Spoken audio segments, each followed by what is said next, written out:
it up. Jesse's got it drafted. What up, gang? Hello, Chatty House. Ramsey gets the post-President's Day belt. Congrats, Ramsey. Has Ramsey ran away with like the belt? I guess. Does he have the No. most belts? No? He probably has the most, but we got a close race here with someone else. Yeah, Ramsey's probably got the most, but then there's it's a strong competition behind him. Like a lot of people have gotten it.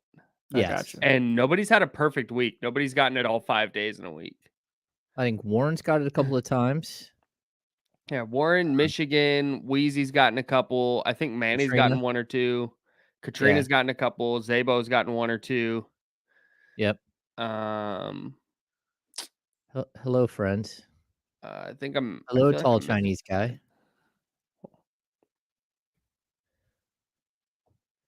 All right, showtime in 5. Oh, minutes.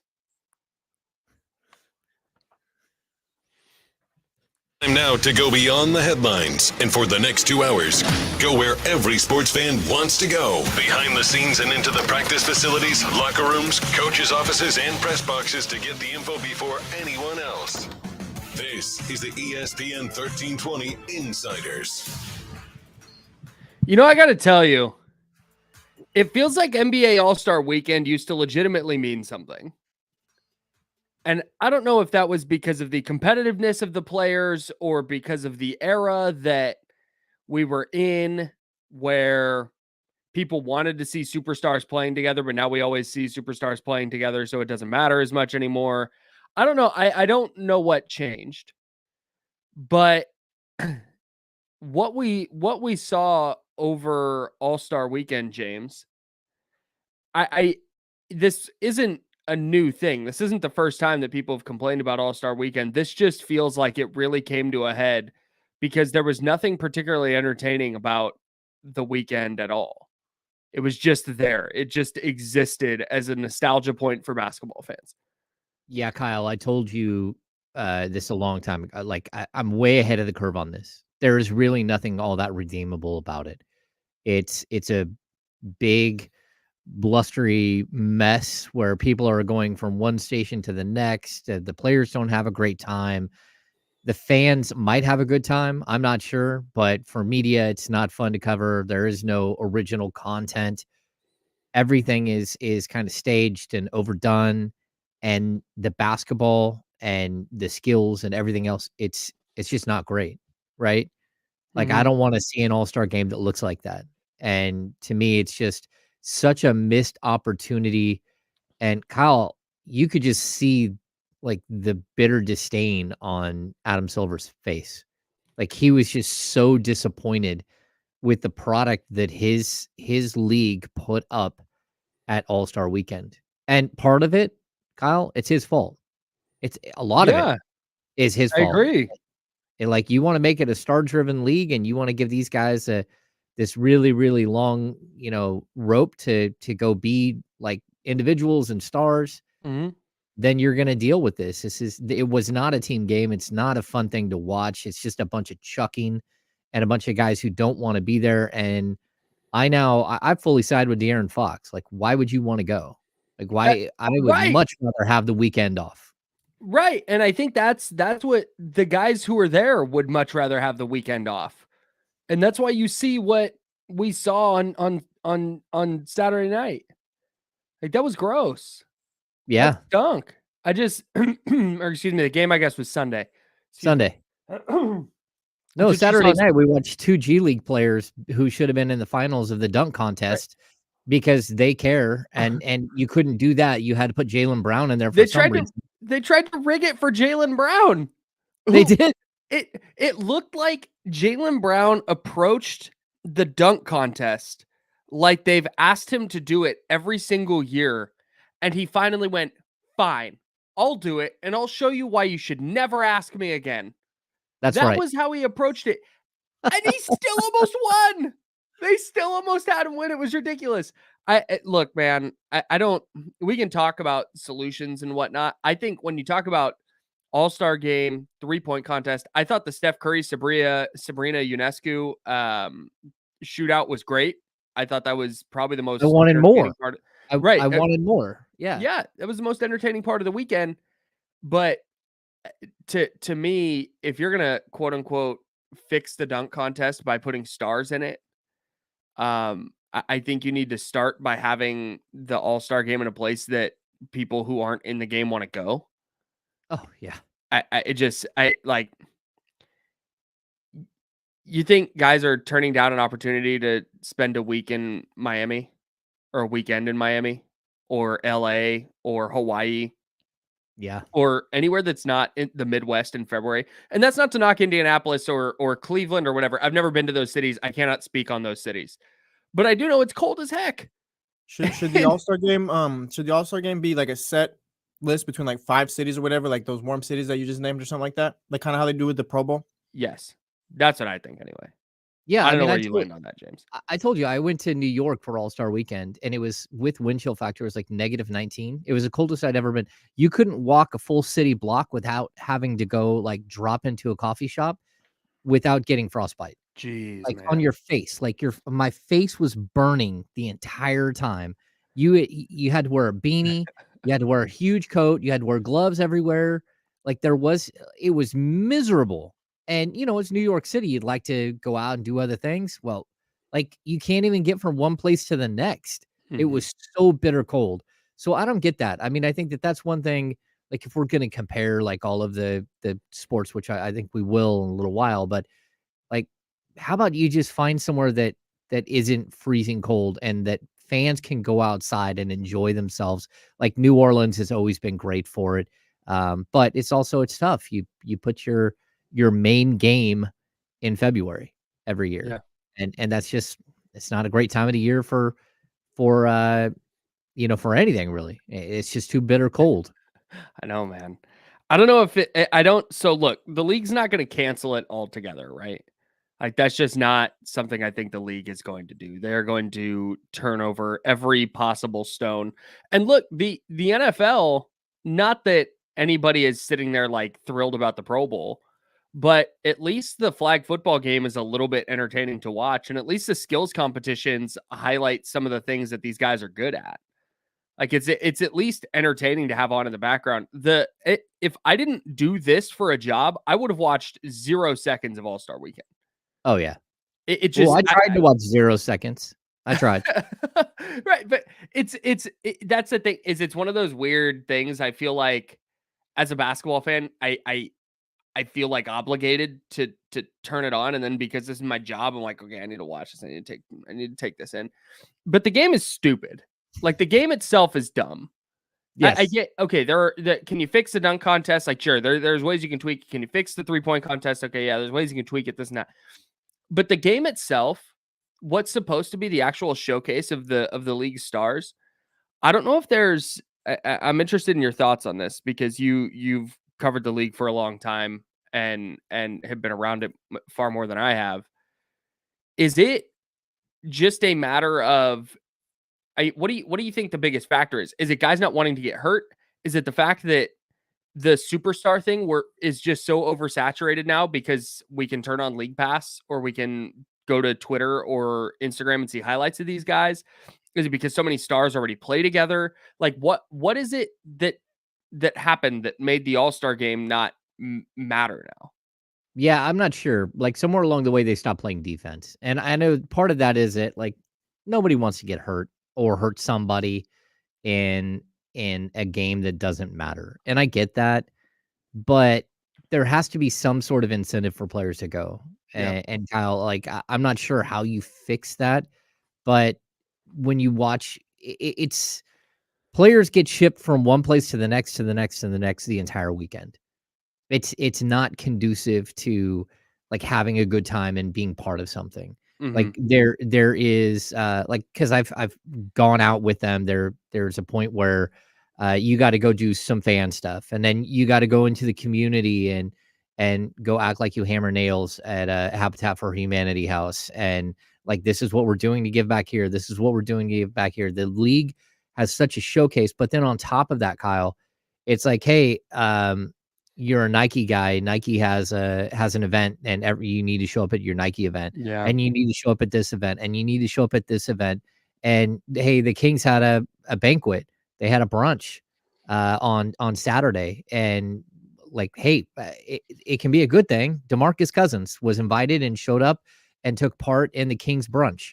So maybe we're mending some fences at All-Star Weekend. Maybe that's a good thing. We have a picture of Brad Miller and Vivek Ranadive and DeMarcus Cousins out there. Hey, that's a good thing, right? But it's become like such a thing where you have an itinerary and your day is packed, and it's not fun. It's not a break at all. And then they try to give these guys a couple of days afterwards, like, hey, if you're in the All-Star festivities, you don't have to show up on Tuesday like everyone else. You can show up on Wednesday. And it's just a mess. It is. So I don't know. They've expanded the weekend, so it's more than a weekend. It's a full week off now for players. And I would, if I'm an owner or if I'm a fan of a team, I would much rather have my players go enjoy themselves, get away from the game, clear your head, get ready for what's next. Don't get exhausted at All-Star Weekend because you have too many responsibilities. Yeah, it feels like in a era of basketball where players are more skilled than ever, that should be something the league can highlight. And a 48-minute 5-on-5 game is not that. No. Like watching Damian Lillard pull from half court, like that's okay. That's a fun thing to see. But watching guys dribble through what are ostensibly traffic cones and throw lobs to guys who are not being defended and there's nobody under the basket, it's just not. Watching Karl Anthony Towns go for 50 points is not my idea of a good time. No. Watching a team score 211 points in an environment where it's basically the equivalent of an empty gym, like that's not that impressive to me. Kyle, watching two teams combine for 168 3-pointers. What is that? That's laziness. That's guys not wanting to go play basketball. It's not even fun to watch at all. I don't know what that is. I don't know what it is, and whatever it is, they need to stop doing it, and they need to move on. Yeah, we'll talk about some fixes for All-Star Weekend and some different things they can try. We will talk about that coming up in a bit. I have some 49er stuff I want to get into as well, because it appears that everybody's trying to like slam the eject button on their roster already. And that's not a thing that needs to happen yet. And we'll talk about why. And then real quick, we will have an update on Scot Pollard from you, James. We'll have that coming up as well. But before we hit the break, one of my buddies and one of my coworkers from the NFL Wire Network, Mark Lane, passed away over the weekend. And I just wanted to shout him out, because you meet a lot of people in this industry who are very much out for themselves and who are very much not willing to put in the work, and they feel some sort of like obligation or entitlement to something. And Mark never ever had that as the managing editor at Texans Wire. He was a huge Cowboys fan, but worked his ass off to make Texans Wire the best thing it could be.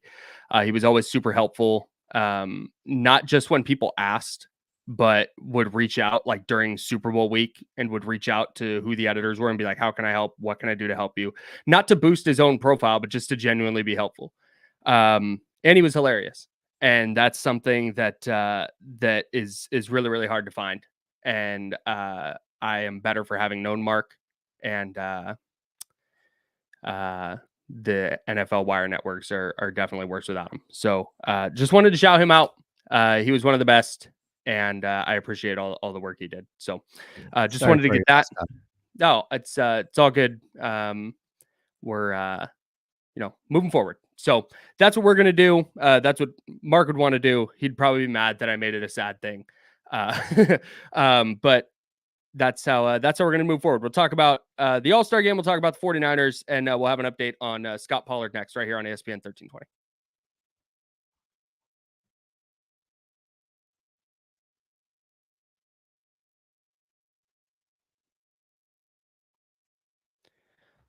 One time, Mark in a DM to me in Slack, like our group messaging app thing. Yep. He made some joke that I did not read it right as a joke. Like it just did not hit me as funny. And so I responded in kind, and he was like, dude, I was joking. You don't have to be a dick about it. Like it was just such a just candid answer. He didn't try to be like, whoa, you can't take a joke. He wasn't me. He was just like, dude, you don't have to be a dick. Like if you didn't like the joke, it's okay. Like, damn. All right, Mark. You got it, dog. Oh, Carlos got his jersey. Hell yeah. Oh. There it is. Oh, you know what? Did that happen on Friday? It happened on Friday, no. I think, but it was like later, like way later in the day.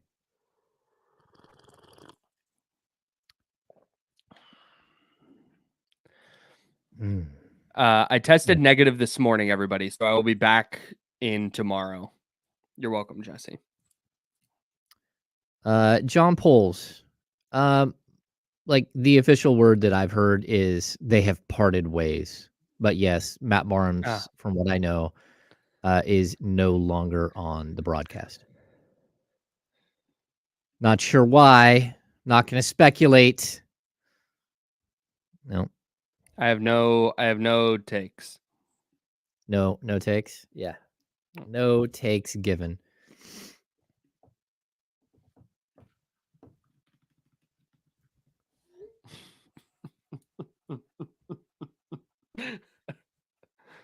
Hey, Jesse. I don't think you're sounding too good. You're just like, damn, you know what? I'm not really comfortable sharing a studio.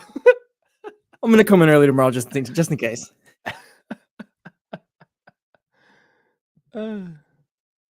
Yeah, yesterday I thought I had tested negative, so I texted everybody. I have the plague in case anybody missed it. I texted everybody at work and was like, "Yeah, hey, I'm negative. Like, let's go." And I was downstairs, and my wife was like, "Hey, I don't think you're negative," because I didn't wait the full I waited because every time I've tested negative, the line, because there's 2 lines, right? And the first one is like whether you're positive or not. Huh? Coming back. Oh. Okay.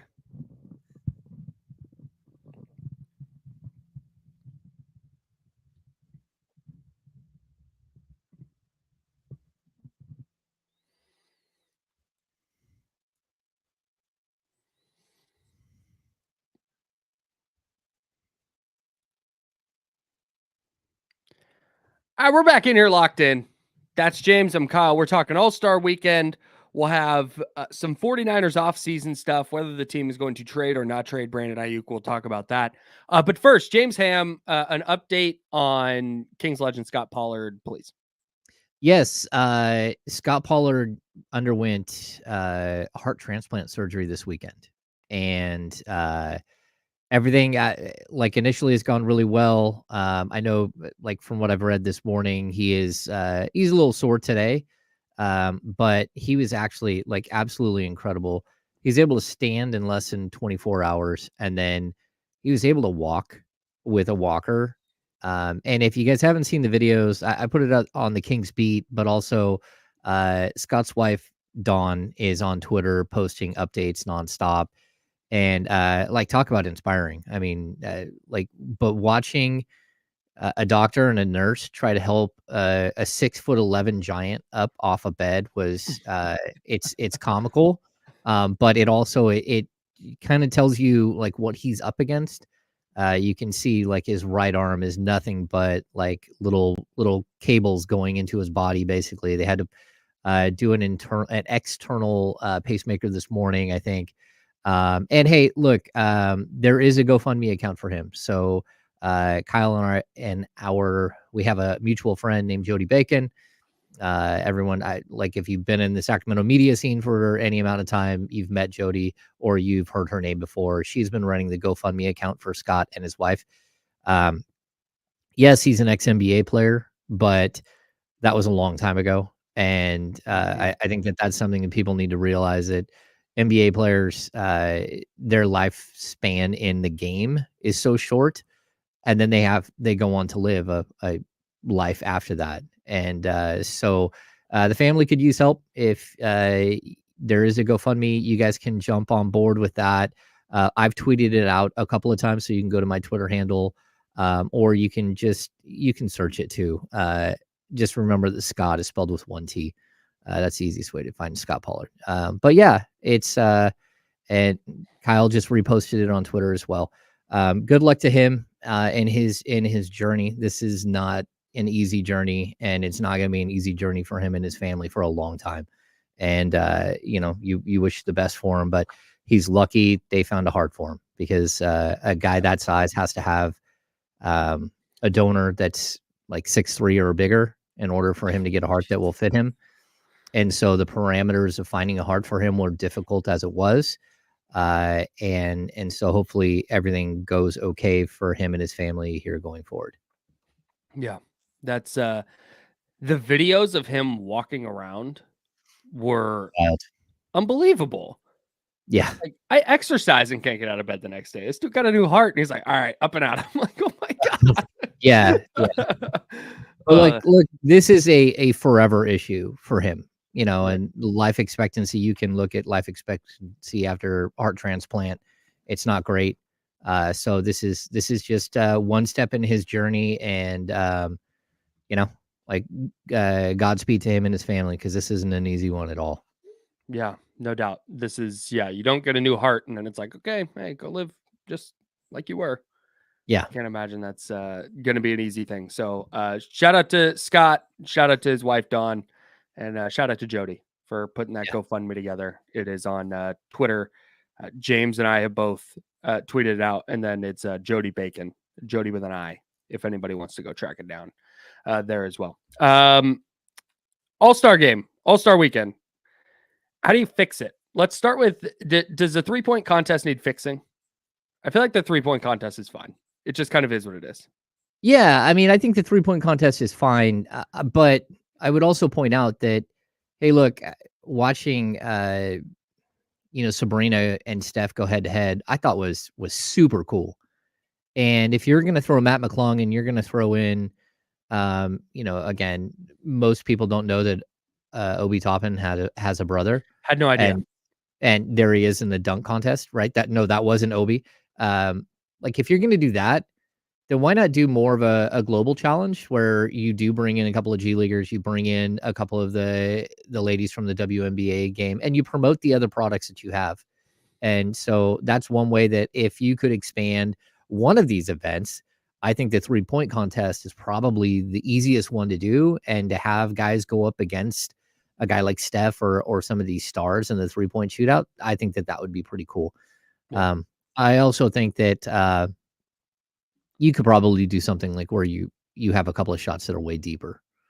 So yeah, I agree. The one above the break there is not like, dude, you should go second rack and then like the logo, and then get one from the logo and make it worth 6 points or whatever. No, there's definitely little tweaks that would be easy on on the 3-point contest, and I think it's for the most part fine. I just think you need to have your guys like Steph in it. I think Damian Lillard doing it is great. I think mixing in the WNBA aspect of it was really fun. I honestly, the 3-point contest is the thing I have the fewest gripes with. It's pretty straightforward. No, I totally it is. But I think with the dunk contest, I don't think it's necessarily as easy as just, hey, get LeBron in it, get I can't even get Jason Tatum in it. I don't know whoever, like pick your favorite star player. I don't think it's necessarily that easy. I just think that we've seen it all. I just don't think I think we're lacking creativity more than anything. Yeah, I think there is a limitation to what you can do as a dunker. Although I think that if you watch some mixtapes, there might be like some guys out there on YouTube that can do some things that have never been done in an NBA dunk contest. I like the originality issue. Like I'm tired of watching people jump over the top of people. It doesn't really like. I mean, I get it. It's Shaq, and you jumped over Shaq, but I mean, Ben McLemore in like 2013, 2014 jumped over Shaq sitting in a chair in a giant throne. Like Right. it's old. Like all of it's old. It's stale. There's not a lot you can do. I think the one thing that you could do is I think there are some supreme dunkers that are hiding in the league that they just don't get invited. Like even some star quality guys that that you could probably, if you up the ante big time and said, hey, look, everyone gets $1 million and the winner gets 2 million or something, or everyone gets $1 million and the winner gets 2 million that goes towards the charity of your choice or your foundation. That to me is a way that you could maybe get a couple other guys involved. So we're not watching again, like sort of the G League versus like a NBA star, or open it up and have it like go out and find do American Idol style and find some of the greatest dunkers in the world and bring them in and be like, okay, look. Like, that'd be incredible. Yeah, you get to go. You can dunk against Matt McClung and then maybe some other guys. Like just like forget the fact that it's an NBA thing. Yeah, just make it the platform, right? Yeah, and maybe that's something that would work as well. But for what we're seeing now, it's just like, come on now. This is you have to add some kind of like competition level to it, some kind of stakes. And G League guy v Jaylen Brown, like just doesn't move the needle. What are the stakes there? Oh, Jaylen Brown lost to Mac McClung. Nobody cares. Nobody cares. But if it's LeBron James losing to, and I'm just picking LeBron because it's the big, like I said, pick your favorite dunker, Malik Monk. Losing to some rando off YouTube, like that's an interesting storyline. Like that's kind of fascinating, and I'm in. Like I will watch the heck out of that. It's just I don't. I think financial incentive. I think you hit the nail on the head there. I think that's ultimately the driver of all this. Yep. Like if you incentivize, but the problem is, and Sam Amick, I believe, wrote about this in The Athletic today. About a bunch of the Athletic NBA writers wrote how they'd fix the All-Star weekend. And somebody brought up financial incentive, but Sam Amick kind of pushed back on it and was like, these All-Star guys are typically already on their second or third contract where they're making 40, 50 plus $1 million a year. Yes. 200 grand is not gonna, 500 grand is not gonna move the needle for them to get them to really try. Yeah. And now you run into the issue of, okay, every winning player gets, what's the number? $4 million. Well, now you're, as a league, you're out almost $50 million for the winning team. And the losing team's got to get something. Like, that's not going to fly. So I don't know, man. I'm with you on that. Like, I don't think that there's a way to fix the actual game itself. And I mean, in all honesty, like when I'm watching the game play out, like it's missing players like Sabonis, guys who actually care, guys who actually play the game the right way, guys who aren't out there just, flashy and showing out and just chucking. That it's kind of like you strip away what's good about the game. The game is great because it's 5 guys working together. One guy can't single-handedly win an NBA championship. Right. And so when you get into an all-star game and it feels like 5 individuals, I don't think there's any way to piece these guys together and make it like more cohesive. But the way you do that maybe is to bring in guys who are actually team players. I don't know. Yeah, I mean, maybe. I don't know. I don't know how much at that point. So who's your starting 5 then? Oh yeah, in the West, and how are you dictating team player? I get what you're saying. It's just not. I don't know how the NBA judges that. I think what's supposed to be a showcase of their stars. No, I get you. I just think that the one way you can do it is by not looking at the top 10 scorers in the league and making sure every single one of them is in there, except for De'Aaron Fox. Yeah, no doubt. We will have plenty more All-Star stuff for you. And are the 49ers going to trade Brandon Aiyuk? Plus, we're going to take a look ahead to the Kings' second half. What do they have to do to kind of they finished the first half strong. What do they have to do to keep that going in the second half? We'll talk about all that coming up on The Insiders, sponsored by Jiffy Lube on ESPN 1320.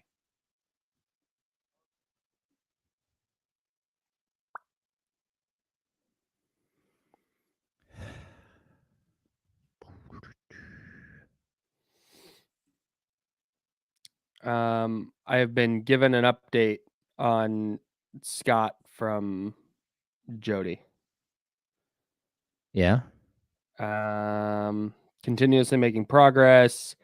Heart's still slow to wake up. That's why he's got the external pacemaker, like you said. Vitals and numbers all look great. Took a walk today and had to sit halfway. Got the rest of his chest tubes out. Nice. Catheters out, which slowly losing tubes and cords and plastics from his body. He will hopefully leave the ICU tomorrow and go to the step down unit until they release him, probably in another week or so. They have to stay there at least 6 weeks post-release. His second walk today will hopefully be outside. Oh, wow. You can see how crazy that is, though, because if that guy decides to fall, there is no one there that could possibly slow him down in any way possible, any way, shape, or form. Like, that is one huge man. I know, like, the first time he walked, they had someone following behind him with, like, a roll-around chair. So he could fall backwards? Yes. So, yeah, it's wild. I just looked. The top... This is crazy, actually. Julius Randle made the All-Star team, but was replaced because of injury. The top 19 scorers in the league made the All-Star team. One or the other. The only player of the top 19 is De'Aaron Fox, who's number 10. He's the only one out of the top 19 that did not make the All-Star team. What a joke. That's wild.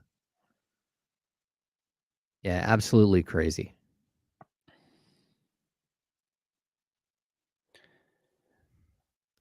But all I could think about while I was watching the game on Sunday was like, man, De'Aaron and Domas are probably so happy they're not there right now. Oh yeah. Well, no, I think everyone should be super excited that they're not there. Like, hey, get your break. Get motivated by the fact that you just got jobbed. Yeah, like I'm all in on them not being there. I think it's BS, but at the same time, yeah, I don't know. Warren's take away the fan vote is just useless. I guess, but like the fan vote, the media vote, like there should be a panel. I think that, there should be a way that you create an all-star team without doing all these voting mechanisms. Because again, like media members took part in this vote that didn't allow Domantas Sabonis into the All-Star game and cost him $1.3 million. Like, we shouldn't have any part in how much a player makes. I want to push back on that a little bit. Media doesn't media take part in the place that picks starters? Yes. And not the coaches pick the bench. Yep. So that's what I mean. No, I mean, I get that. But I think also part of it goes off of that. Well, no, because the next vote is coaches. Back in 10. Steph was a minus 23.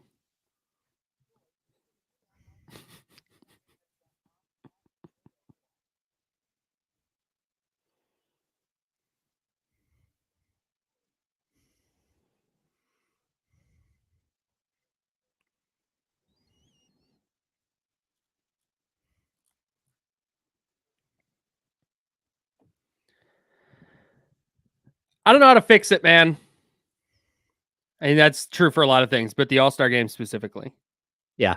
This box score is gross, bro. It's so gross. Like, it's not even 168 three-point attempts. One team shot 91. 91 three-pointers. No, one team shot 71 3-pointers. The other team shot 97 3-pointers. 90. Oh, my bad. Come on. Yeah. Get it together. Yeah, 42 of 97 from beyond the arc for the East. I don't know. I just don't know. Like, maybe it's a selection process. We were talking about this a little bit at the break. And maybe it's because fans and media and players, those three votes get tied together to choose the starters. Mm-hmm. It's 50, 25, 25. So the fan votes 50%. Right. The other two split the rest 50, 25, 25. And it's SGA, Luka, Nikola Jokic, LeBron, Kevin Durant is your 5 starters. Okay. I didn't really have an issue with the 5 starters. Mm-mm. And then in the East, it's Giannis, Tatum. Bam Adebayo was a injury replacement for Joel Embiid. And then it's Dame and Tyrese Halliburton. Don't have any issues with those either. Yeah, nope. I know Knicks fans had a quibble with Jalen Brunson should have been starting, which, okay, fine. But after that, I think that's where maybe, because like Kawhi Leonard and Paul George played 10 minutes each. I promise they didn't enhance the game. No. Anthony Edwards played 13 minutes. He took 3 shots and had 1 board and 1 assist. He was out there just moving around. Steph Curry played 26 minutes. He took 17 shots, 13 of them from 3. Karl Anthony Towns, 28 minutes, 35 shots in 28 minutes for Cat, by the way. He scored 50. Oh. And that's, I think, that's where I think the crux of the issue is you have guys who go out there like Karl Anthony Towns, and Karl Anthony Towns, who, look, God bless him. He is on one of the best teams in the West and is a heck of a ball player. Should he have been on the All-Star team? TBD. But Karl Anthony Towns went out there and said, I'm going to score 50 tonight. It is my goal to score 50. That is not what made the All-Star game. Watching one of the All-Star moments in my lifetime that sticks out so vividly to me is LeBron James guarding Kobe Bryant on the perimeter and Drake's dumbass standing up and getting in the way of the photo. But it's LeBron guarding Kobe and like, let's go. Like, one-on-one, let's play. Yeah. That's fun. Like, that's maybe that's what it is. I've seen this a lot, turning it into a 2-on-2 or a 3-on-3 or a 1-on-1. I would watch just an hour of NBA All-Star King of the Court, where it's just 1-on-1. You get a stop, you stay on, you score, you stay on. I would watch that over an All-Star game every single day of the week. Like, yeah, I kind of feel like Team USA posts videos of that all the time, and I'm always enthralled. Yeah, I kind of feel like, Kyle, like maybe you could do like a round robin, like 7-man team, you know, like 7-men teams, and they play against each other, and you got subs coming in and out, and you're trying to like build towards something, because there's just no competition in a 4-quarter game for them. So I don't understand what, you know, do a 10-minute running clock, or do like first team to 21 or 31, whatever it might be, like, because it would happen, like it would go really quick. And then you would have some level of competition, even especially if you don't even need to do full court, just do a half court version. Like there has to be something here that we do that's different than what's happening right now, because to me, it's like, you just turn it off. That's what I do. Like, yeah. I just don't sit down. Like, why am I going to waste my time? That's not NBA basketball. That's not what I cover. I gained nothing. No, it's not even fun. And that's the thing, James. You say it's not NBA basketball. It's not what I cover. And I would be fine with that if the guys were still at least trying a little bit. Yeah. If there was a modicum of, even if it was like, okay, hey, on this possession, everybody's going to clear out and it's going to be one-on-one LeBron. And I know it can't happen like this because they're both in the West, but follow me. One-on-one, it's going to be LeBron against Kevin Durant. Pick somebody from the East. It's going to be LeBron against Jason Tatum. And they're just going to clear out, and it's going to be one-on-one this possession. I would even be fine with that. Yeah. But it's the fact that it's LeBron jogging down and he's going to do a funny dribble between his legs while the other 5 guys in the East stand around and he throws it off the backboard. Oh, and then Kevin Durant goes in and dunks it. Great. Cool. I know. Someone brings up like what I'm talking about is kind of what they're doing in the Rising Stars game. Yeah, like that's fine. And first of all, why are you doing that in the Rising Stars and not in this? Because it seems like the Rising Stars, at least you might get a little bit more like full court activity and like guys actually trying to play to show that they're the next. Why you're reserving that for that game and not for the main game? I would switch. I would have a standard game for the Rising Stars, and then for the main team, like look, bump up the incentives, or like I like do what Major League Baseball does. Like the winner gets game 1 of the NBA Finals. Whatever conference wins, they get game 1 of the NBA Finals. And people will say, "Oh, well, that's not fair." It's like, okay, well, you guys have messed around and ruined our All-Star weekend. So how do we fix that? You guys need to earn that. Like, and that's where I would start going. Like, there has to be some sort of incentive for these players to actually go out there and try hard. I don't disagree. I don't love the idea of a home court advantage going to the winner of All-Star weekend, because the East went out and won. The East went out and won All-Star weekend, or won the All-Star game by 25 points. My math is right there. Yeah, 14. Yeah, 25. What if, and just follow me, what if the Kings go to the finals and their guys didn't get a chance to play in the All-Star game? That's hilarious. And now they have to not have home court because LeBron James and Kevin Durant and Nikola Jokic didn't care enough about the All-Star game. Yeah, but you have to understand that those guys are going to be. Yeah, but those guys are going to be fighting for it as well, right? And then because like they're also in it for the championship. I mean, most of the guys that are in the All-Star weekend, except for your 2 Lakers and 1 Warrior, are basically in the standard playoffs, like the 8-man playoffs, as if it were today. Yeah. Right. The old school 8-man playoffs. I don't know, Kyle. I think there are other ways that you could do it. Like I would bring up that, like, I'm kind of tired of the legacy players getting in, and sure, they're great and they're fun. And of course they played minutes, but why don't we do something like expand the rosters to 15 players on each side? I agree. And then do 3 legacy players of those 15.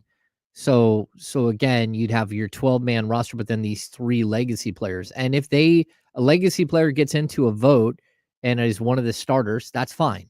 They automatically, like, there's a little star legacy, like, put a stamp on your name, and that means that someone else in the regular team and the non-starters gets an all-star bid. So that's a way that I think you could do it. I think you could also do better representation.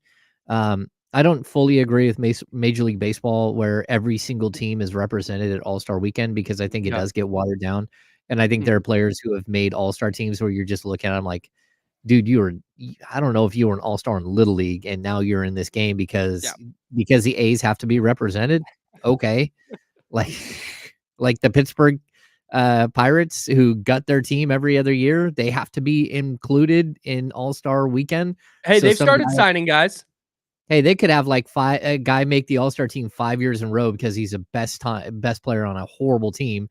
And then he could be considered down the road because he has all these All-Star nods. You're like, wait a sec, that guy's only an All-Star because of this. But there has to be some sort of way, in my opinion, for them to improve the quality.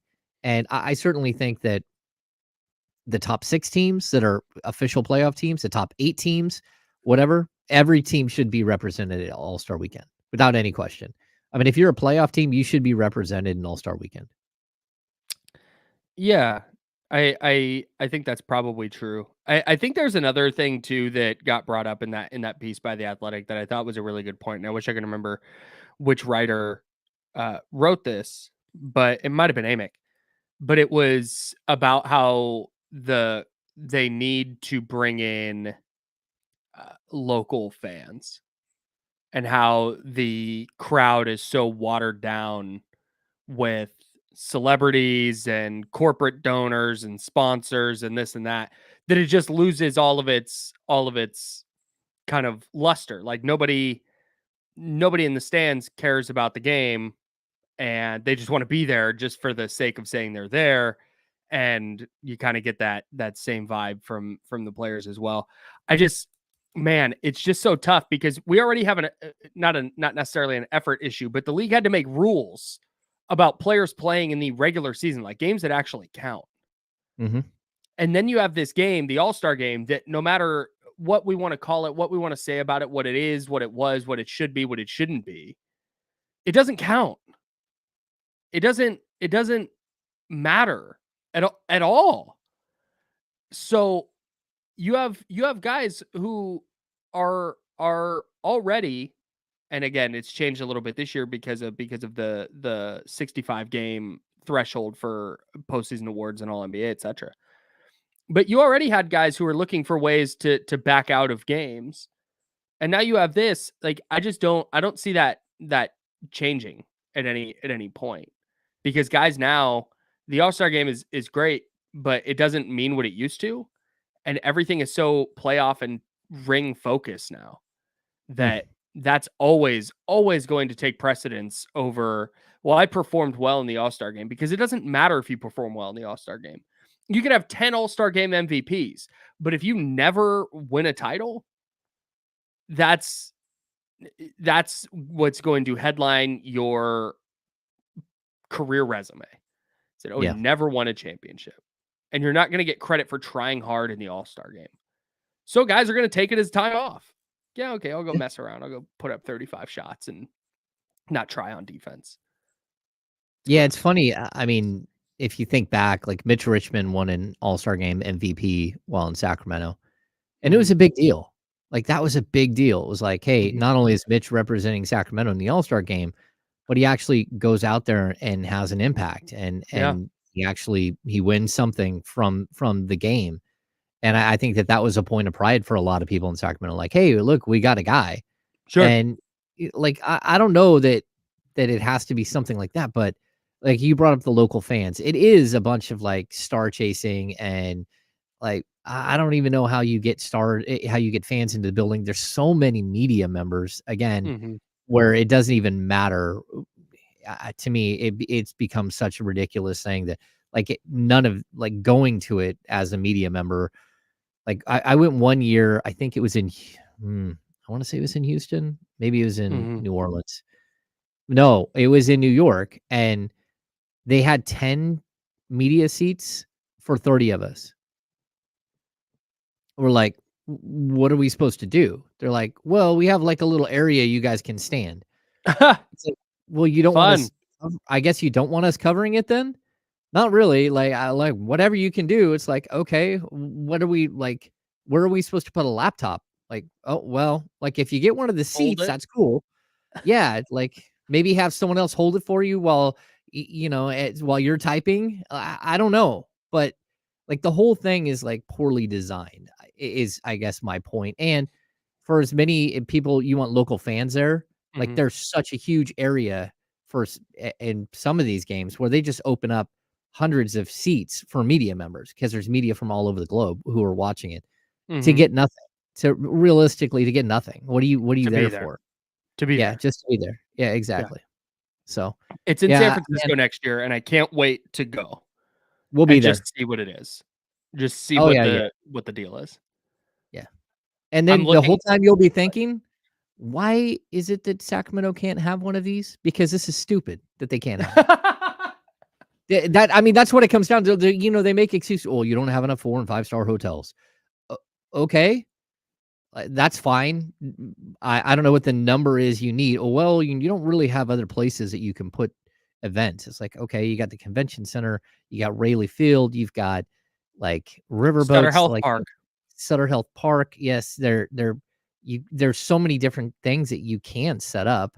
Like, I don't get it. Like, you can close off part of J Street, or just close off K Street the whole way down and make like a big festival there.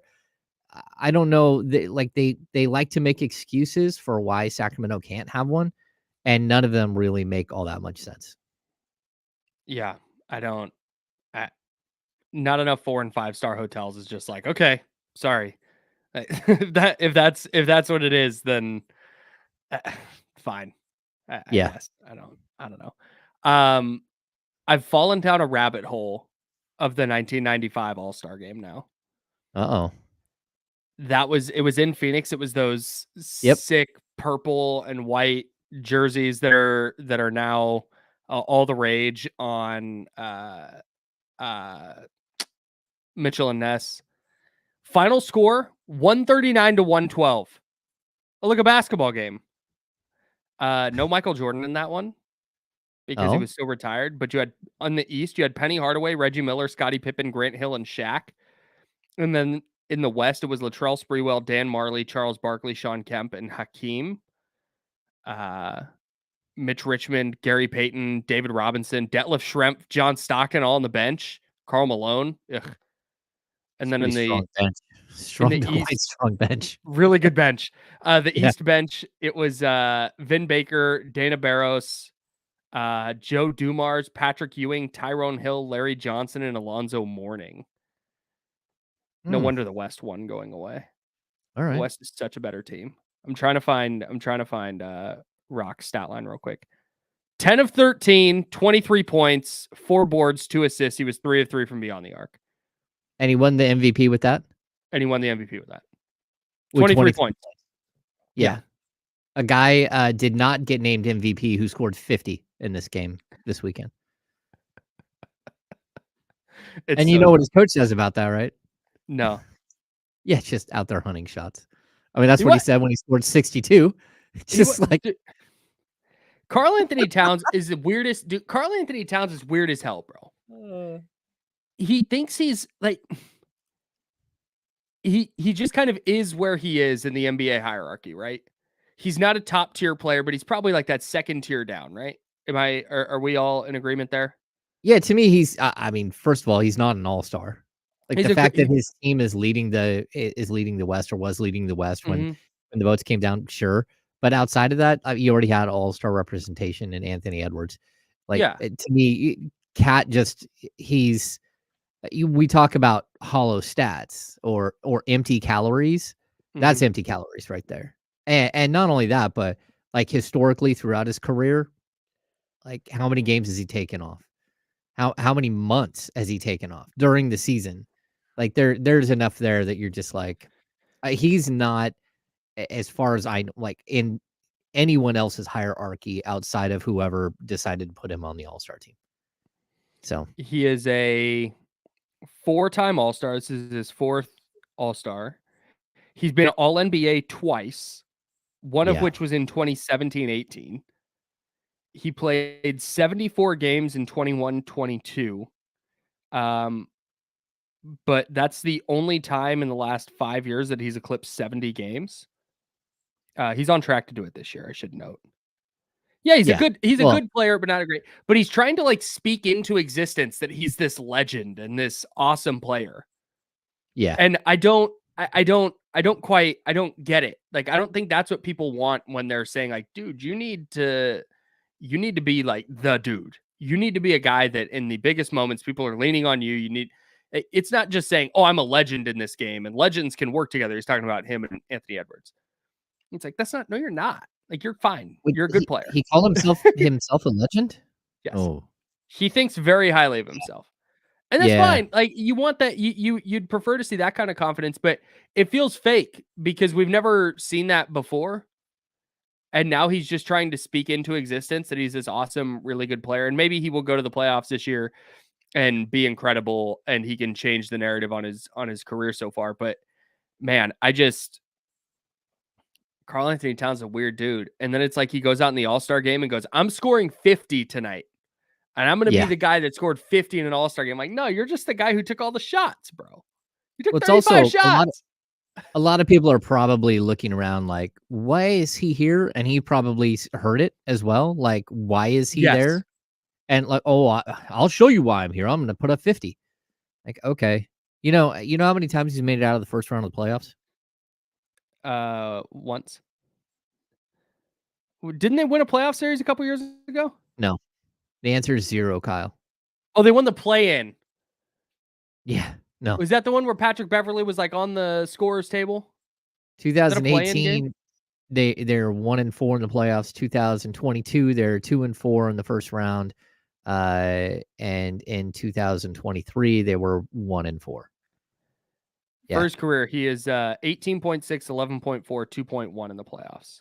33% from 3. Yeah. Yeah. But he's an all-star, Kyle. He's an all-star who can put a 50 in a game. And he did 60 score in a regular season. He can. He's a walking bucket. I am now convinced. I saw him in the All-Star game. I am now convinced that Karl Anthony Towns. I would also point out, I don't know if there's ever been a player in one season who scored 50 or more, be it an All-Star game or a regular season game, that lost both games. Just saying. Oh, I think. Oh, is that a stat we can look up? That should be. I think Will Z is in here, and he is not in the midst of a show right now, so he might be able to look it up quicker than me. But Steph might have actually done it this year. I know he has at least one. Yeah, I know he has at least one. And lost? Where he scored 50 and lost. Yeah. Oh. Stand by. Hang on. That I can look up really quick. No, I'm sorry. He had 46 and a loss to the Lakers. Okay. And then 60 and a loss to Atlanta. See, now I've made up my own stat. Yeah, I've made up my own stat. I'm sticking with it. Yeah, Karl Anthony Towns, the only player ever. Maybe. Will is in the chat. He is here. What's the question? Has a player ever scored 50 and lost twice in the same season? Yes. That's the question. And lost. Yeah. And lost. So 50 and a loss 2 times same season. Yeah. Karl Anthony Towns just feels like one of those guys that, we always talk about this with Domas, where we talk about like, okay, where's the balance between him scoring and him setting up his teammates and being the offensive hub? And like, where's the balance? Where's that? With Karl Anthony Towns, it's so clear to me. Like, bro, when you're scoring, your team is worse. when you're a high volume scorer, the team is demonstrably worse. Yeah, I think you could call him the anti-Sabonis.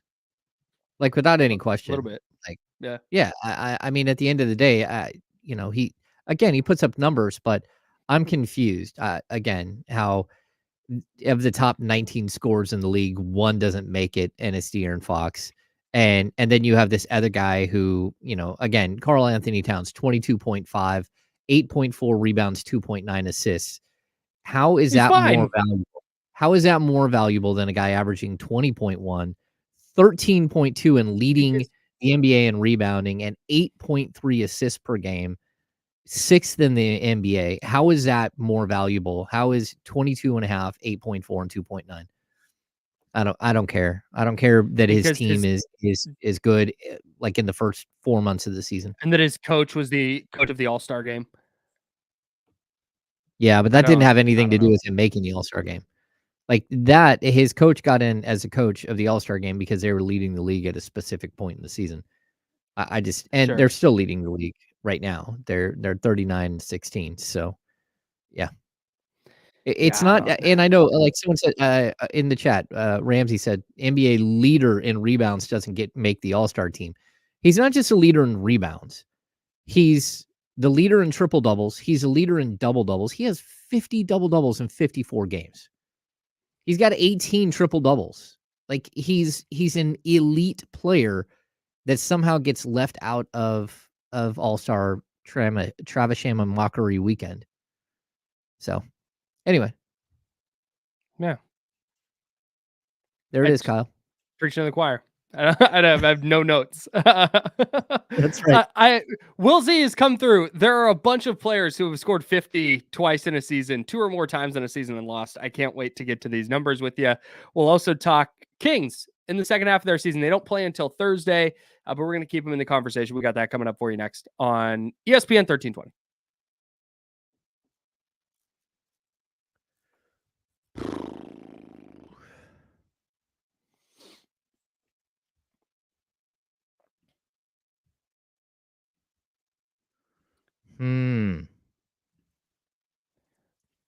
Will Z is the best. He sent the results via Twitter. Yeah, he did. Oh boy. Is there a player who scored 50 and 60? Just saying. Yeah, Wood Cat having that 162. Yeah. And afterwards, his coach comes out and lambasts him. As he should.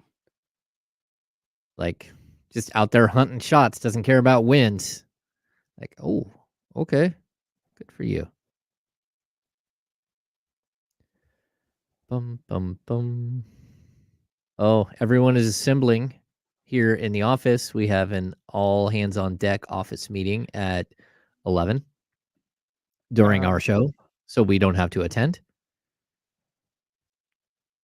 Yep, shout out. I think Aaron is That's expecting me the to be best there. part about you guys' show, not the fact that you guys are good at Kings coverage or anything, but the fact that you guys don't have to go to any of these meetings. These meetings suck, man. I'm always grateful when I get to work the board during a meeting. There we go. Aldrin J. No one in on the radio here watched Monday Raw last night. Yeah, no, it's not. I skipped that one. Sorry, guys. Yeah. I think this is an interesting thing because it's not like Indiana is this like huge market. I think people are just obsessed with guard play. Yeah. I think in this era, people are like, the big doesn't matter, and you need to have guards and wings. Man, I don't know. It's weird. It's a weird thing.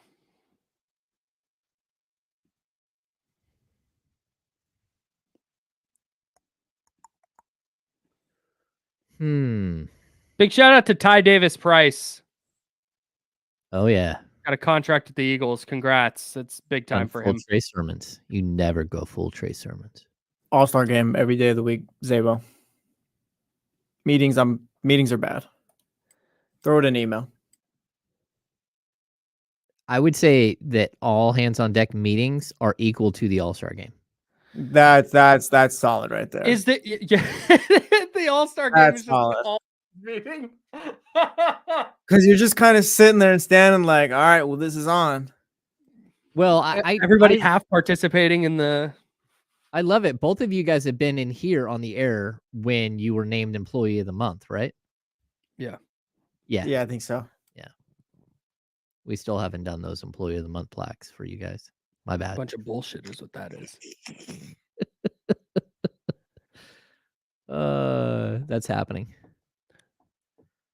It would replace my Al Roker photo. There it is. It would not. No, we need him hanging in here in the studio. Possession. We're coming back real quick, but Dr. David, when the troll wheel came up, funniest part is like the Google chat just ceased to exist. Like no one sent messages after that. What? What are you talking about? Of the ESPN 1320 Insiders. Get ready for the most up-to-date sports news and talk with the ESPN 1320 Insiders. Hour number 2, taking you right up to noon. I'm Kyle. That's James. We had the day off yesterday for President's Day. Thanks everybody who tapped into ESPN 1320. Anyway, and thanks everybody for tapping in here on this wonderful Tuesday. I am still doing the show from home, but I will be back in tomorrow. That is confirmed. I'm excited. Yes. I'm very excited for this. And James, it'll be our first show. Not only will I be back for the first time in a week and a half, but I will be in that chair where you're sitting, and you will be in Kenny's typical spot. Oh. But yeah, you do know I'm taking my chair over to the other side, right? That's fine. I don't do whatever you want. I don't need a specific chair. The chair I use at home is straight up like an IKEA chair. It's not like a fancy. I'm an old man. I have to, and this is the only chair with arms. I was gonna say, I was looking right now. I was looking at the other chairs. You're the only one with armrest still. I don't even like arms. I don't even want arms on my chair though. I feel like they're constricted. Do we even know how that chair came about in the studio? Yes, I do. So what happened was they knew that they needed to get me a chair with arms because my back is bad. So what they did is they took one of the standard office chairs with arms. They took the base of one of the tall chairs and swapped bases. So now somewhere around here we have an office chair with no arms. Some poor fella out there Someone's gonna be whose chair was switched without even knowing. sitting at a desk and fall out of his chair because he doesn't have arms. Just saying.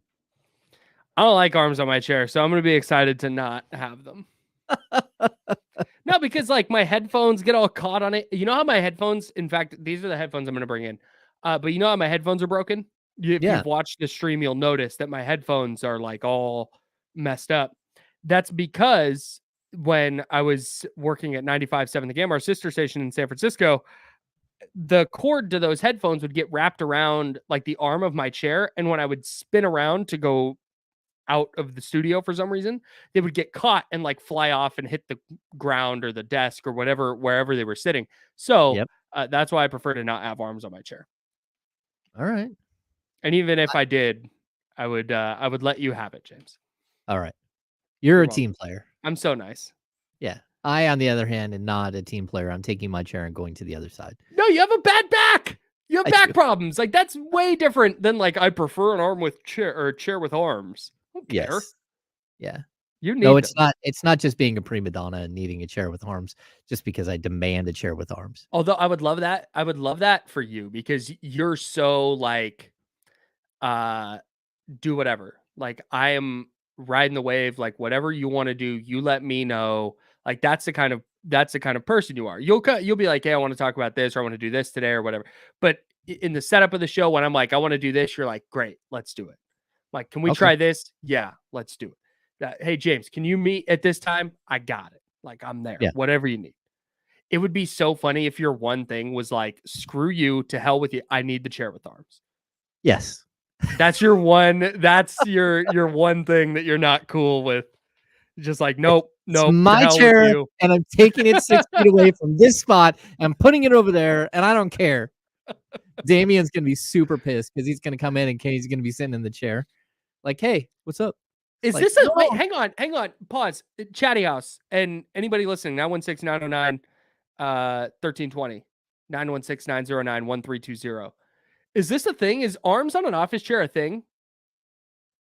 Well, okay. Do people really I've been care told about this? in the radio world that DJs don't like to have arms on the chairs because of what you said. You get your headphones caught all the time. Plus, they're standing up, they're moving around, they're doing all that stuff. But we're not a like music show. Like we don't have music playing, and so most talk shows have arms on their chairs. But when they bought all the chairs for the studio, they didn't consider that we're also ESPN 1320 here. And not just 96.9, 98.5, 106.5, like 102.5. Right.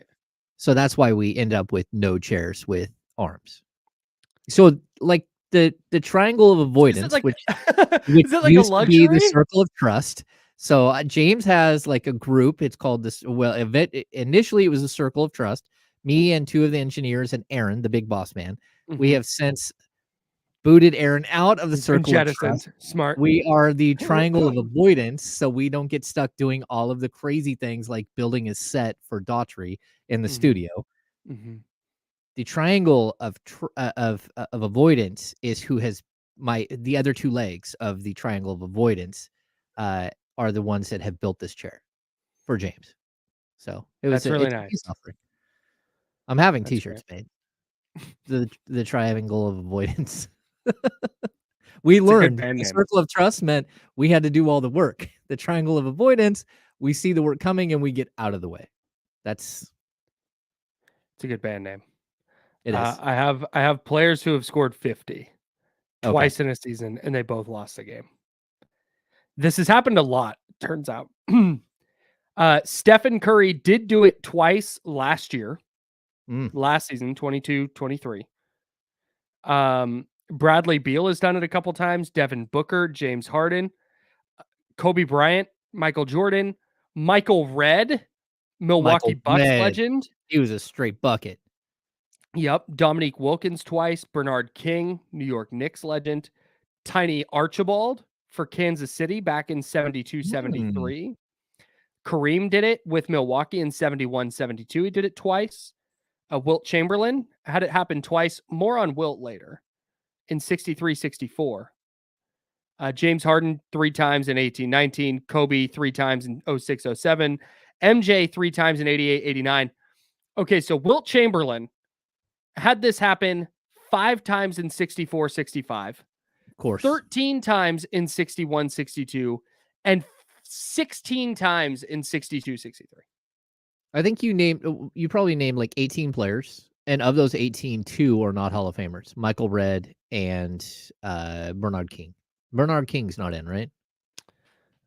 Is he? I don't think so. I don't know. I got it. Oh no, just kind of always Bernard assumed King he is was. in the Hall of Fame. My bad, Bernard King. 4-time All-Star, scoring champion in 1984-85. 4-time All-NBA. He, again, like Michael Redd, was a bucket. He led the He was league really at 32.9 points per game one year, and then missed the next season with knee injury. Giannis just broke his all-time Milwaukee scoring record, I believe. Oh wow! I'm trying to look now. Bradley Bernard Beal is King- probably Bradley Beal's not Never- going to the Hall of Fame. No, that's Right. true. I Well, don't. At least I don't think. I mean, no, like he should not be in the Hall of Fame. But again, you're talking about a 3-time All-Star, an All-NBA player. I don't know. Devin Booker.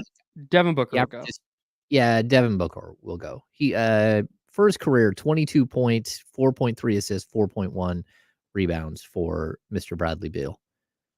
But I don't want to do quick math and tell you how many games he's missed in his career, but it's a lot.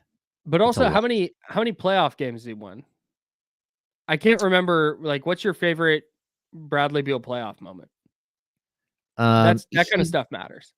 Okay, so in his first 2 years, he did make it out of the first round.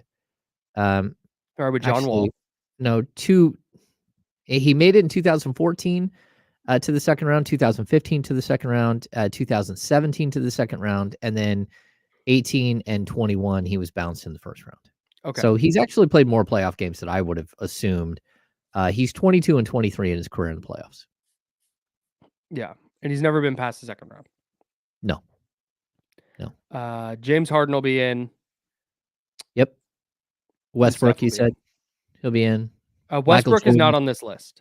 Michael Jordan is in the Hall of Fame. Oh, I thought you said Wow, Westbrook. stunner. Yes. Michael Jordan made it. Yeah. Yeah, I think Bradley Beal is going to be the only player on this list who is not in the Hall of Fame. Oh Dang. no, Michael Redd.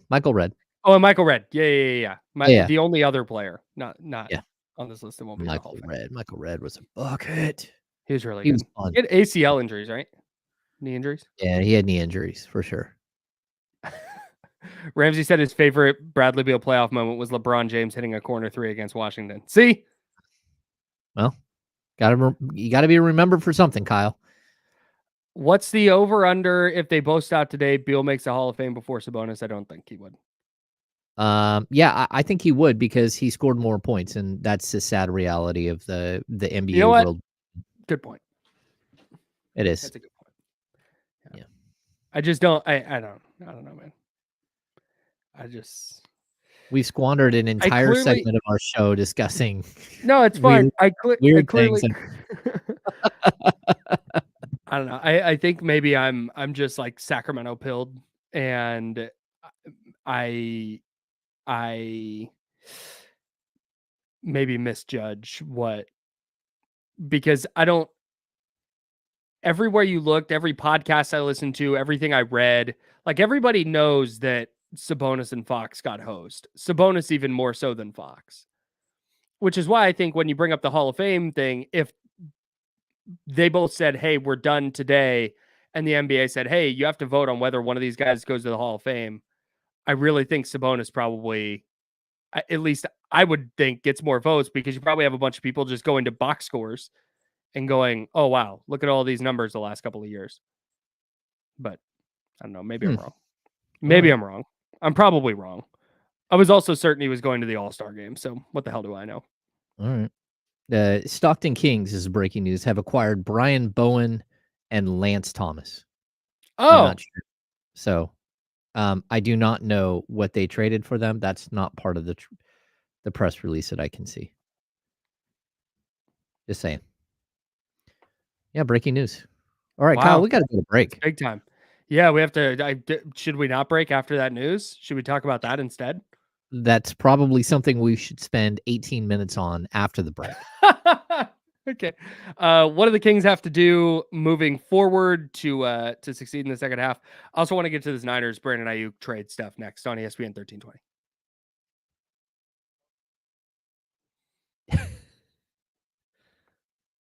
Wow. Again, I'm not. I need to read this press release one more time because I'm reading the press release, and it's Stockton Kings acquire Brian Bowen and Lance Thomas. Like the Lance Thomas? Yes. Announced today that they have acquired guard forward Brian Bowen II and forward Lance Thomas. Bowen, 6'6", Arthur Hills High School, began his professional career in National Basketball League 2018-19, playing for the Sydney Kings in Australia, where he averaged 6.3 blah, blah, blah, following the season. Played for the Lance Mad Thomas Ants. turns 36 former in Nick. 2 months. Really?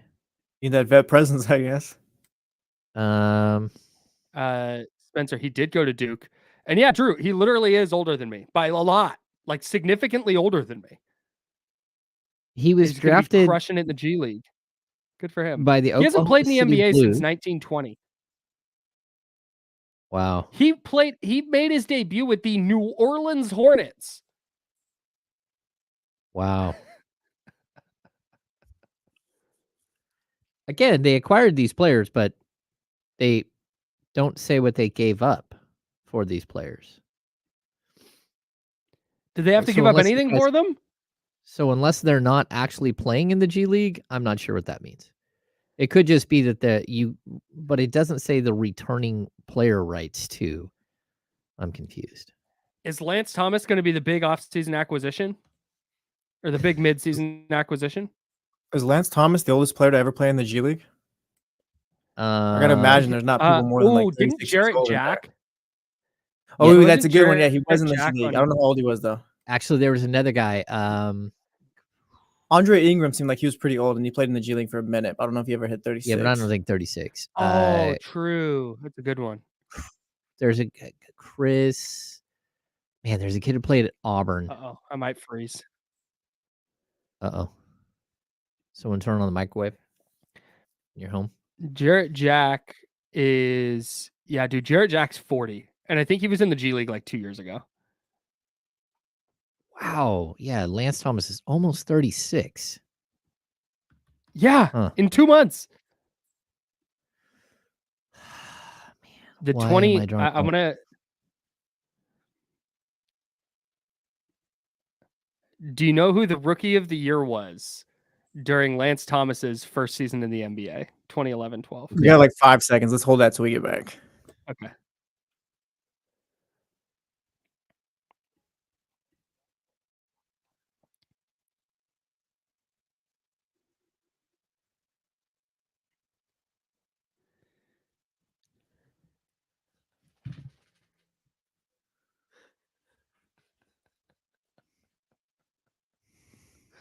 Jarrett Jack was 38 playing in the G League Good for in Jarrett. Wait, 2021 with the G League what about Ignite. Pooh Jeter? Hang on. Pooh Jeter played in the G League last year. Was it last year? Yes, it was last year. He played for the Ignite. Oh, that's a good one. King's legend. And he is 40. So he played in the G League as a 39-year-old. and Pooh Jeter Hey. is I think he's an assistant, I believe, with Portland at this point. And He is with Yeah, he Portland, was Ken. just around. yeah, because he was on the court. Were you there the day he was on the court? Anyway, Yes, I think so. I walk onto the court and he's like, "Yo," and I'm like, "Hey, what's up, Pooh?" And yeah, just remembered me because he was a Sacramento Kings legend. Of course, he played in, Obviously. on the first Kings team I ever covered, 2010, 2011. And Yeah. that was a team that like so many guys had never played again in the league that year. Like Luther Head, Antoine Wright, Darnell Jackson. If if you're just tapping in and wondering why we're talking about random old NBA players / Kings players, it's because the Stockton Kings just announced that they have acquired Lance Thomas, who last played in the NBA in the 2019-2020 season. He is 6'8", 240 pounds, according to Basketball Reference, and he turns 36 years old in April. It's quality addition. So now we're looking at old NBA players. So 2011-2012 was Lance Thomas's first season in the NBA. I believe he went undrafted out of Duke, if I'm looking at this right. He made his NBA debut in December of 2011 with the New Orleans Hornets. The 2011-2012 season. That was such a long time ago, James. Do you remember who the MVP was that year? The MVP? Yeah, in 2011-12. Don't overthink Kobe? it. No? Feels like it should be LeBron. Yeah, it's LeBron? a LeBron year. Yeah. Who was the rookie of the year in 2011-2012? Okay, so that's a Jimmer draft. Jesse, you can play too. I got an idea for this one. Okay, so I remember most of that around where the Kings are drafting, but I don't remember who's at the top of that draft. Michael Carter Williams just had the triple double, right? He never won the rookie of the year. No, he was the rookie of the year. Okay, No, that's my guess. He was later. It was later. Yeah. Yeah.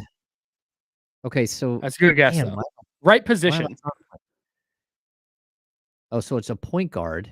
It is. Okay, so we have Brandon Knight, we have Kemba Walker, we have Jimmer Fredette, or like 8, 9, 10.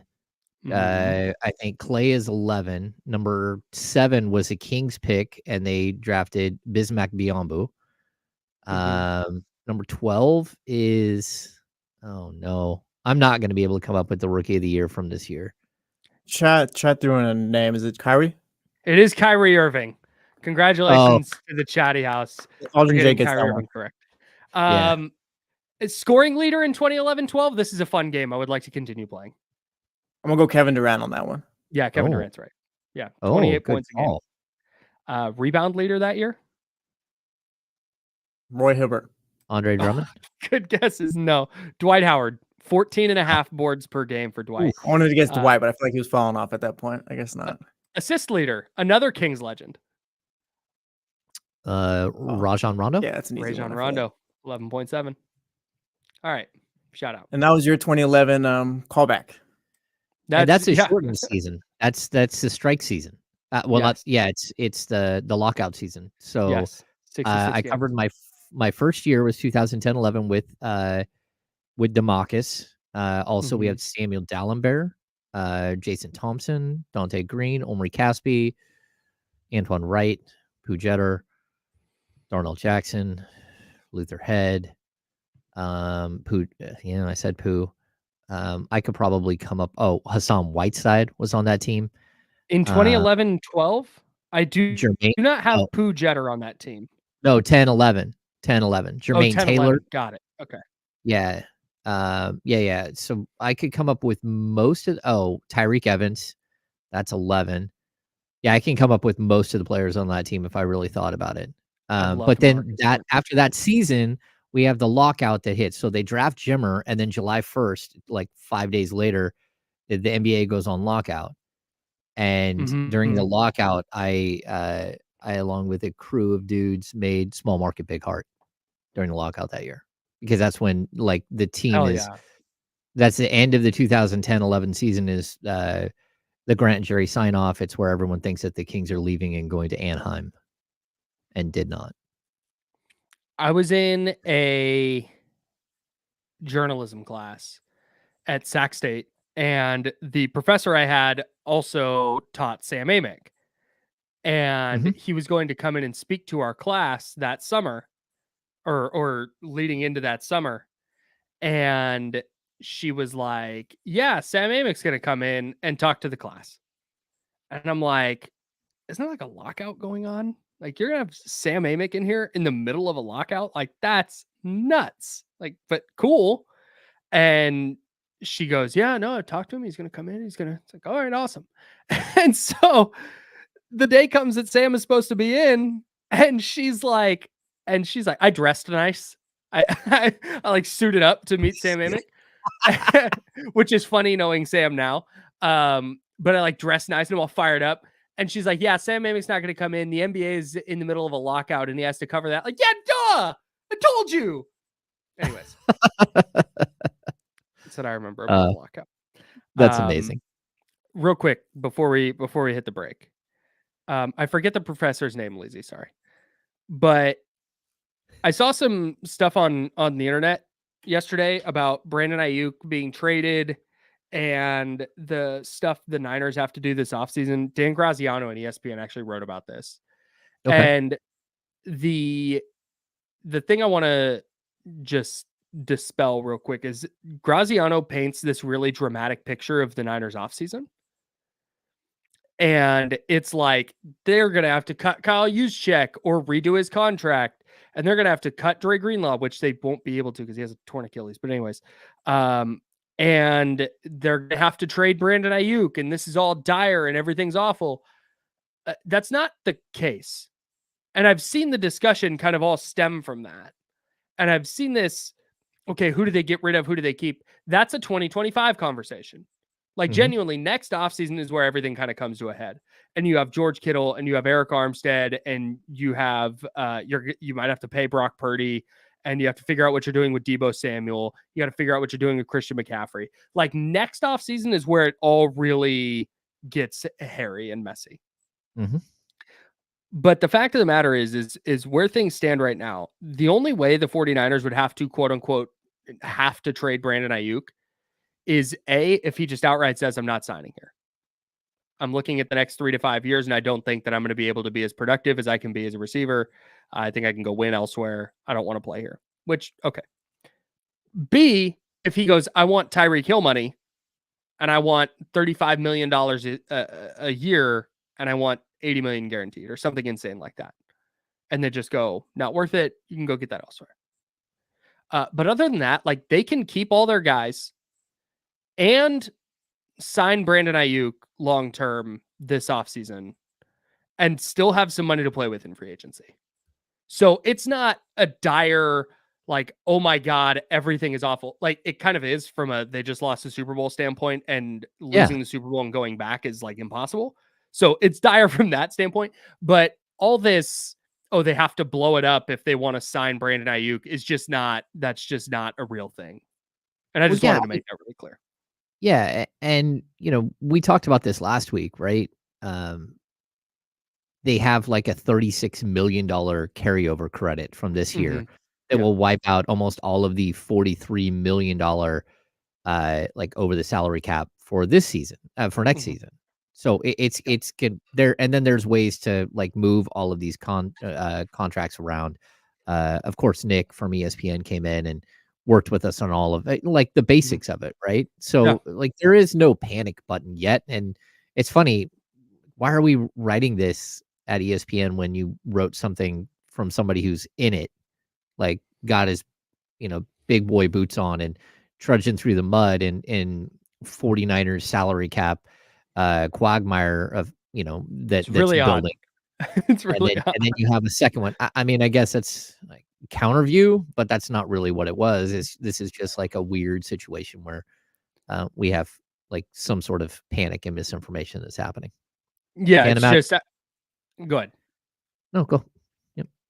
I just wanted to make it really clear that that's just not where things really stand right now with them. So yeah, and I can't imagine not bringing back Brandon Aiyuk. Brandon Aiyuk is like, if we talk about the two timeline thing, Brandon Aiyuk is your 2 timeline with Brock Purdy. That's your 2 timeline. It's, and if you build around those guys and then some offensive linemen and some young defensive linemen and stuff like that. And this year, Brandon Aiyuk was 7th in the league in receiving yards and 36th in targets, which is crazy. But their offense is built around Christian McCaffrey, Deebo Samuel, George Kittle primarily right now. What does that look like in 2 years? When Kittle's gone and McCaffrey's north of 30 and Deebo Samuel might be gone, you're going to need a legit number 1 wide receiver. And I think that's what Brandon Aiyuk is. And I think the 49ers would be smart to pay him. I'm right there. I agree. With you. All right. How do the Kings continue? How they finished the first half? How do the Kings pick off where they left off in the second half? We'll talk about that next. We'll also have the handoff with one of D'Lo or KC coming in to chat with us as well. All that coming up in the final segment on the Insiders on ESPN 1320. Oh, Miles. This was called the Goon Squad Classic. Oh, I broadcasted that game. Yes, I was there. I was there for the Goon Squad Classic. I still have. Go ahead. No, go for it. I still have the video. James, you'll remember there was a Isaiah Thomas, Jimmer Fredette dance contest. And I still have that video on Facebook. It's Jimmer Fredette doing the Dougie. Yeah. It's a real thing.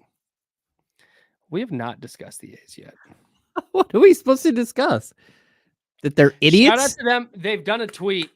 And I don't want to drag the social media stuff too bad because it's not on the social media team. They're not the ones deciding, okay, we're going to close our replies. They're not the ones not posting anything. That's not on them. But they got the go-ahead to do a tweet from spring training, and that's just big of the A's to let them do that. And I'm happy for the social media squad that they got to put something together. Wow. It's absolutely crazy how bad they're going to be and how intentionally bad they're going to be. And then not only that, how like you can't get the story right at this point where they're going to play or anything else. Bro, we should talk about this on air. In fact, should we though, Kyle? Yeah. No, should we? That's what we're going to do.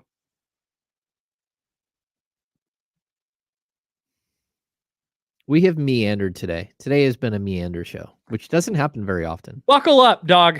There's going to be a lot of them this summer. That's funny. What? I'm congested and trying not to cough on air sometimes.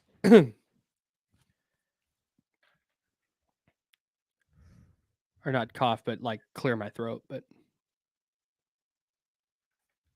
got my vacation booked for this summer, Kyle. That's one thing I did this weekend. Oh, I still need to get my time off for England. Oh, England. Yeah, I need to figure that one out. That's gonna be James and friends. Is that the last week of the NBA season? Yeah, I get back this Saturday, and then I'm going to try and go to the game on Sunday. Also, can you let people know, whoever needs to know, that I'm going to be there Thursday? My plan is to be at the game on Thursday. Oh, yeah. You know what? I haven't got that text, but I will. Coming back, guys.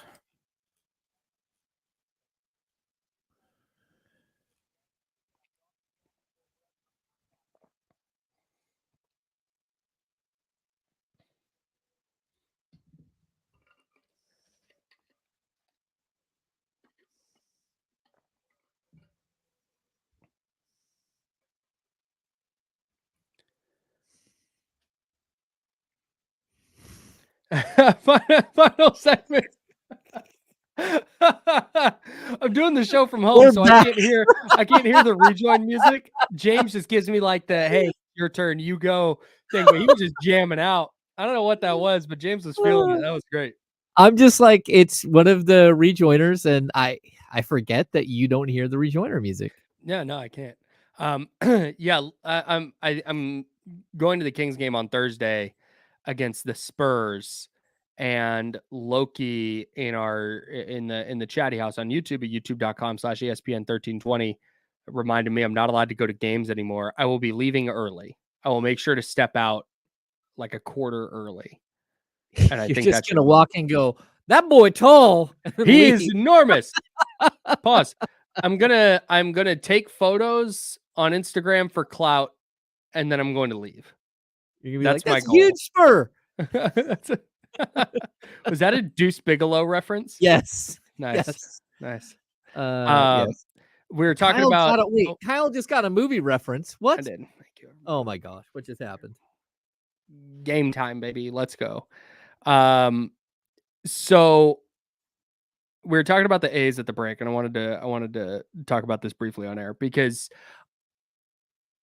at first I was like, when the vote for them to move went through, people like Casey Pratt with ABC7 in San Francisco, people like Ray Ratto, who is a legendary Bay Area journalist who has been around. He was on the sidelines for the catch in the 1982 NFC Championship game. like that, or the 1981 NFC Championship game. Like, he has been around.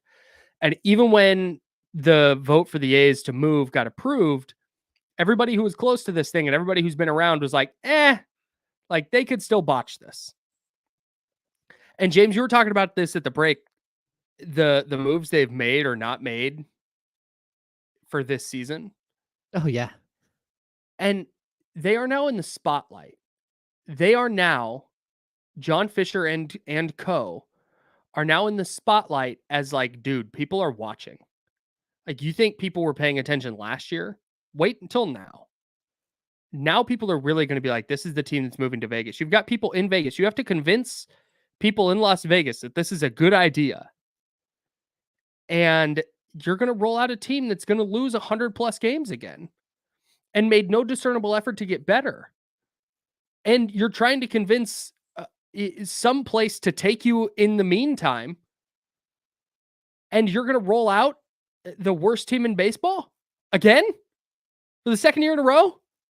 That's just the plan. They intend to do it for 3 more years, just in case you were wondering. Actually, it's 4 more years of throwing trash, like ridiculously bad. And they say that once the stadium opens in Las Vegas, that's when they're going to spend. Why would anybody believe that? And then on top of this, they're doing nothing on social media because everybody hates them. There's the whole negotiation about whether they're going to leave the A's logo and colors in Oakland. And that's one of the things that the city of Oakland is saying, like, you give us the name and colors for this expansion team that we're trying to get, and you can play in the Coliseum until you leave. That's kind of one Oakland, they're playing hardball. I mean, yeah, as they should. Screw them. This is what they have to do, because you're basically looking at, I think it's $68 million this year in a television contract, but then if the next 3 years is going to be around, $65 to $70 million bucks. Mm-hmm. So let's just say it's 70, 4 more years. That's like $280 million that the A's don't want to leave on the table from the NBC Sports California contract, right? Yeah. They want that money. Well, if they move out of the Bay Area, they lose that money instantly. Mm-hmm. And, even if they move to Sacramento, like, they would have to renegotiate that deal with NBC Sports because it's out of the Bay Area window. And whether or not NBC is going to be willing to deal with them or not is a big question. And my guess is they'll at least listen, but they're going to want a whole lot less money than this 68. So whether it's 40 million or 50 million, whatever it is, they're going to want a discount. If they stay in Oakland, they get that money. So now city of Oakland's like, number one, we're not giving you the Coliseum rental for $1 million a year, which is what they've strung out forever. We're not doing that crazy anymore. Yeah, it's absolutely wild. So it's probably going to cost like 30 million or something. They want some of that money. They also want Major League Baseball in the room, and they want to guarantee an expansion team.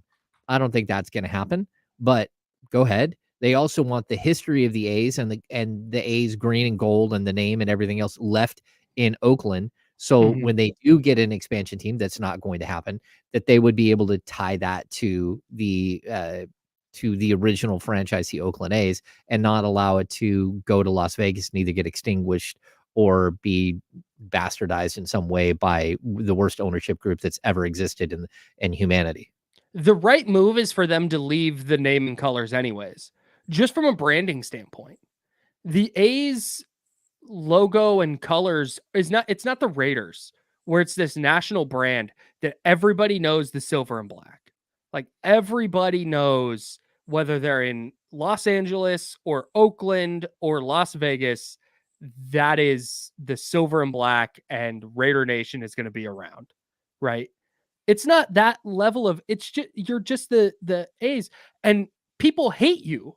Like, baseball fans, baseball writers, Jeff Passan, Ken Rosenthal, the biggest names, drag you constantly. They made fun of him on First Take the other day. Jeff Passan with Tony Kornheiser, just absolutely. Pardon the interruption. Pardon the interruption. My bad. Yes. Yeah, PTI. Yeah, they absolutely clown them. Clown the A's. And like, oh, yeah, no one really believes that they're going to get this thing done. Like, why would we believe that? Right. These idiots can't get anything done. Jeff Passan, who is as plugged in as any writer in the sport, is like laughing at the idea that this is just going to sail through. So the right thing to do is to just rebrand entirely. Try and wash your hands of the Oakland A's thing and your debacle in trying to leave that city. They should be willingly doing that. But a rebrand costs time. It costs money. There's focus groups that are involved. It's adding on to this timeline that the A's have already hosed. They've already screwed it up in every conceivable way. They do not have the ability, whether financially or with the calendar, to go, okay, yeah, by the way, and when we move, we're going to become and they can't be the Aces because I believe that trademark already belongs to a team in Reno, but they can't just go be like, oh yeah, we're the Aces now. That's also the WNBA team in Las Vegas, by the way. So they would have to completely like rebrand, new colors, new logo on top of everything else. So the reason they're trying Las so hard Vegas Cacti's. There it is. Cacti. Yeah, for sure.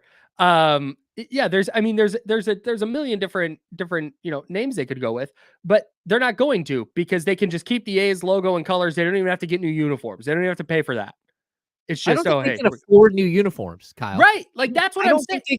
They're literally going to go out there and they're going to like heat gun Mark Canna's name off the back of a jersey and put another name on the back of the jersey, player to be named later, and just like keep going with this thing. Yeah. Yeah.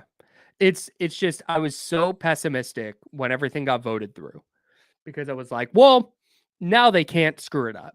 Like now they've been fast tracked and they've gotten pushed down the hill and now it's just a bunch of formalities, but it appears they're in the process of screwing it up. Oh, of course. And man, you said this at the break and it just really hit me, man. You were like, and they're going to be the worst team in baseball again. It's like, why would you do that? Why, with the Major League Baseball's eyes on you, why would you give people more reason to think you suck? Why not make some kind of, it's not even like they tried. It's not even like they put together this fake free agent list, like the Billy Butlers of the world, where you're bringing them in and you're like, yeah, hey, look, we signed a free agent. Country Biscuit is a Country Breakfast. Yeah, country Breakfast. There we go. They didn't even do that. They did nothing. I saw a reliever they brought back, and I'm like, I don't even remember that guy being on the team last year. Yeah. Sure enough, he was bad. He was there. You're like, huh? Zach Geloff can play. Oh yeah. Zach Geloff is a gangster. But beyond that, like there's not Shea Langoliers is not putting butts in seats, bro. People aren't in Vegas like, yeah, we're pretty fired up for the Langoliers era. I think Tyler Soderstrom, like that could be an era. But again, Geloff and Soderstrom, they don't match the timeline for a new team in 2028 in Vegas. They don't match the timeline. So what are we doing here? Like it's such a clown show and just such an embarrassment. And I know like there's rumors last week that the Sacramento's leader in the clubhouse to have the A's for 3 years. And now all of a sudden the A's and city of Oakland get back to the table and now they're negotiating.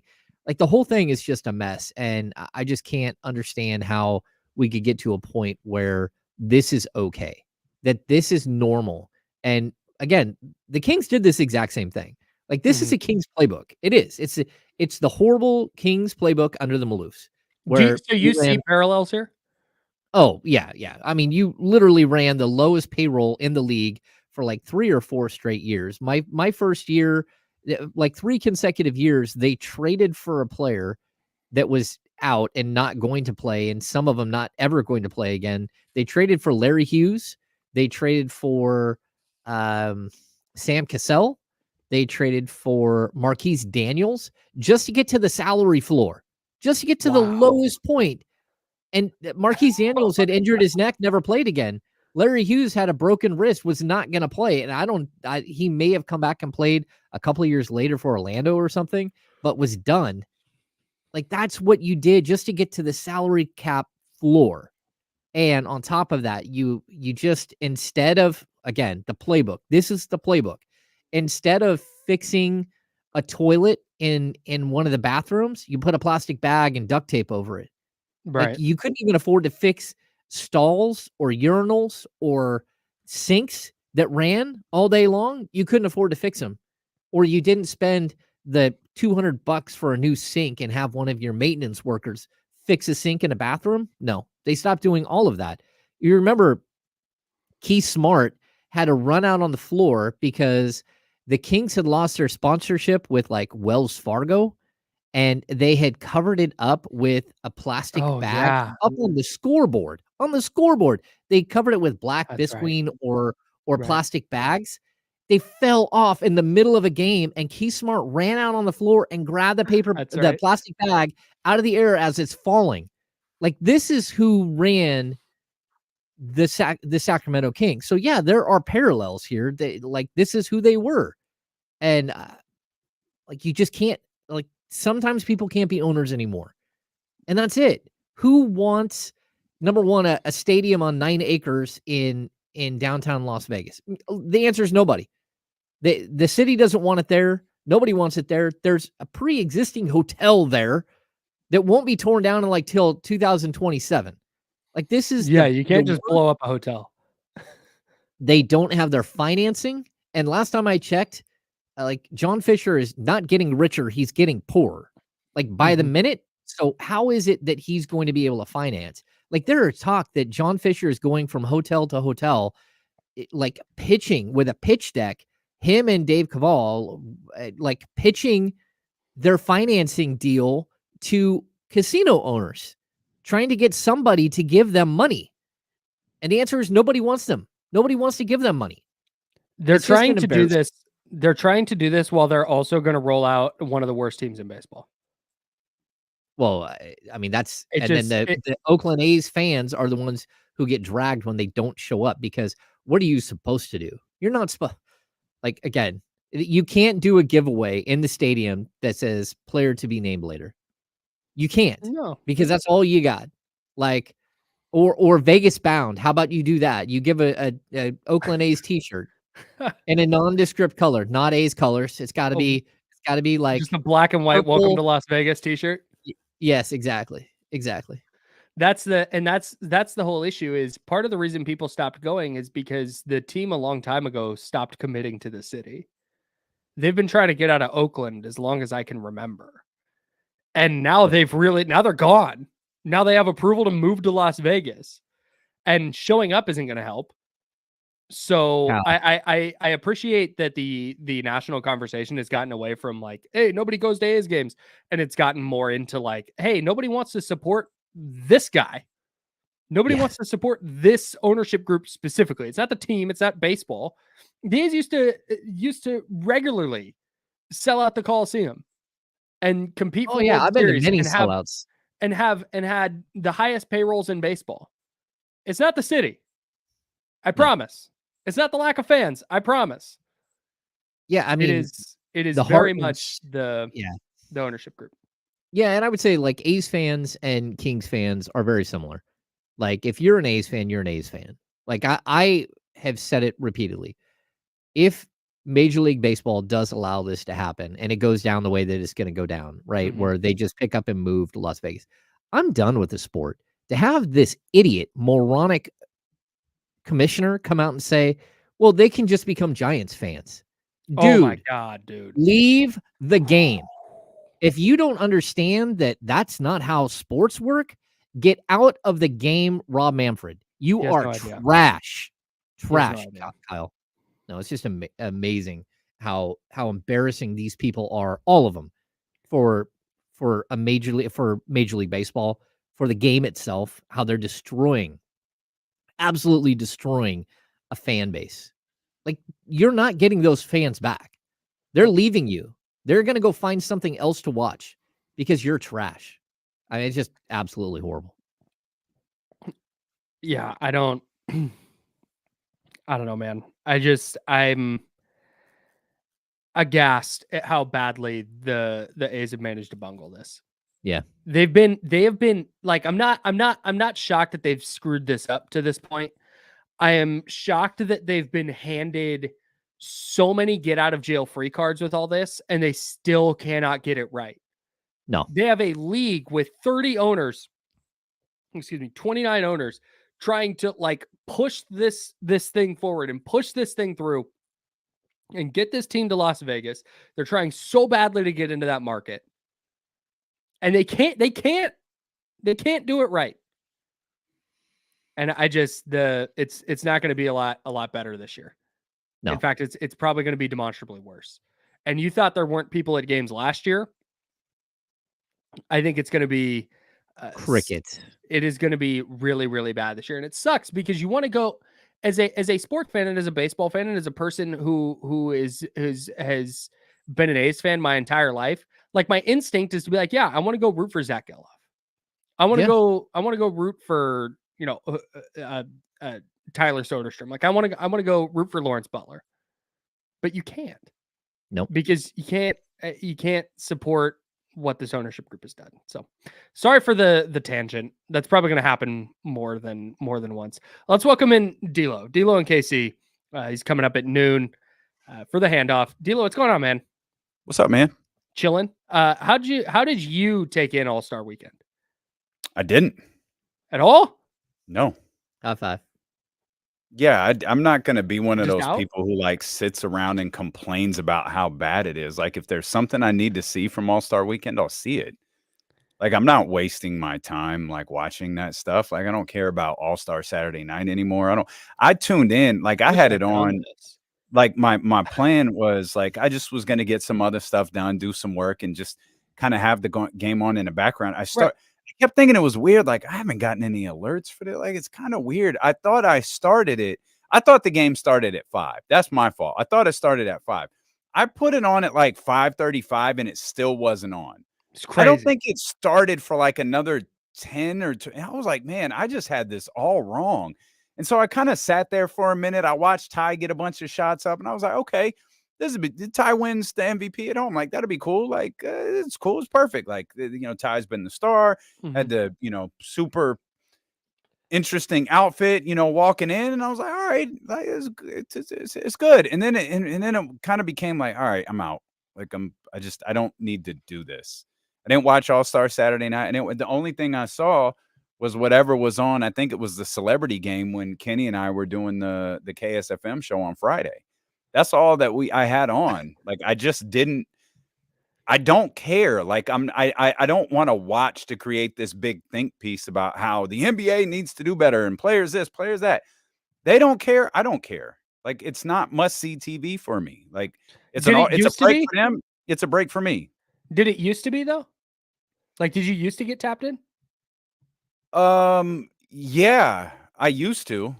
Yeah, absolutely. Like I used to. The 92 All-Star game, I think, is one of my favorite basketball games ever, where they walked off the floor when Magic hit the 3 in Orlando. I remember Jordan's in the overtime game, wishing they had just walked off the floor for Jordan's last All-Star game instead of actually trying to, go to overtime, which Kobe always said, like, I wasn't trying to. He fouled me. What do you want me to do? Miss the free throws? Yes. I don't know when I stopped. I don't know when I stopped paying attention, but it's definitely been in recent years where it's just like, I don't care. I love that you said, like, if they don't care, I don't care. I will, like, and I don't fault them for that, by the way. Like, yeah. It's not like this, oh, they need to do this. It needs to be like it used to. No, like, it's cool. Like, it's essentially like an unpaid exhibition. These dudes are exhausted. They're worried about play-ins, playoffs, all NBAs. They're worried about contracts and all of this different stuff. I get it. Like, I completely get it. But I don't need to, like, sit around and, be frustrated by it. Yeah, we were out to dinner on Saturday night, and the TVs had it on, the 3-point shootout and the slam dunk contest. I was like, okay, I'll sit here and watch it, like, while I'm eating and, having a cocktail. Mm-hmm. That's fine. But outside of that, I'm not turning it on. I didn't even look on Sunday. I was like, okay, what time is the finale of True Detective coming on? Because I don't care about this game at all. It was a second screen experience for your boy, for sure. It was on, but I was telling James, Damien, I was like, I feel like I'm obligated to do this because of work, but I couldn't tell you 5 things that happened. I stopped feeling like that. Like, if we come in today and we talk like the build to WrestleMania for the next 4 hours, does anyone tune in and go, I can't believe they're not talking about the NBA All-Star game? No. Like we do have certain like obligations to what we do, and I don't yeah. think the NBA All-Star Game is one of them. Did you watch this, If Steph? Aaron was in it, it's different. If Domas is in it, it's different. Like if there's a Kings tie-in, like I get that, but Yeah. other than that, no. Did the Steph Sabrina Ionescu shootout do anything for you? Yeah, I thought it was cool, but again, I watched it on social media. Like I Yeah. didn't watch it live. I wasn't going to try to time it because I didn't care about anything else that night. Sure. But I was Dang, I intrigued messed by that. up. I messed up my Saturday night, man. You messed up your Saturday night with this? Yeah, It's like apparently. the home run I was like, derby. hey, I gotta get tapped in. I even think the home No. run derby, like there is a way that guys can hit more home runs and it becomes even more spectacular. And so you're just like, this is wild. I cannot believe that guy just hit X amount of home runs. Like he just keeps hitting them.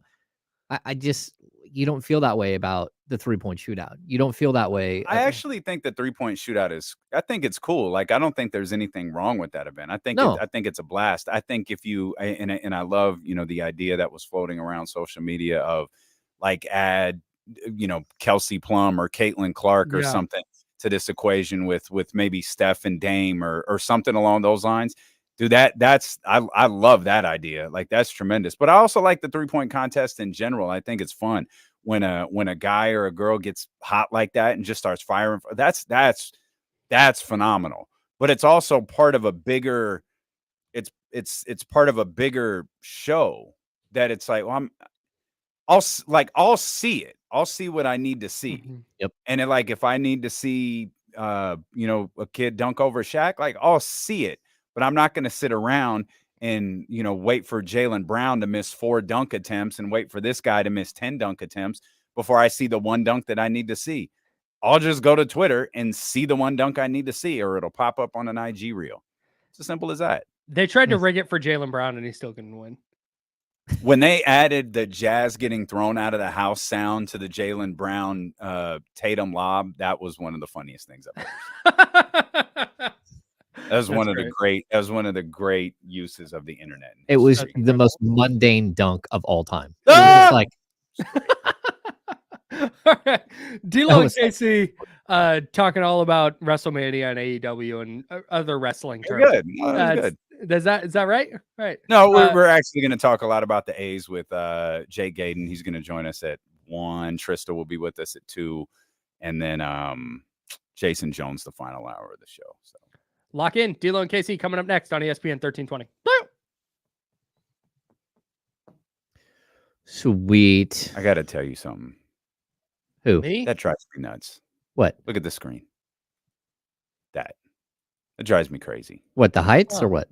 No, the Jiffy Lube logo in the corner. Oh, that's you my don't like- bad. No, we I got put the it up Jiffy there. Lube logo down here. Well, And you behind can't you. see where I'm pointing. You can't see that I have my. Yeah, but when we do yeah. the dual box, it's not in the way. Yeah, I know.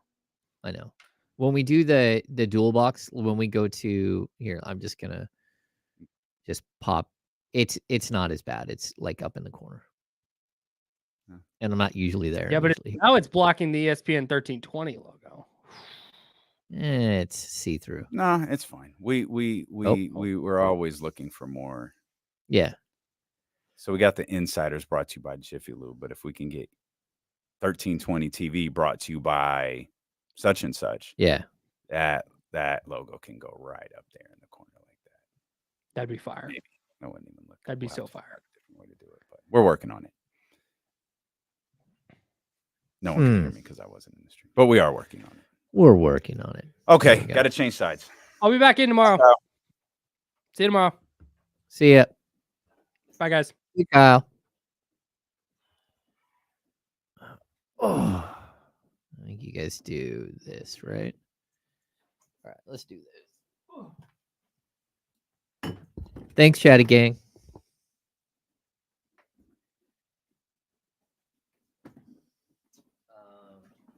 So yes on Thursday? You need us or no? Yes.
We got them screaming D-Lo, KC, D-Lo, KC, D-Lo, KC, D-Lo. We got them screaming D-Lo, KC, D-Lo, KC, D-Lo, D-Lo.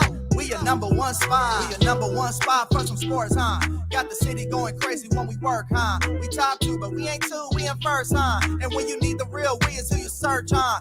D-Lo, KC, D-Lo, KC, D-Lo, KC, D-Lo. We your number one spot. Talk to me, baby. Talk to me. Come on, man. One more time. What's good? All right. Welcome in here to the Tuesday, February 20th edition of D-Lo and KC. I'm Damian Borling. The ultimate needle mover in God mode himself. He's Kenny Caraway. Yes, sir. Acknowledge me. We in here, man. Celebrating Black History is it's only hard he can. Well, I'll tell you, I was. This would have been an episode. This would have been an episode today. Is there an Office-like episode for this? Oh yeah. So I was asked not to put it on social media. I'm not. That's fine. That's fine. If you weren't, hey, I was not going to do that. Well, yeah. So go, Jesse, just jump out real quick. Go look at the cloth. Go look at the.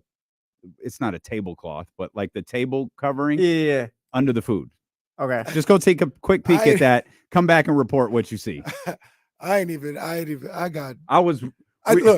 It's cool. Yeah. It's cool. I got jokes, so I can't even say the jokes. No, the jokes will stay. It's a very rare occasion where the jokes will stay in house. The jokes will stay in house, but lazy.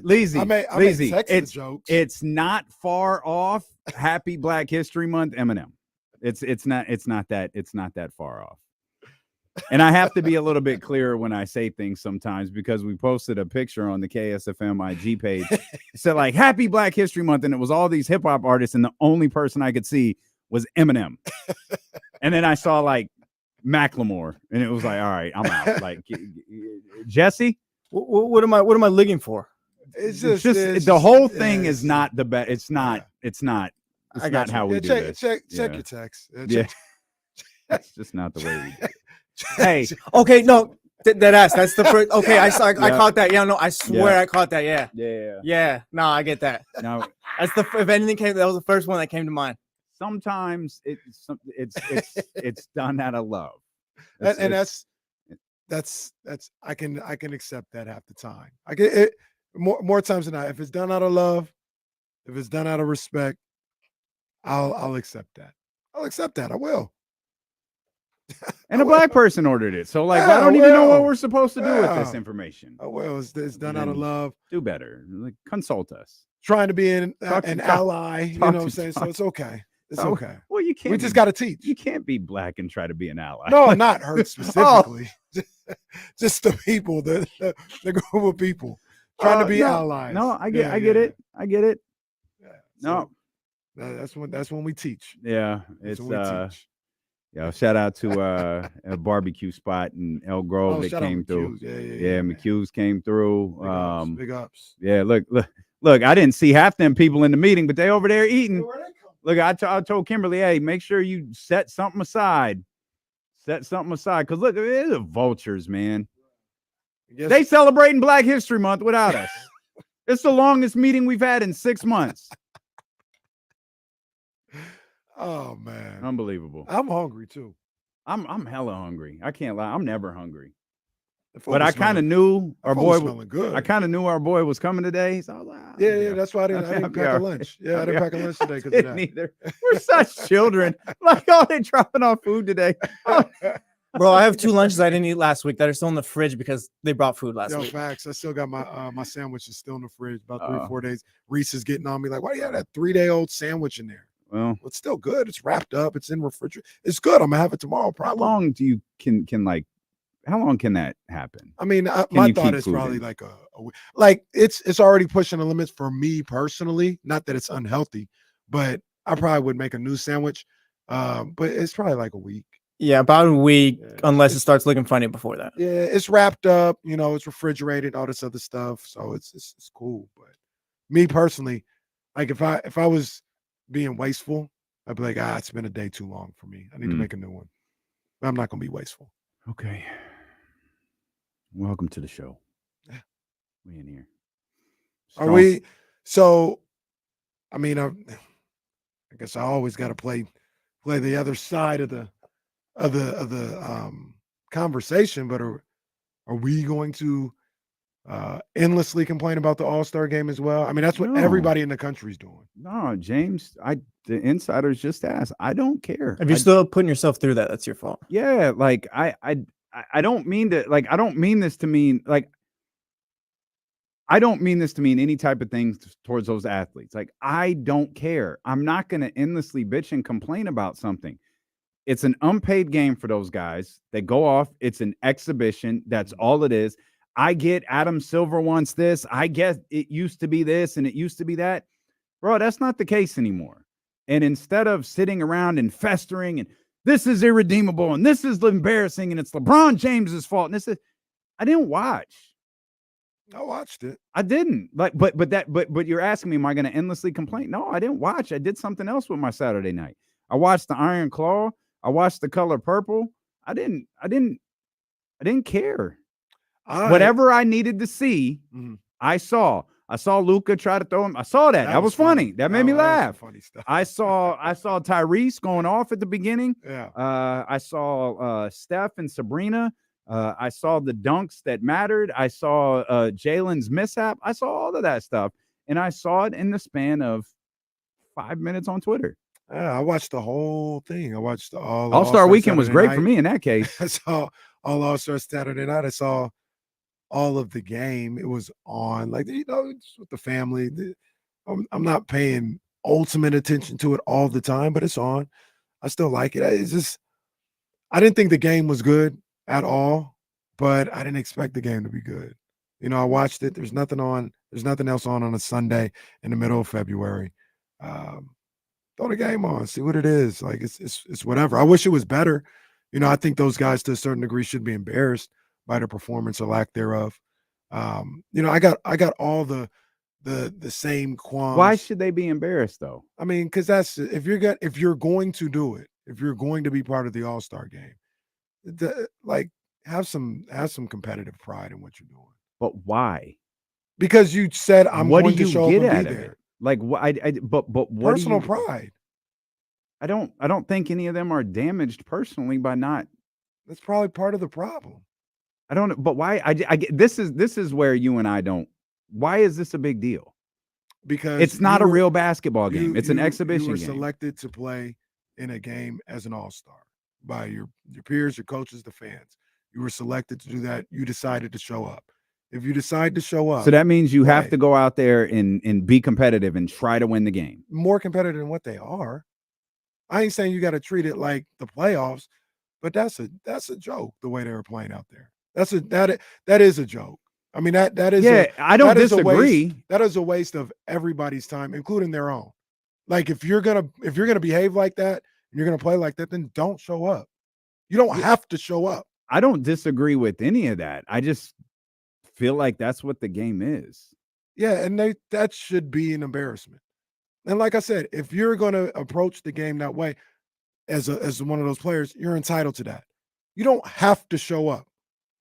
You don't have to show up. You don't have to show up. But if you're going to show up, put together a little bit better effort than that.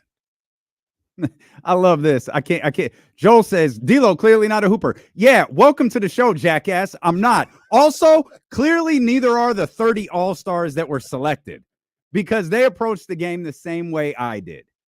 They don't care. Shout out to Nikki D. What's up, Nikki D? We see you. Shout out to her. Look, no, that's fine. Nikki, you ain't Nikki D. Check it out. See, you know, Nikki got us taken care of. Yeah, yeah. Nikki, the queen of the hats too. Absolutely. Nikki is the queen of the hats. Man, I got the silverware too. She ain't playing. Nikki did that.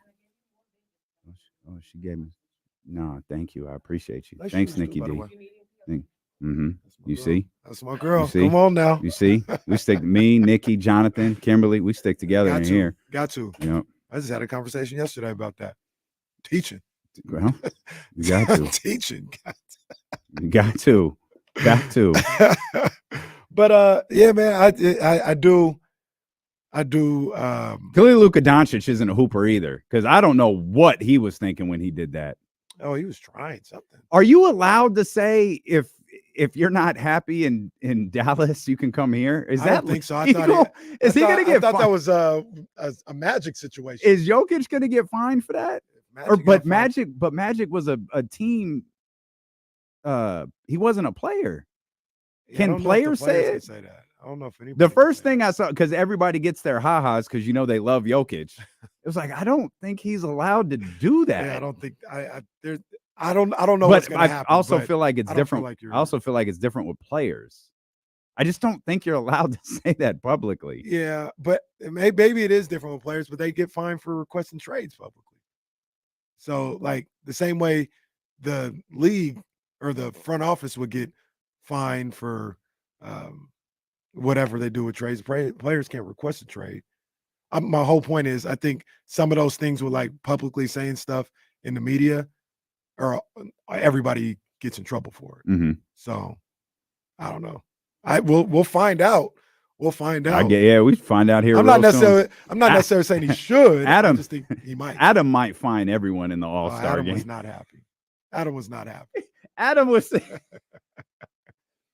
was sitting there like, y'all couldn't have tried for 1 year. Adam just 1 year with our TV contract, like hanging in the balance like a Money in the Bank briefcase. Y'all just couldn't have tried 1 year to make this look good. Adam was just. I do think that I do think they should play a little harder than what they do. I don't think that's asking. I don't disagree either. And I don't think that's asking a lot to say like, hey, treat it a little bit more like a game. I don't disagree with that. I'd enjoy, like, I'd love to go back to watching the All-Star game. But if that's not what they're gonna do, then I'm just not gonna sit around and complain about it. I was a little interested in the 200 points because me too. I said, has this ever happened? And when I saw they hadn't, and I was sitting there with Reese, and it would look like foregone conclusion they were getting 200. And then the East start missing shots. Yeah, and the clock kept ticking. I was like, oh, I don't know if it's gonna happen, Reese. I don't know if it's gonna happen. Other than the very beginning when Ty was hitting all those shots, and that was the only other time like I popped into the game was at the end because I wanted to see them get to 200. It would have been more compelling though if it was 213 to 208 instead of they beat their ass by 40 or 30 or whatever it was, and it's like, all right. Yeah, it kept getting to the point where it got like 12, and you're like, all right, maybe something could happen, and then literally in 45 seconds it'd be backed up to 27. I got a probably an opinion that we'll disagree on. Okay, well, we'll talk about that. Plus, more importantly, how big of a deal is making the All-Star game when it comes to All-NBA? We'll talk about that. Probably not as big of a deal as you think. We've got that coming up here. We're just getting started. Happy that you're here with us. D'Lo and KC, brought to you by Sky River Casino here on Sacramento Sports Leader, ESPN 1320. Hey, real quick, I want to give a shout out to Choose Fitness. Last night, saw you in the Normatec. Yeah, I'd never been in that before. Oh yeah, that's the compression boot is crazy. So yeah, man, shout out to Choose Fitness. They got that. They got the hydro massages and all that. But yeah, I because after the and shout out to everybody that showed up and supported the cap that I did with my man Sam Luong, Sac Skills Factory. Big ups to everybody that came out for that. But my legs was tired. There was a lot of standing and walking around and doing all that. I said, man, let me get in those compression boots, man. I needed something real quick. So shout out Choose, man. That's a good look. It was only 15 minutes, but it did the job. I felt good afterwards after that, man. So I think you can get it for longer. But yeah, man, I love that. I'll be back probably tomorrow to get back in there. I need that like 2 or 3 times I got a in week. for an hour each day. Yeah. On Saturday, because my legs were shot. My workouts were garbage, man, and they brought some life back to me. Yeah. Them compression sleeves are a game changer. Yes, indeed. Shout out Coach JT. I saw him in the building yesterday as well, and Coach JT said, "Hey, I'm here." So I don't know. We got to talk to him. Coach JT can come in anytime he wants to. I got to talk to him. We got to talk to him. Shout out Coach JT, though. He was in the building. I can't eat this, but I wonder if they have any biscuits out there. What can't you eat? The macaroni and cheese. Well, give it to me. I got you. This looks phenomenal. Yeah, this is incredible. Hey. Okay. Hey. Let's go. Got it. Let's go. It's gonna rain that day though.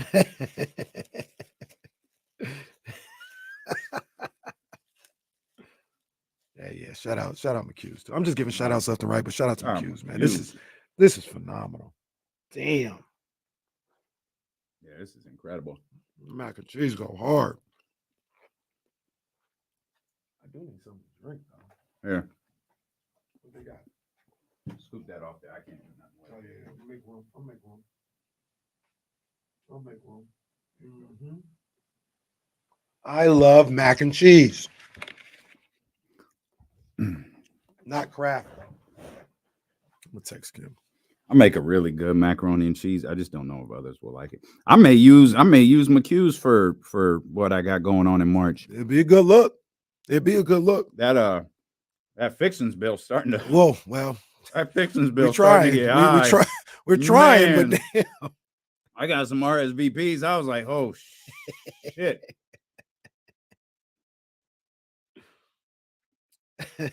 We starting to approach second tray status. Oh, I don't know.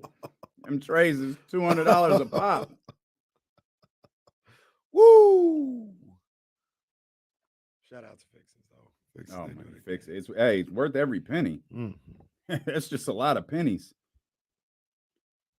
This is bomb. Yeah, this is incredible. This reminds me of summertime. Man, McHughes is where it at. How close is this to you? It's down Elk Grove.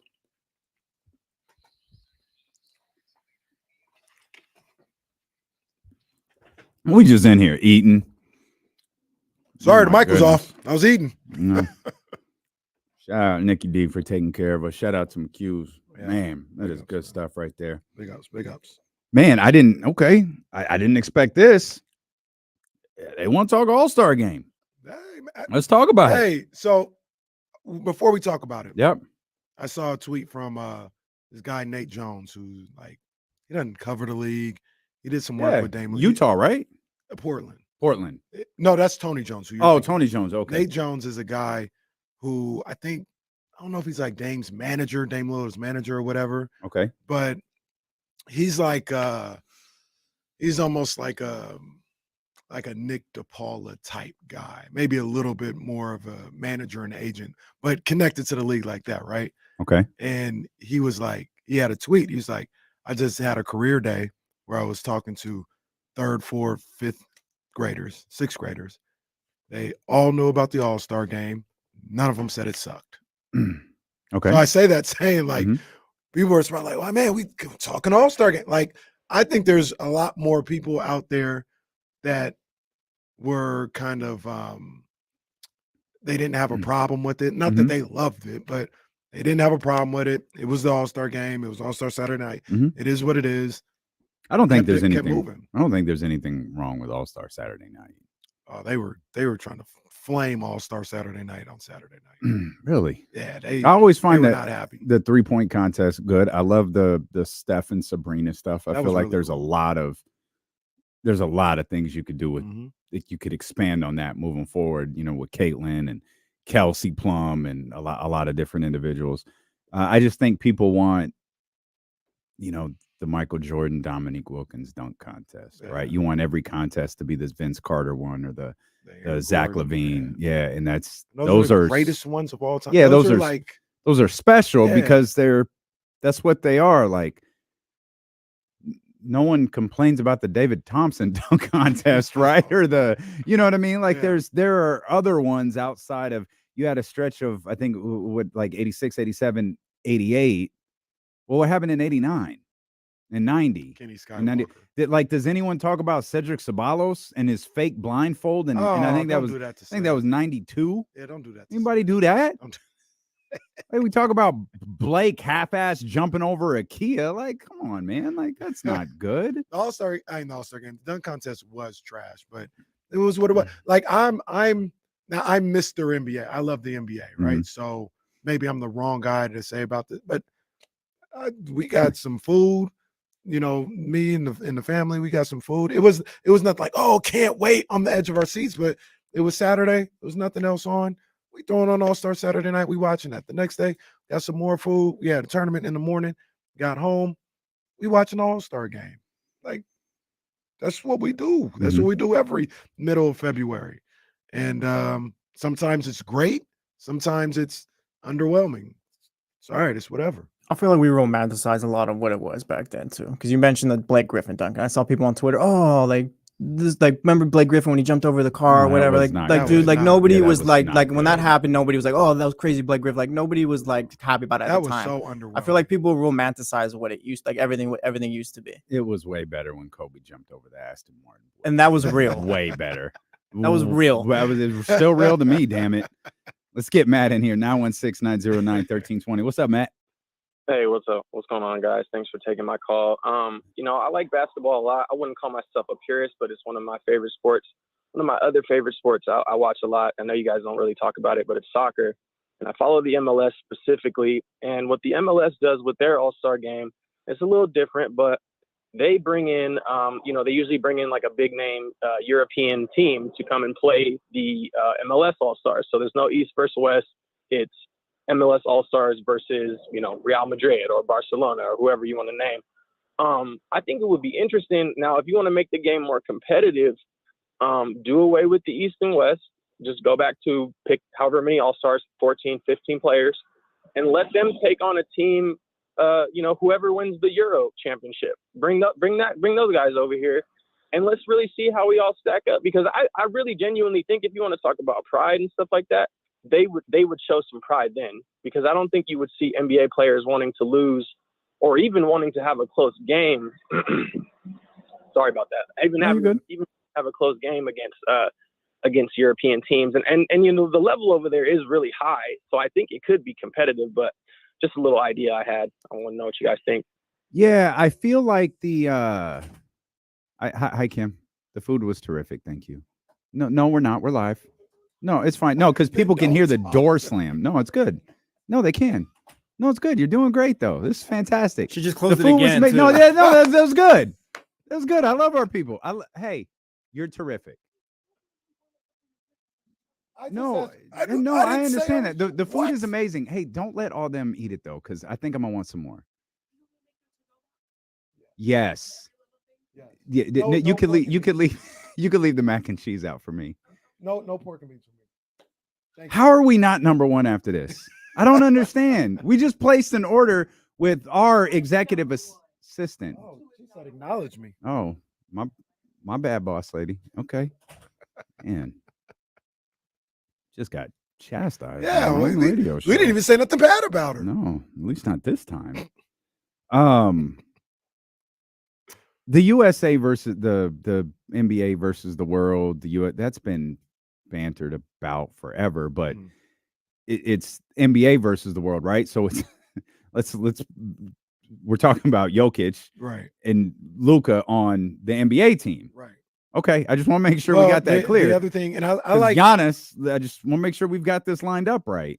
Yeah, no, 100%. But the problem with that one, and I like Matt trying to think outside the box. I don't have a problem with that. But you're gonna be cutting off half the All-Star team, and we already feel like two guys. Yeah, that's right. Yeah. So you know that's where it would run into something. They used to do that tournament and champion things after the season with the NBA champion. They would play in like a kind of how people talked about over the summer after the sprinter talked about the world champion or whatever. They used to play in the tournament of champions. A world championship. It's still funny. The world champion of what? But yeah, I mean, I think the way you would, if these guys aren't going to be left to their, you know, own competitive nature of trying to put on a better product, money might be the case. A lot of those guys make a lot of money, but I don't think they'll turn down $1 million. No, I don't think so. I mean, all these guys will do a little bit more than what they do if $1 million each was on the line. Well, I keep thinking about the play-in, but I also, or not the play-in, the in season. Yeah. But that's also not like there's 40 million a year guys on the All-Star team. Mm-hmm. They're the Max McClung or whatever his name, no disrespect, but like, is he an NBA guy? G League guy right now. That's okay. That's what I thought. Orlando, I think it was. He's not on the All-Star team. No. So the $1 million, now, again, not to say that these guys will turn their nose up at $1 million, but I also don't think it has the same.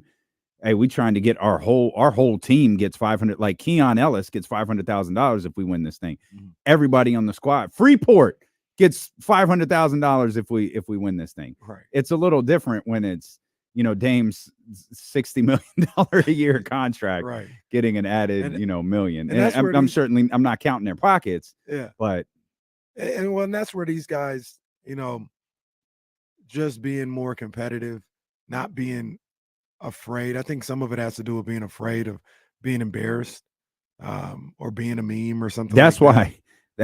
That's why that people talking about the one-on-one tournament. I think Dwight tweeted that. I think a few people. That's why that'll never happen. No one will ever do that. These guys, but part of that comes from being competitive.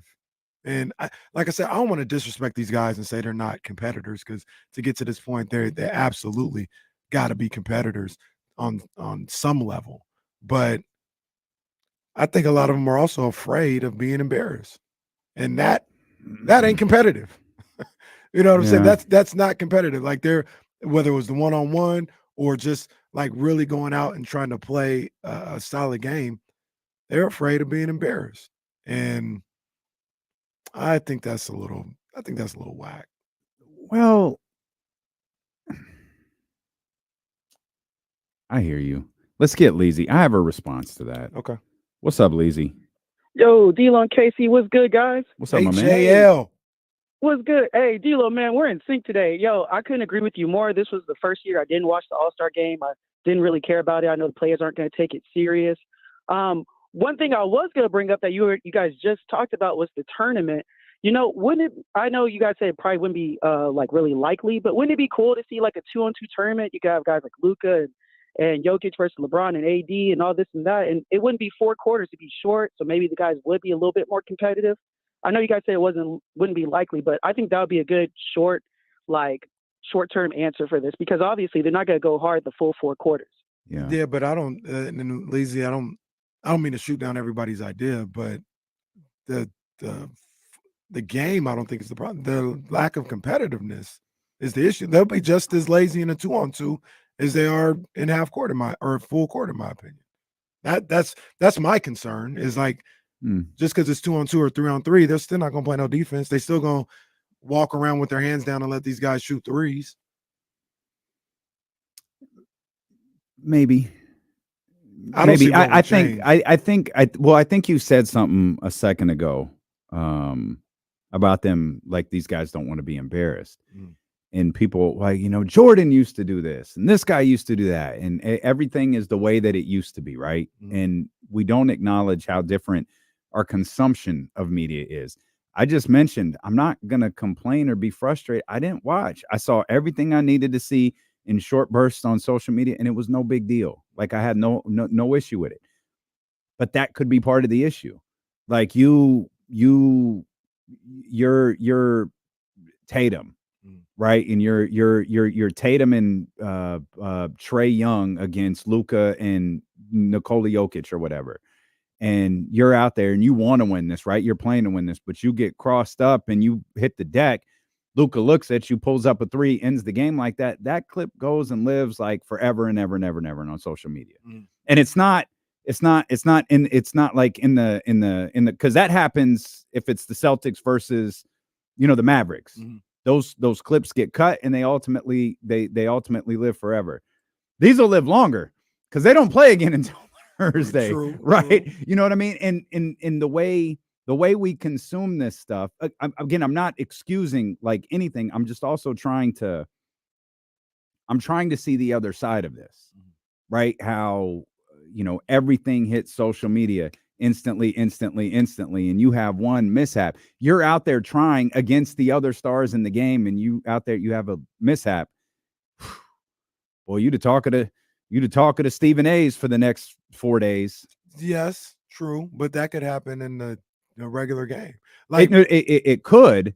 It does. Yeah. I just don't think it happens. It's not for as long. Like, for instance, and I think also, so the flip side, RIP the flip side. Man, to this shame whole, what happened to flip side. Damn shame. To the whole, like, the way we consume things nowadays is, and this is maybe I'm just making an argument for argument's sake. I'm not saying this guy's an all-star, but Brandon Knight. When I say Brandon Knight, what's the first thing that comes to your mind? As far as like a highlight or anything like that? You remember who Brandon Knight is? I remember who Brandon Knight is. Oh, Jesse's not in there. Nikki, what comes to your mind when I say Brandon Knight? Brandon Knight? Yeah. Some superhero stuff. See, she was thinking of the Dark Knight. But Brandon Knight is the DeAndre Jordan. Mm-hmm. When he got dunked on by DeAndre Jordan on the alley-oop and all that. That one? Yeah. Okay. That's the first thing people think of. Ask me what the first thing I think of when you say Damon Jones is. Damon Jones, what is it? Yeah. It's LeBron and all it's king, yeah. The whole, and Leezy in here says DeAndre Jordan. That's the first thing that comes to his mind. Nobody thinks about what Kyrie did to him in an all-star game, which was just as embarrassing. Kyrie in the Rising Stars game dropped that man on his face. Mm-hmm. And my whole point is, it feels like it lives forever. I mean, I remember it because I remember everything about basketball and stuff, but it doesn't live the same way as a regular game. I got you. I got you. But for them, it lives differently. Mm-hmm.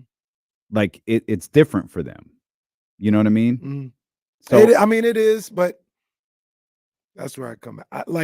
Maybe I shouldn't say that they shouldn't be scared, but I don't know. That's part of the nature of the beast. And we're probably probably reaching with this whole conversation. Like there could be absolutely no validity to this whatsoever. Mm-hmm. Like people have speculated that LeBron James won't enter a dunk contest or didn't, 20 years ago or whatever, because he didn't want to lose. Mm-hmm. And then like my counter argument would be like, what does he have to gain?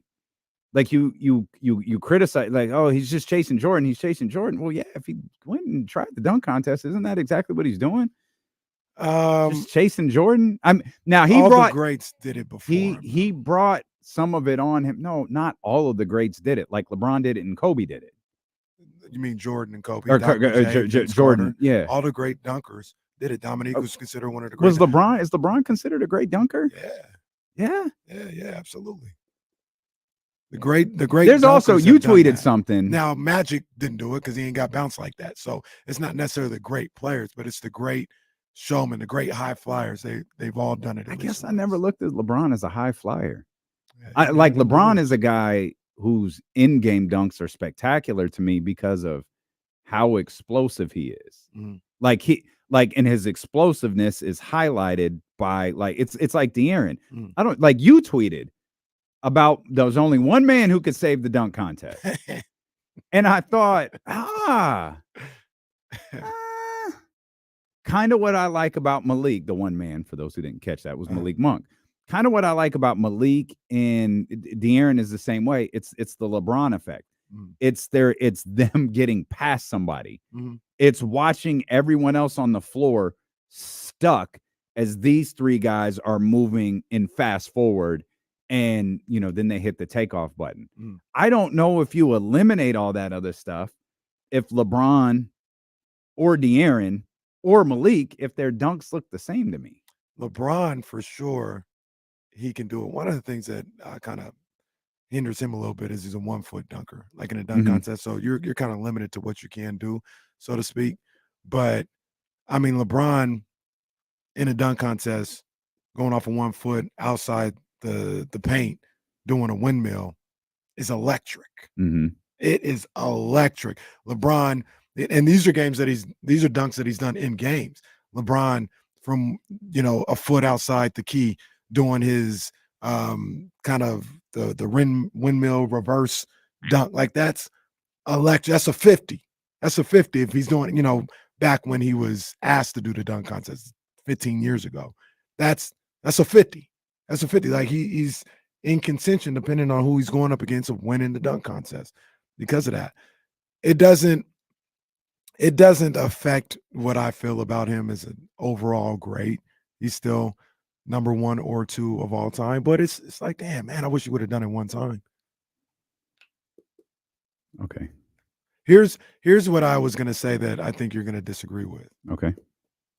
I think everybody says it. You said it. I heard James say it earlier. People say it, throughout NBA circles.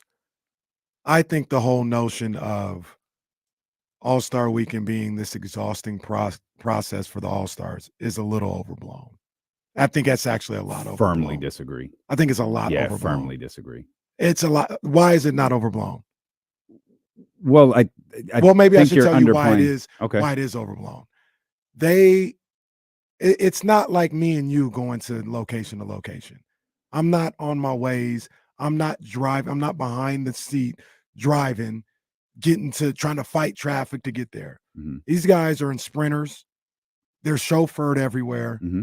They are VIPs in every event that they go to. Mm-hmm. And it's one day. Nobody's asking, maybe 2. Nobody's asking them to do this for a week. It is one Saturday mostly of the year. It's not that big of a deal. Like I saw something with Bam Adebayo, and the agent was showing Bam had to go to this event. I think he had to go to like maybe 2 or 3 events, a practice, and then probably a Jordan party after. Go to All-Star Saturday night, Mm-hmm. and then go to a party. Mm-hmm. Like it's not that big of a deal. And it's one day. You don't even do that. Like you talk about, I just want to rest. You don't even do this in your regular season. Like when the Kings had the weekend off, they just sat around. Maybe they had a practice. You had a practice from 10 to 1 or something like that. But that's your rest. You know what I'm saying? Like it'd be one thing. My point is it'd be one thing if you were asked to do that every single weekend. Mm-hmm. And the one weekend you looked at that you had a break, you had to go to Indianapolis and do that all over again. Mm-hmm. No, you're doing that one time out of the year, really. That doesn't mean it's not a lot, though. And it's not even a lot the same way, though. Yeah, I disagree. Like I understand that they're not driving, but that doesn't just because they're in cars that aren't that are chauffeured doesn't mean they're not stuck in traffic. It doesn't mean that they're not taking phone calls. Like Bam's agent laying that out. You also have like agent meetings that you've got to take. Like you're meeting with your agent because this was I think I wrote this into the show later. The large contingent from ESPN was there. A large contingent from TNT was there. Did you see who else was there? This got people talking. Yeah, I saw it. It was Amazon. The boys. Yeah, large contingent from Amazon was there. So he's like, bruh, I'm trying to get this bag and y'all messing around. There was a large contingent. So those there's those types of things. You've got a Nike deal. That means Nike has a suite at whatever hotel that you've got to, stop in and visit and say hi to the Sprite sponsor or the Starry sponsors or Stormy or whatever that drink is called. Mm-hmm. There's a lot of different people that you have to meet with. And I get your point, and you're right. I do disagree, but it's the constant need to be on, right? You get in your car, you get down for a second. You're getting driven. Okay, turn it back on because you got to go meet with such and such, such and such, such and such. All right, now we're going to All-Star Game. All-Star Game, you're on. Mm-hmm. Or not All-Star Game, I'm sorry. All-Star Saturday night. Yeah. Different than the other stuff, but you're on. And then you're off to the Jordan party because you can't say no to the Jordan party. No, you're invited, you have to go. Right? So, again, I get your point that it's not every weekend. Oh, it's not. But I also will push back a little bit on it's not a long – it is a long process. Like, you have NBA Cares worked in there that you have to be a part of where you go out and you do you're meeting with, I was a part of NBA Cares. You're meeting with people like me out there. And my thing, even with that, because people have mentioned NBA Cares, and I'm not saying you're not literally at these places. You're at like 5-6 different things throughout the day. I understand that. But, and this is why I say overblown. They're not really building a house when they go to NBA Cares. Like it's not, they're not building the foundation of the house. They're doing some photo op stuff. They're there. They may put an L into one of the things to show that they're doing that. Then they take some more pictures with a big check, and you have your hard hat on and all this other stuff. And then you're off to the next event. Like I'm not saying you don't have being there sometimes is an effort in itself, but it's not the same as me and you at Solomon Vinyl for 4 hours, like having to they're not on like that. They're not hosting a party. They're there in the VIP. Well, they might have a party to host. Tyrese. Oh my God. Tyrese knew the Tyrese was the host with the most. Yeah, he was doing his thing. Him and Mario. But I just I don't know. I'm not saying it's nothing, but I don't think I've never lived it. You've lived it more than I have. But it's not this. It doesn't seem like. Well, I watched it as an observer, right? Like I watched. I watched. I got off from an NBA Cares van where you actually do a little bit more. You're 100% right. It also depends like who you are and what group you're with and who's with you. Mm-hmm. If you're an all-star coming with families, there are families that like to participate in that NBA care stuff. So to build a house, are you actually building the house? No, but like for 30 minutes, are you putting insulation in? Sure. When you're LeBron or and I'll speak to when you're Magic, Magic was the one who didn't get the opportunity to do that because he got pulled in 75 different directions in the 45 minutes that we were there. That's all we were there. 45 minutes in New Orleans. Magic got pulled from place to place to place to place to place to place. We all got in our car at the same time. Kobe was in the one right next to us. We all got in the car at the same time, went back to the same spot. Magic went off to a different place. Kobe came back to the same hotel that we were staying at. We walked in with Kobe. As we're walking in, the NBA representative grabs Kobe, says, "Hey, are you ready to go to?" I don't remember what we were done. We were done for like 3 hours. The NBA representative grabs Kobe. "Hey, are you ready to go to such and such?" He was like, "Yeah." Do we have some water? That's all he said. Do we have some water in the car? Yeah. Okay, let's go here. We're gonna go say hi to this people, and then we're getting right back out. That was Kobe. That was Kobe in the post Katrina. I don't remember what year that was, but the post Katrina All-Star game. Yeah, like that was Kobe. Right. So again, I get it. Your point is valid, but I do think it's a little bit more than you're giving it credit for. Maybe so. Maybe it's not the case. Again, so I'll give you another for Tyrese. This weekend was a lot for Tyrese because it was Indiana. He was I saw this in Orlando with Dwight. They hated that All-Star game in Orlando because Dwight had to be essentially the de facto host for everything. So there's probably a little bit more on Tyrese than there was on Jokic or Luka. Yeah. So it varies. But it's also I feel like that's also part of the job. That's part of what comes with it. That's part of the reason why you're making 9 figures. You know what I mean? That's part of the reason why you go places and you never have to pay anything for the rest of your life. Tyrese ain't never got to pay for a meal in Indiana because of in 1 day, 2 days, they ask you, "Hey, let's get this done." Like, I don't want to hear no complaining. And I don't think he did. No, he didn't. But I'm just some players said it, man, y'all don't know, man. It's just it's a lot. All right, man. Come on.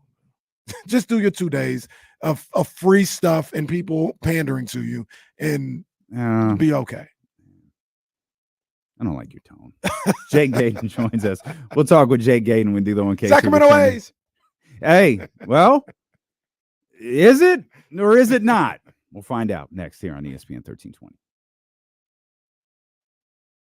All right, back to my McHughes. Back to the food. Let's see what Nikki D bring me this time. Oh boy, there is a biscuit. I knew they was holding out on the biscuits. I knew it. Hey man, if McHughes ain't working with us after this, one way or another, McHughes, we got you. One way or another, y'all got to rock with us. We got 2 stations, 2 shows. There's something y'all could do. Yep. Yeah, McHughes might get the call. Hey,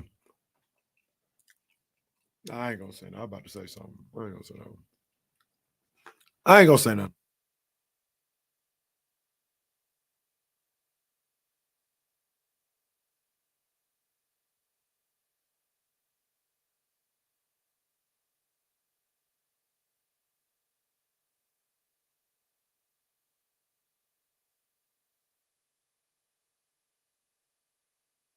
No, just Kim. Kim will take care of it. These dudes, man. This is fire. He said it's not low hanging fruit. It's on the damn ground already. Bro, they don't even have a number before the point. That's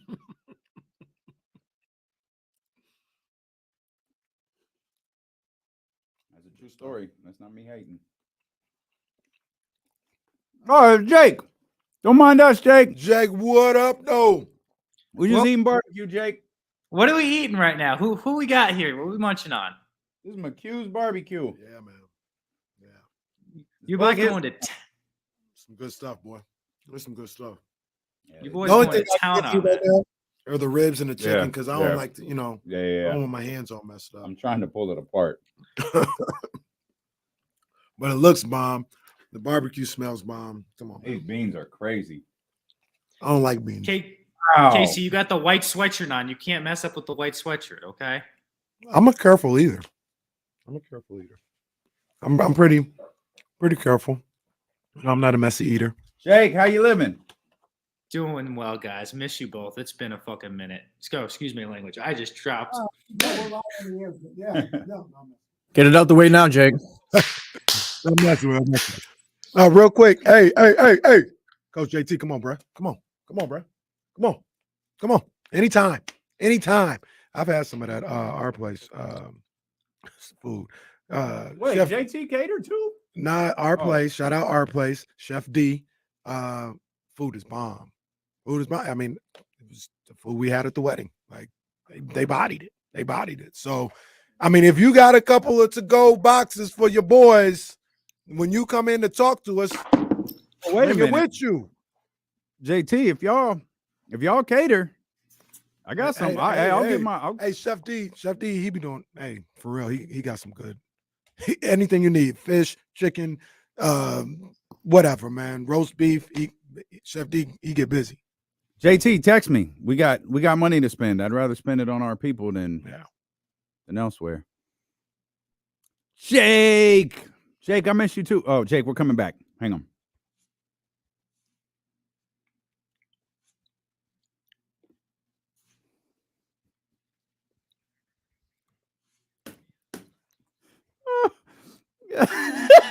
Uh-oh. Well, Hey! what you getting taxed? No. What's going on? I love our man Jake Gadon, CBS 13 is with us. I just got this alert. I don't know what this is from. I don't know what the origins of this is, but it just came from Bleacher Report that said Doc didn't get the Griffin firing. And it said Doc told Bucks management, I don't understand why you're doing this. I guess Doc said this in an interview with Frank. Doc's a wild dude, man. What's Doc doing out here, man? Doc is crazy. Doc Rivers is crazy. man. Hey, I love Doc, but Doc a fool, what you man. doing? What you doing, Jake? What's up, man? How you doing, fam? How you guys been? What's been rocking lately?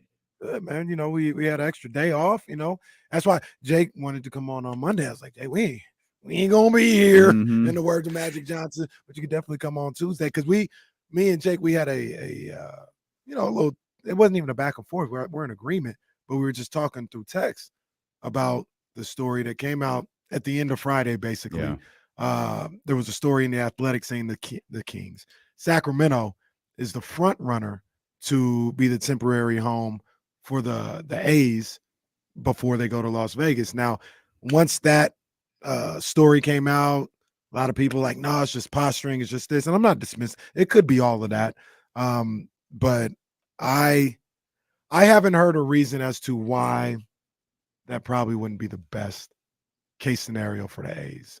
I think that's the best thing for them to do. is to come to Sacramento. I got a dog in the fight. I'm a little biased, but I haven't heard a sound reason why they shouldn't. But Jake, you're definitely locked in on that. That's why I text you, because you're locked in on this thing for a year now. Yeah, it's been a year now. Let me preface this, guys, with saying, you know this. I'm not from here, right? I have been here, boots on the ground, for almost a year and a half. I have no relation to Sacramento, so this is an outsider's perspective looking in on all this situation. I'd love to have this discussion with you guys, because you, of course, have been here for the Kings relocation with the Maloofs. And we'll preface this with this. Like I said, I haven't been here for a while, okay? So every decision of Sacramento trying to acquire a baseball team makes sense to me. I will also say this. There's a certain radio anchor that works for a different station that says, hey, we don't want them here.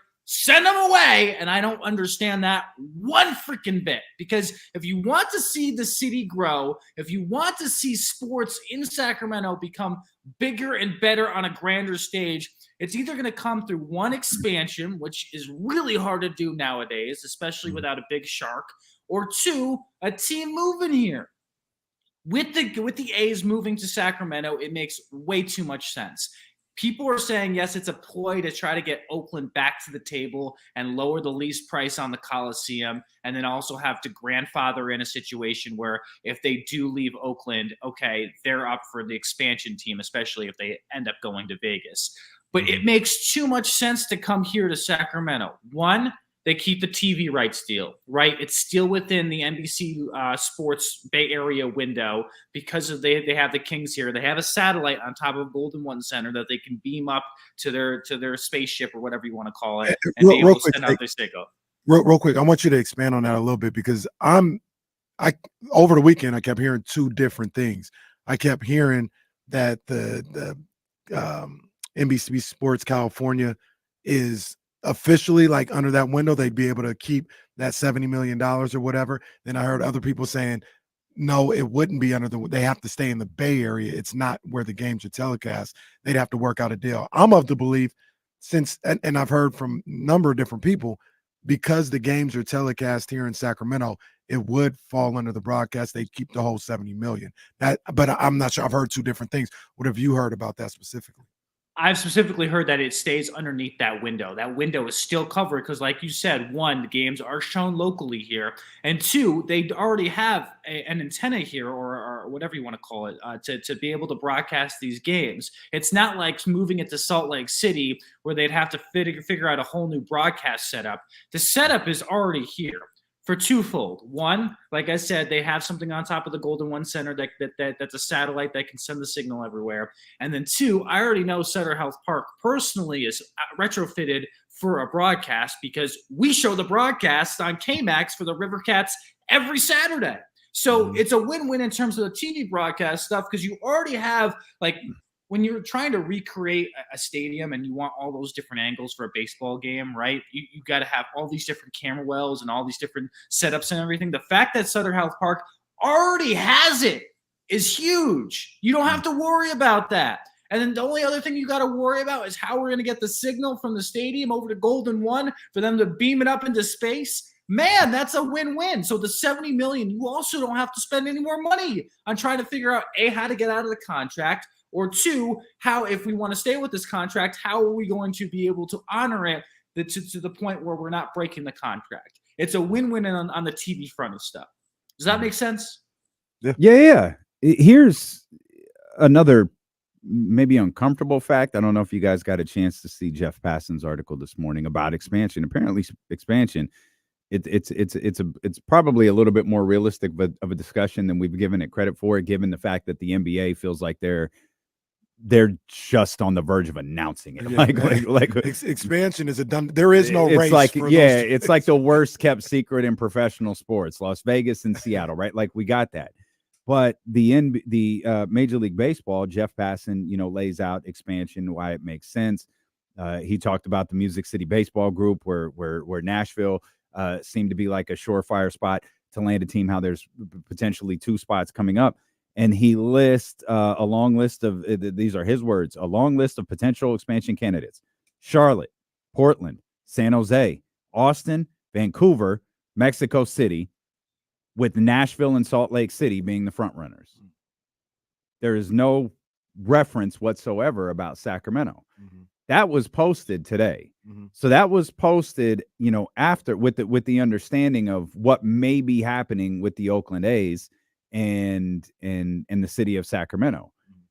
I'll go back to what you said on Friday, Casey. Like, Jake, if they were to move forward with this, if Sacramento were to move forward with hosting I don't know what you would refer to them as, but I'll just say the A's. If you move forward with hosting the A's, there has to be something somewhere that says that Sacramento moves up the line here for an expansion team. And it has to be in writing, and it has to be up to Sacramento to mess this up.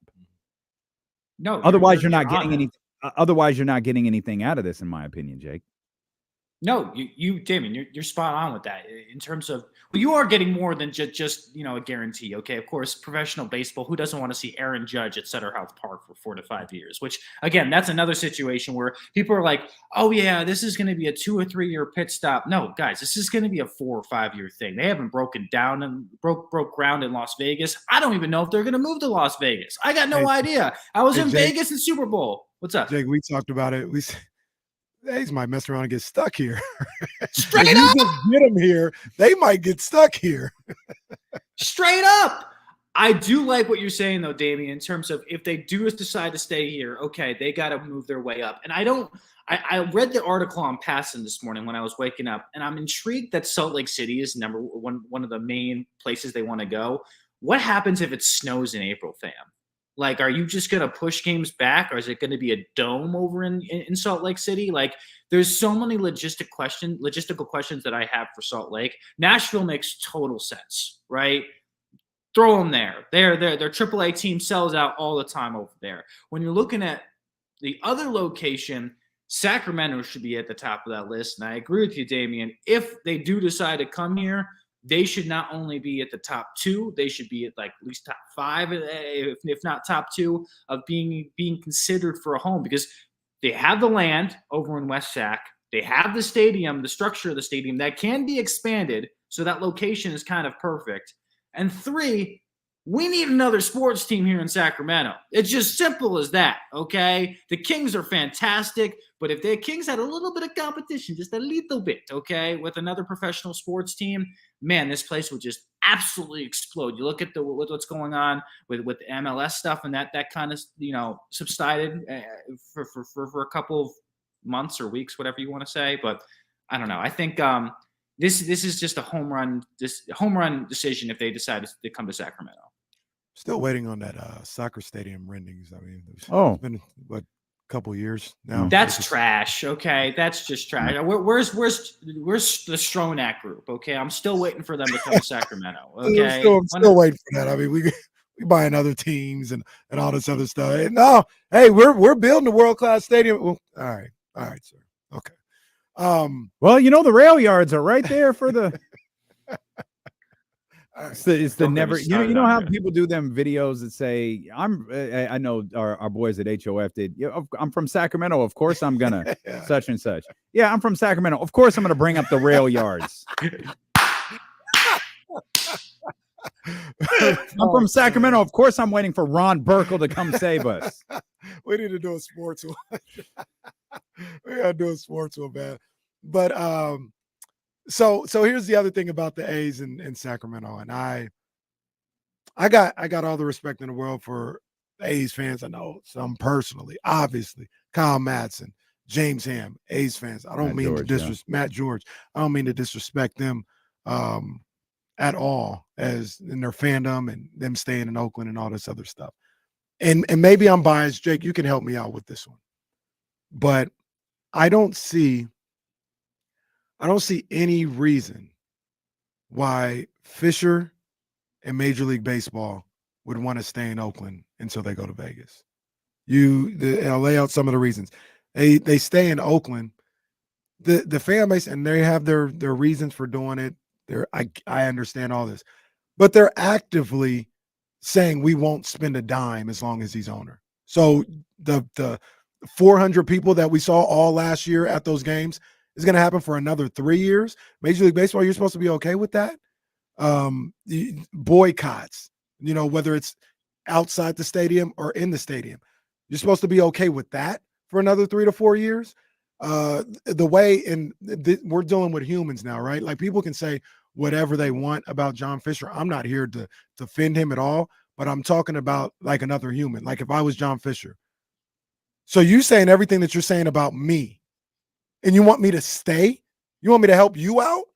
No, I'll go somewhere else. You don't want to give me no money. You don't want to come to the games. You want to talk about how much of a buffoon I am? I don't have to stay in Oakland. I'll go to my friend's ballpark in Sacramento until I go to Vegas. So and then when people talk about the $70 million and all this other stuff here in Sacramento, that's already been taken care of. So play devil's advocate if you want to here, Jake. Tell me what reasons they have to stay in Oakland at this point. They don't have any reasons aside from just pleasing the fan base. And I think the main reason would be the guarantee if they stayed there that they would be one of the expansion options. If the team does go to Vegas, okay, then the expansion options is going to be Nashville and Oakland to keep a team there, and we'll get a new owner like Joe Lacob. That guarantee is the only reason I would stay in Oakland. But you're right on this, right? But look, that wouldn't have nothing to do with you. It's John Fisher. Like, that ain't got nothing to do with me. Oakland would want that, but y'all talk crazy to me for the last 10 years. What am I helping you out for? Because MLB has got to be part of this conversation as well, Casey. Like, Manfred is part of these negotiations. He doesn't stand by and just say, okay, John, figure it out. All right. Like, John would just keep on doing nothing if that's the case, right? So I think Rob Manfred has a part in this, where the MLB would have to guarantee them to stay in. If they lower the price of the lease to stay at the Coliseum and have them there until they move to Vegas, the MLB would have to damn near guarantee them, saying, hey, we would get you an expansion franchise. We'll put a team here owned by Joe Lacob, because I know Lacob wants to keep the A's here, and we'll build this waterfront facility. But that's the only reason I can see. The other reason that I'm seeing, and maybe you guys can give me some pointers on this, everyone's like, this situation with the A's is exactly what happened with the Kings and the Maloofs. And I don't see apples to orange. Like, they're two different situations. Am I right, guys? Or am I just far off on that?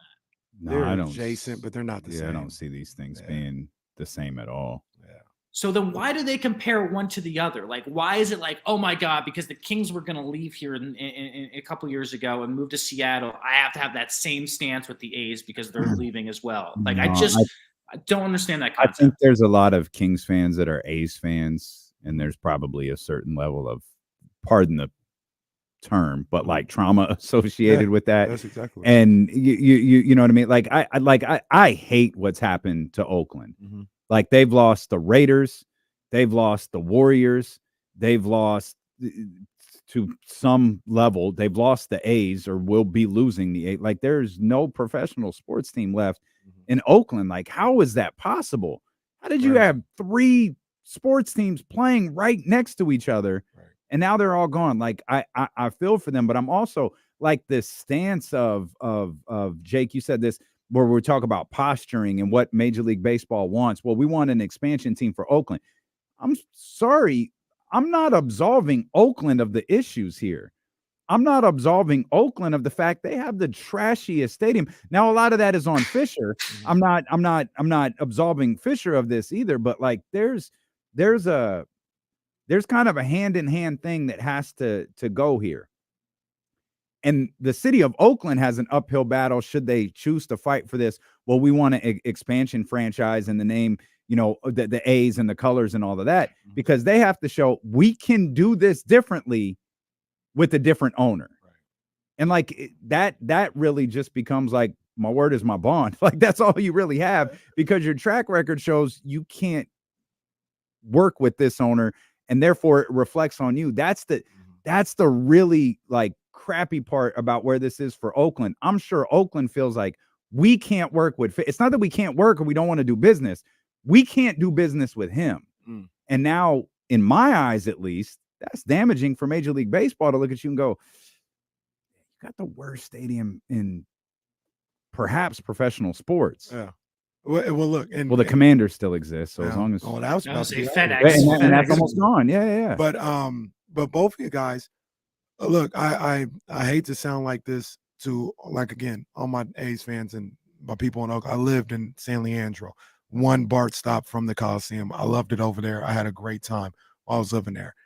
But people get upset when they talk about taxpayers having to pay for stadiums and the owners, billion-dollar owners should just pay for it themselves. I'm sorry. I look at this differently. I'm sorry. The game is the game. Is it right? No, I'm not here to say it's right, but that's the game. If you want your team, if you want Major League Sports in your city, the city has to be able to pay for it. Taxpayers, all this other stuff. It's not fair, but it's the game. And if you don't have to play the game. You know what I'm saying? You don't have to play the game. You don't have to have a team. You know what I mean? But that's the game. And this whole pie in the sky, like from what I'm hearing from Oakland they wanted like 50-50 Fisher to pay for this and they pay for it, or he foots the bill for a lot of it and they come in. Man, that's not realistic, man.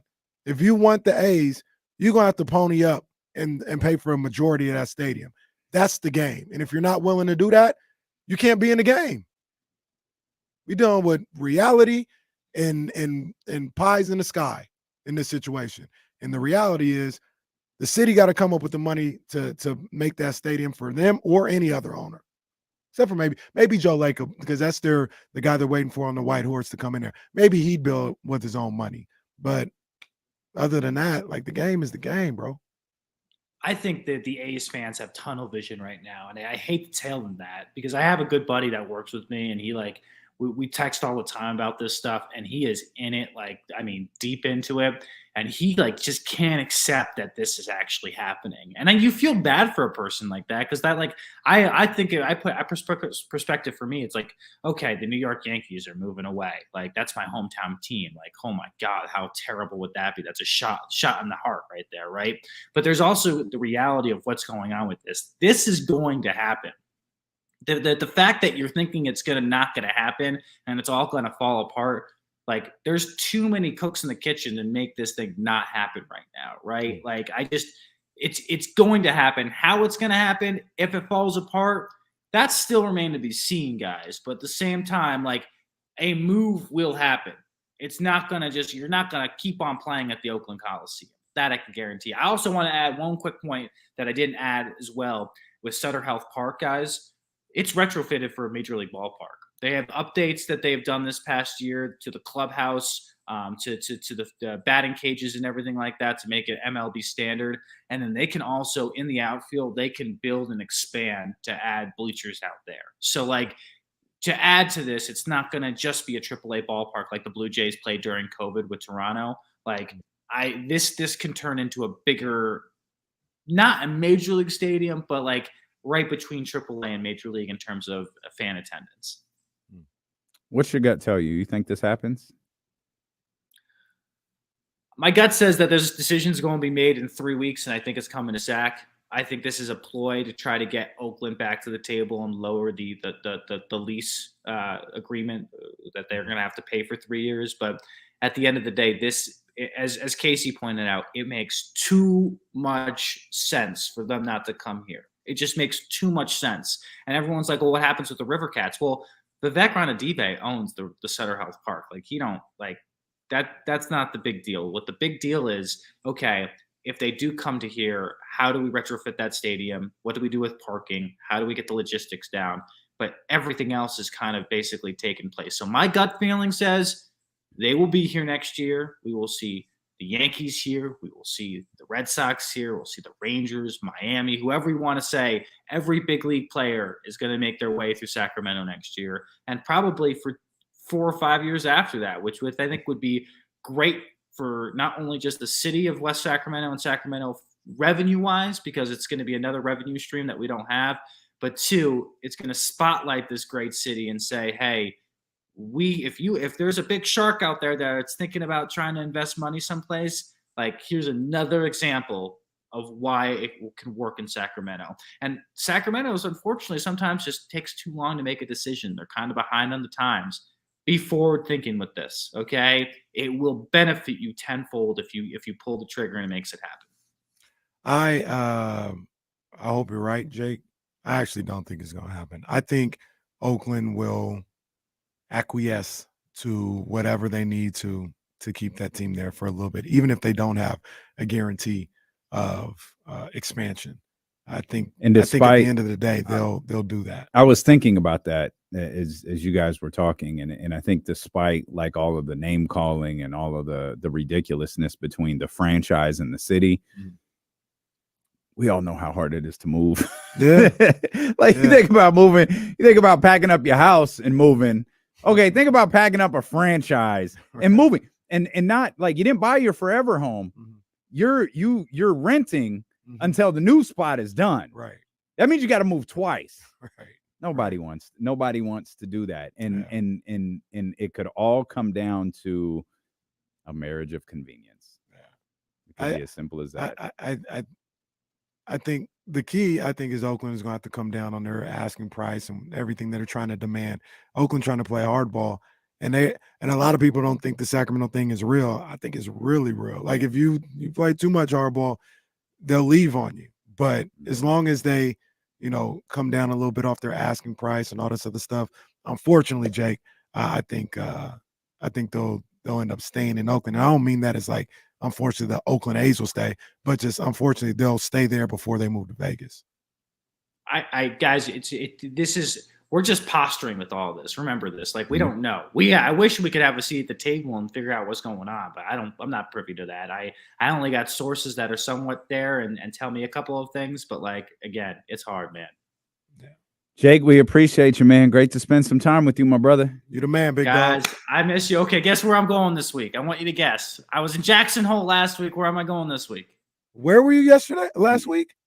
I was in Jackson Hole, Wyoming. Have you ever heard of that? No, I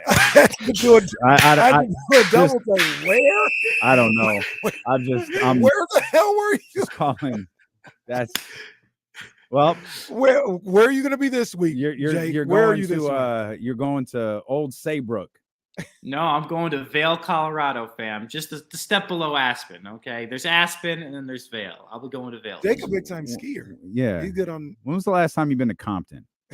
I don't think I visited. Okay, that's a place where I haven't visited yet, guys. I need you two to be my people to show me around the place. Okay, tour guide if you can, please. Okay, people out there in Compton. Jake, we appreciate it. Have fun and have fun on all of your adventures. And, my white boy adventures, baby. It's my white boy adventures. Let's roll. Okay. Love you, brother. Love you guys. Appreciate you. That's my man, Jake Gadon. Boy, Jake. I love me some Jake. That's my dog, bro. Where did he go again? Some about a hoe. I don't know. Jackson Hole. Oh, he said hoe? I heard. Yeah, that's not what I heard. That's not what I heard. What'd you hear? Well, I swore there was a hole. Oh boy. That's why. Hey, that's why. I don't know. Chatty House, you tell us what Jake said. See? Oh man. Woo. We'll come back. Either one of them are good. We'll come back. I don't think so either. We'll come back. Yo. Somehow Jacques Vaughn got fired over the damn, weekend. Jacques. Damn. James Ham smiling somewhere. We'll come back. I don't know. We'll talk. Steelo and KC here on ESPN 1320. Oh, that was good stuff. Yeah. We might need like a nap segment for the next 25 minutes. I just killed off my plate. I'm tired. Yeah, it bees like that. It bees like that. Dr. David. So I'm unclear. I know Jake broke it down. Jake has sources. He's asked people this direct question. There's people who tell you and James knows the ins and outs of NBC Sports California. James said they would lose some of it. They could so if it's 70 million, that maybe they wouldn't get the whole 70, but they can work out something where they get 40 million of the regional TV money. Jake said they get the whole 70 million. I've heard other people who follow this stuff say they'd get the whole 70 million. I've heard people who follow this stuff that said they lose all of it. I don't think they would lose all of it. My guess is they'd have to. James said they'd have to renegotiate. But it depends. Like I said, I don't know. I don't know. They wouldn't lose. Like the whole thing of like, yeah, he'd be thrown away $70 million. I don't think that would be the case. I actually think that NBC Sports California, if they were smart, they would be willing to renegotiate because if they made them stay in Oakland, the ratings would be horrific like they've been for decades now. They came to Sacramento, I think the ratings would go up. They wouldn't be as much as the Giants or anything like that, but the ratings would spike. Attendance would, I think Scooter in here said like they wouldn't support the A's because of Fisher. It ain't about Fisher. It ain't about the A's. Major League Baseball in Sacramento, whatever it is, 14,000, if they put more stands out there and got to 20 or whatever, every single night, at least 90% capacity, every single night. You compare that to the 400 people that go to an A's game, and you want to see that for the next 5 years if you're Major League Baseball. I don't think I wouldn't want to go to what happened? Oh, okay. Yeah. That's what's up. There's a ton of food left too. We're gonna be good. To that plate. I mean, good in the neighborhood. If I was Major League Baseball, I wouldn't want to stay in Oakland. Not like with how things are, not just in general. Like if you could work something out with Oakland, that'd be best case scenario. But with them going to Vegas, I would not want Oakland to be the temporary home. No way.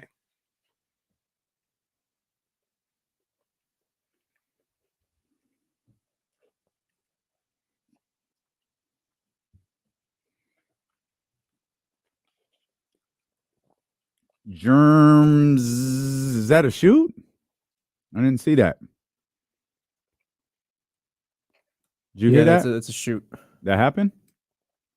Who's? Oh, yeah. I didn't see that. That happened today? Yeah, this morning. How the hell did I miss that? Yeah. Oh, well, that's how. Yeah, because you know who tweeted it. Yeah. Never once followed.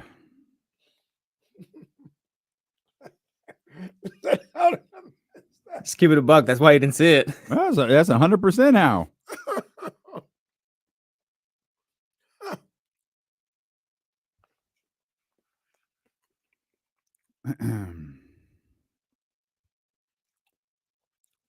John Poles and everybody else, I'm watching a playoff game as we speak. Let's just keep that under wraps for the rest of the day. Well, tomorrow will be Wednesday, so it'll be section champion. We can talk about it then. Don't tell me nothing about nobody's wins and losses. Ramsey, John Poles, all y'all. Just please. I'm watching the games as we speak. Oh. Hey. You heard. Oh, go ahead. No, Yeah. No, I was just going to mention, you said Deal on Casey brought to you by Sky River Casino. You see where that boy Young Zell was at over the weekend. I didn't see. He was at the Humidor. Ooh. Yeah, he hit me up from the Humidor like, hey. I like that. Y'all were not playing. He got the smoked old fashioned with the big presentation out there on his social medias. I like that. I see you, Zell. Yeah, I didn't even ask Zell, if you're in the chat or if you're listening, man, did you get a cigar? Like, what y'all doing there? Because he hit me up like, man, you were not playing. This place is legit. That place is fire. Yeah, so shout out Young Zell. Also, shout out to everybody who bought their tickets to A Night for Lovers because it's over. Just like NWO, it's sold out. Yeah, that pay-per-view. Very nice, very good. Yeah, arguably the worst pay-per-view they've ever done. What happened there? Was it one time or was it multiple times? They did it multiple times, but the first time they did it, it was so bad. It was like a black ring with black ropes and like the official cheated. Like it was so bad. Wasn't it basically like nobody was beating the NWO? Pretty much. Thing? But that was the case with WCW for like 2 years anyway. So nobody was beating the NWO. And when they beat you up enough, you just join the group. Everyone except DDP. Who went on to become your favorite stalker. Well, I brought Scott Hall back for a little while. DDP. He what? Remember when Scott Hall was really going through Oh, it? yeah. And DDP, Yoga Scott brought him in, had him and Jake the Snake. Yeah. Yeah, they made a movie out of it. What's the movie? Resurrection. It's not a movie, it's a Oh, documentary okay. thing. Maybe that's what I saw. It was good. It had a happy ending. You know, Jake's still with us. Like Jake's still with us. While we're on wrestling, how was Iron Claw? The movie's really good. Mhm. I thought Zac Efron did an incredible job. Is it better than The Wrestler? Yeah. Did you like The Wrestler? I did. I thought The Wrestler was very good and so sadly accurate. No, I thought Iron Claw was really, really good. The problem, like, it's why I avoid like some of these movies. It's hard watching a movie that you feel like you know the story to. And I was having a discussion with our friend in WCW over the weekend about this. And the movie's about the family, right? Mhm. That's supposed to be the gist of it. And the backdrop of it is like the tragedy that is the Von Erich family. Mhm. They did a few things like that. I couldn't tell if they were making the movie for people like me who knew the story or for people who didn't. There's there are two things that really, really stood out. One, they completely ignored one of the brothers. Like they combined a story into one brother. And it was a little weird. Like, yeah, no, it was like, wait. It wasn't until the end that I realized he lost 3 brothers to suicide, but there's only 2 right I noticed there. that in the trailers a bit because it's always just 2 brothers with them and stuff. I always thought, like, wait, there was family of 4 or whatever. Yeah, it's 4 actually brothers, I mean. 4 or 5, right? 5. Well, it's 6, but it's a long story. But yeah, they completely. And one of the brothers was like a different tier wrestler. He wasn't as big of a star as the other ones, and he killed himself. Like 2 of the others did. It was like it fit the story. I wonder why they did that. I think it was because it just might have been too much. But that was the story. It was like and the other thing I don't think they did well enough was those guys were huge stars. Like even being, and I always like push back against the territorial era of wrestling because to me, if you weren't Hulk Hogan or Macho Man, like what do I care? Right. Like, I didn't care about Ric Flair. Like Ric Flair was on at 305. The Von Erichs, I didn't see the Von Erichs. I was about to say, Ric Flair is like top level territory wrestling. Like he was on TV, national TV. Yeah, that was Jim Crockett Promotions, which became, the WCW, and like that was available to me. Like world class championship wrestling wasn't, but I still knew who the Von Erichs were. Being a Hulkamaniac and a Macho Maniac or whatever, like I knew who the Von Erichs were. I don't think they really told the story of how big of stars they were, especially in Texas. And then they kind of fudged the timeline a little bit, which was annoying, but because they fudged the timeline a little bit, but it was from just a movie perspective, it was a really good movie. And it's like that, like you said, when you know the in-depth nature of the story, you're always comparing what you're seeing to what you know, and if it doesn't match up, you can't unsee it to a certain degree. Like if they mess up a timeline, it's like, oh, that didn't happen there. They made it seem like so David dies. Kerry, the Texas, who we WWE fans on Texas, replaces David in this match versus Ric Flair at Texas Stadium, 50,000 people, and he wins the NWA championship. The whole story is that's how it's their dad's lifelong dream to have that NWA championship in the family. But then they paint the picture that he gets in the motorcycle accident that night. He didn't get into the motorcycle accident for a long time after that. But they made it seem like he finally won the NWA championship and Fritz's dream comes true. And then to go blow off steam, he goes on a motorcycle ride. They don't even show him crash, which I thought was the other weird thing. They just show him speeding, and you're getting this feeling. I was like, okay, and I know he doesn't get in a wreck here because he loses the title to Ric Flair. Yeah. And so I'm watching it, and then he wakes up, I don't know how much long later, and the big dramatic reveal is his foot's gone. And it was like, That's okay, Texas that's Tornado not who what lost happened. his foot? Yeah. Oh, So Texas Tornado in WWE didn't have a foot. I never knew that. A lot of people don't. Yeah, he didn't. He didn't, like, he kept his boot on. Like, no one saw him shower without, like, he didn't have a foot when he was with the WWE. That's great. I never knew that. And me, so I'd probably look at the movie a little different, because that's the only Von Erich I know. I know the name of the Von Erichs, and I know what people have talked about, how great they were, and the tragic, but I don't know. Like, I didn't even know it was suicide till just now. Yeah. So the movie probably be a little different for me, because it's a good, just from a movie, it's a good movie. If you don't like try to pick apart what this is, what that, it's a good movie. I thought the guy who played Fritz, it's a terrible story. Like, here's what, like, if you've seen the movie or you're going to, and you have the Peacock app, essentially the WWE network, search WCCW, and there's a documentary called The Triumph and Tragedy of WCCW that will tell you a pretty in-depth story on the Von Erichs. Okay. It's one of the better, because WWE, their documentaries are fiction, mostly fiction. This one's really good because they don't really have they weren't battling WCCW, right? Like, there's no reason to, like, fudge that story. They let Kevin Von Erich tell that story, and some of the people who were alive either now and at the time it was put together tell the story. That's a really good documentary to watch after watching the movie, and it'll tie a couple of pieces together. I'll do that. I want to, because I always hear people talking about the Von Erichs, but I don't know the story in depth like that. And you say WWE, their shows are fiction. Icons was real to me then. No, Icons. So Icons was one of the pretty, like, legit. Icons was one of the realer, like, the thing that always is weird to me about WWE is when Ted Turner went to war and tried to take down Vince McMahon, like, they always say Ted Turner. Ted Turner did not go to war against Vince McMahon. Ted Turner was in the wrestling business in, like, 1985. Like, he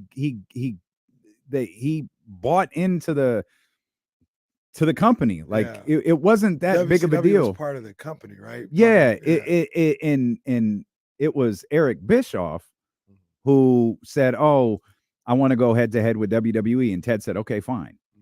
But the way they frame it, but Eric Bischoff is, with all due respect to Eric Bischoff, in the grand scheme of things, he's nobody.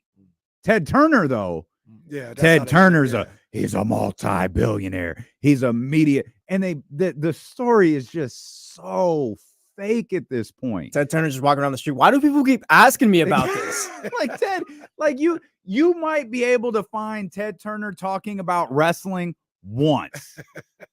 Like, if you search hard enough, you could find Ted Turner doing one interview where he ever mentions wrestling. Right. He brought in Hogan, and he was a big part of, like, the introduction of Hulk Hogan to the company, because that's a huge deal. It's Hulk Hogan. Right. That's the only time I ever know that Ted Turner ever positioned himself on television. And even then, it was probably more so like, hey, let's go get Hulk Hogan. That's dope. Not, let's get Hulk Hogan to destroy WWF. No, it wasn't even Ted Turner. It was Eric Bischoff. Eric Bischoff went to Ted Turner and said, "We can get Hogan. It's going to cost us. Here's what it looks like." And they laid out this deal that involved Thunder in Paradise and all of these goofy ass movies that Hulk Hogan did. Yeah. That was all part of his WCW wrestling deal, because he was making money that no other wrestler had up until Austin. Yeah. And now the money they make is just completely different than it used to be. But, like, Austin's, I always heard Austin's biggest year was like $10 or $11 million. And Hogan's the only other person who sniffed that. Wow. Like, and I'm confident he was above that. But he's the only person who ever came close to anything like that. Sold a lot of those blue dumbbells. Yeah, I had mine. I had mine too. You know what I never had was a Hulk. I always wanted a Hulk Hogan wrestling buddy. I think I had, like, Ted DiBiase, like the pillow almost. Yeah, I didn't have that either. My cousin, shout out Bobby. They had like whatever ones they had them all. Macho Man, Hogan, Ultimate Warrior. And I was like, damn, man, I just want one, man. Just want one. I never got one either. I had a DDP one. That's it. DDP. You had a WCW wrestling buddy? Yeah, I don't know if it was like my dad's or something. What are you doing with him? You're a child. Look at Hogan, like Big Boss Man. I think there was like a Macho King, and Jesse had a. I was a kid. I didn't know any better. What are you doing with him? Jesse's wrestling buddy came out in like 2005. Diamond Dallas Page is like low-key one of my favorite wrestlers, like for no reason, like just because of stuff like that, I guess. Did you see him? Did you ever see him revealed as the stalker? Yeah, I was like a little kid, so I don't like remember when I was watching it, but like I remember, yeah. It's so bad. Their explanation of that is so bad too. The only thing I cared about DDP about was Kimberly Page. That was like the start of, as Conrad me, Thompson would like, say, roll tide. That was like AOL, Mhm. wrestling chat rooms. I think, Man, where do I find more? I think she posts was a about certain Kimberly Page? men's magazine model, if I recall correctly. May have Yeah. stumbled across those pictures I- as a young internet surfer. I may have found those. that photo downloading on my screen. Oh man. Hey, by the way, before we go back into sports, I finished Raising Kanan. What I tell you. Wow. What I tell you. Wow. That show last was episode is phenomenal. crazy, right? That show was really, So really good. 50 tweeted, or he didn't tweet. He posted on Instagram after the season finale. Raising Kanan is the best show on television. He And ain't he is wrong. not wrong. He ain't wrong. I made a post about it on Twitter and Instagram. Everybody does a great job. Marvin's character arc through this whole Raising Kanan is, to me, is phenomenal. Mhm. Like to see how he progresses and grows and tries to like go from being the stone cold killer to like trying to be a dad and be a friend and like having a heart. The guy's name is London Brown. I think he did a phenomenal. Did you know that there's RIP Ronnie videos on TikTok? No. So I think that was the hashtag. But what was happening was this guy is just in everyday situations. He's at Starbucks, he's at like Macy's or whatever, but he's acting like Ronnie. Yo, it's so crazy. You got to see these I videos. definitely got to check that out. What'd you think about the last scene? The last scene. I couldn't believe it. Yeah. I couldn't believe it, especially after, like, I didn't watch it in real time, but Hip Hop DX and the guy talks about like, I was hoping, thank you for my time, all this other stuff. I was hoping you didn't see the post because Joey Badass posted about it on IG. I was like, I hope Casey didn't see this. I stayed away from everybody. I hope Casey didn't see this. I stayed away from everybody's posts and all this other stuff. And I almost got tempted to go. I almost got tempted to go check Patina Miller's IG when she had them Versace leggings on with the boots. I said, oh, goodness gracious. Well, goodness, Patina. Oh, man. Shout out Rock. Shout out Rock. She came out with them Versace leggings with the thigh-high boots. I said, wow, this is crazy. Love the show. I think that show is great. I think that show is phenomenal. And the Power Universe, I think, is 50's legacy. Yeah, he did a great job. You want to talk about storytelling? How they, I don't know if it was always the plan or whatever, but how they took Kanan and created Raising Kanan is great. You know what's amazing too, as this season wrapped up, he ain't even met Jamie yet. Well, that's what I was thinking too. So that's who I thought might have been the last guy, but it was like, I'm trying to figure out the age difference because they were teenagers, I thought, and I was like, is this Jamie St. Patrick? And then it wasn't him, obviously, but that's literally what I was thinking when I got to like episode 8 or 9. I was like, yo, when is he gonna meet Tommy and Ghost? Like, when is that happen? Yeah, we don't have no Tommy yet either. They got a whole year, a whole nother season left. I can't wait for Ghost to come back. Ghost with is, Tyreek. Tyreek. Yeah, Ghost is fire. It is fire. I think you already felt this way, but Kanan. No, Kanan's the best. One. No, Kanan's the best. But the last episode of Ghost. Yeah. They did their thing with that. That had me like, okay, when's it? He could cancel Tommy. Yeah, I didn't see the second season yet. It's fine. Yeah. It's actually good. Yeah. But it's a distant third. Like it is a distant third. Kanan might be better than Power. I think Kanan is fire. Well, the problem with Power is like there's some extra seasons that you probably don't need. Yeah, after season 4, maybe. Like they could have finished that out in season 5, but they drug it out for another season or 2. Yeah. But Kanan, and we'll get back to sports, I promise. But like this is the thing that frustrates me, right? And I don't know, maybe I just don't have an eye for the arts or anything like that. But I'm really stuck on London Brown's performance as Marvin. How does he not win awards? I thought he did a phenomenal job playing that character. And is that just like not respected? Like, how is that acting not the same as acting as Succession or whatever? Like, it's that's what frustrates me. You know why? That's what frustrates me. I think he did. I always thought he was a good actor. I saw him one other show way back when. These shows don't. And then he was in Ballers, but he's done such a good job as Marvin. These shows don't have. He was so hateable in Ballers. He was. Oh, he was so. He even came around on Ballers. He did. Too. No. He absolutely did. But like season 1. It's like, dude, F off, bro. Like, you're such trash. Get out of my face. He was. But we're lost. Did you see Hollywood Rock? Oh yeah, I did. And so somebody had I didn't watch the thread, but somebody had a breakdown of the whole promo of like there's little things to catch throughout the whole promo. But yeah, I saw he was talking that talk. Is he turning on my WrestleMania? Is he what? Turning on Roman at WrestleMania? Oh, I 100% believe so. Okay, yeah, 100%. Yeah, absolutely. And like Cody and Rock will tie it all together, and I think we get Rock Roman down the road. It wasn't what I wanted. No. I love Hollywood Rock. But remember, after the press conference, I was like, we've never seen this Rock before. This isn't Nation Rock. This isn't Hollywood Rock. This is F you. You're talking about my family Rock. This is something we've never seen before. Yeah. And then that he had that edge a little bit, but it for the most part was shut your fat ass up. I'll go down there and slap. All right, we've seen that before. Trailer Park trash. Yeah, like Salt Lake City, like inbreds and cousins. It's like, okay, so this is The Rock being funny again. Yeah. That's not what I wanted. It was underwhelming. I wanted him to be pissed off, like he was at the press conference. I wanted him to say, "Y'all wanted, we had something." He could have, the premise could have been the same. Head of the table, greatest WrestleMania match of all time, The Rock versus Roman Reigns.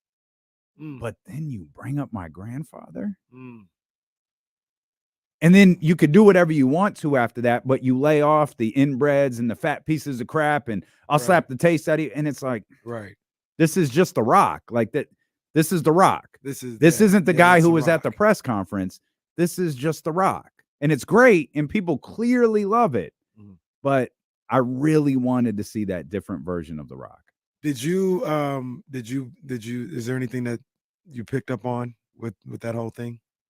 The promo or whatever? Like what was the whole purpose of the one up instead of the fist? Or he did, or the one. Not the one, not that. He pointed at Roman.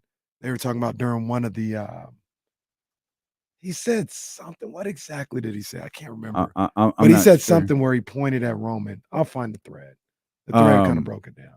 I know he did the acknowledge. He did the one, at the end. He did a little different. If you smell what the bloodline is cooking. He did it a little different though. That's one thing they were talking about. I didn't notice that. He came with the L, reverse L, or whatever that is. What Casey's talking about, he'll find it or whatever. But it's like The Rock's talking about taking down someone or whatever, taking down something or whatever. And like they're saying when he says that, he's pointing out Roman. Okay. Little things here and there. Here's I got to find that thread. I never went back and looked at it. I just bookmarked it. But I guess there was a number of different things to take away from that promo. Well, he did, leading into the press conference, he's doing his regular little Rock video talking about in it for the long game, and then he shuts the door. So like there's things that you can pick apart, that The Rock has done over the last handful of weeks that tell you This isn't him going to battle. This is Cody saying, hey, I need your help because I haven't been able to get a match. We saw Jay and Gunther last night with Jimmy and Solo interfering. We saw Cody and Drew McIntyre where Jimmy and Solo interfered. So the story for Cody is I need someone to have my back, and I need that to be you. That's how they can tie this all up together at the end. So real quick, one of the things they said after the line where, for those that were wondering, we were going to talk about Jacques Vaughn's firing. Like it's not like more interesting than Jacques Vaughn, but not the Jacques. I'm not going to take this from Jacques Vaughn. I'm fascinated. We'll talk about it because I'm actually interested in what's going on in Brooklyn. That's kind of everyone should be. But it says after the line where he says everybody's talking about, he states that Cody Rhodes' story is just ending, quote, winning the title. And he said Rock and Roman's story is just beginning. Talking about there's going to be a feud. It's probably going to be a year-long feud for those. So little stuff like that. I just tagged you in something. Did you see that Nia did the bonsai drop and the girl didn't sell it? Did you see that over the weekend? Oh, no. This looks like a house show. I got to send it to Jesse. No, I saw that clip. The Stacy Keebler School of Selling. She don't even move. She's just like a plank. Well, in her defense, Nia like landed on her quads. Like she pulled her too far to the rope. They tweeted that they both need to hit the performance center. Nia's cute, but she sucks. Yeah, dude. I like Nia, but terrible. She's always doing something wrong. Let's get Lamar in here. Always. I just watched it again. So am I. Lamar, what's going on, baby? Hey, D-Lo, Casey, what's going on, man? I'm a long-time listener, first-time caller. Appreciate you, dog. Hey, I wanted to know, did you guys ever see The Rock sing his rendition of Eric Clapton's You Look Wonderful Tonight in the Ring? Is that the Vicky Guerrero one? I don't know who she was. Yeah. Man, he was tearing her a new one. Yeah. That's one of appreciate you, Lamar. That's one of the great clips because Vicky's on the stage and she thinks she's being serenaded by The Rock. And he's singing the song and he goes, "You look like a dirty hoe," and like her, like in the crowd pops and Vicky's face changes. No, that's up there with it's up there. Nothing's better than leaving Sacramento. Nothing is better. Nothing's better than leaving That's Sacramento. one of the best promos. But it's up that there. might be the best promo of all time. I've said it. When you talk about real heat. When you talk about, I was in Santa Clara when Seth Rollins' music hits. And it still pales into the Arco Arena's reaction. That you want to talk about real heat? That it just does not compare. Pissed. The Rock tells the story. Yeah, everyone was booing. They went ape stuff, and then they started laughing. The hell we were. I was the biggest Rock fan in the world. I was booing. Don't tell me we started laughing. Nobody was laughing. Shout out to Sacramento because the two of the more angry crowds in the history of WWE. The Rock promo and the Hell in a Cell. Yeah. Shout out Sacramento. I don't know this for sure, but I'll maintain it. I'm so confident that Sacramento started the a-hole chant at Vince McMahon. Vince McMahon, Monday Night Raw, when it was Rock, Shamrock. It was during the Rock's babyface turn, Shamrock and Mankind in a triple threat match on a Monday Night Raw.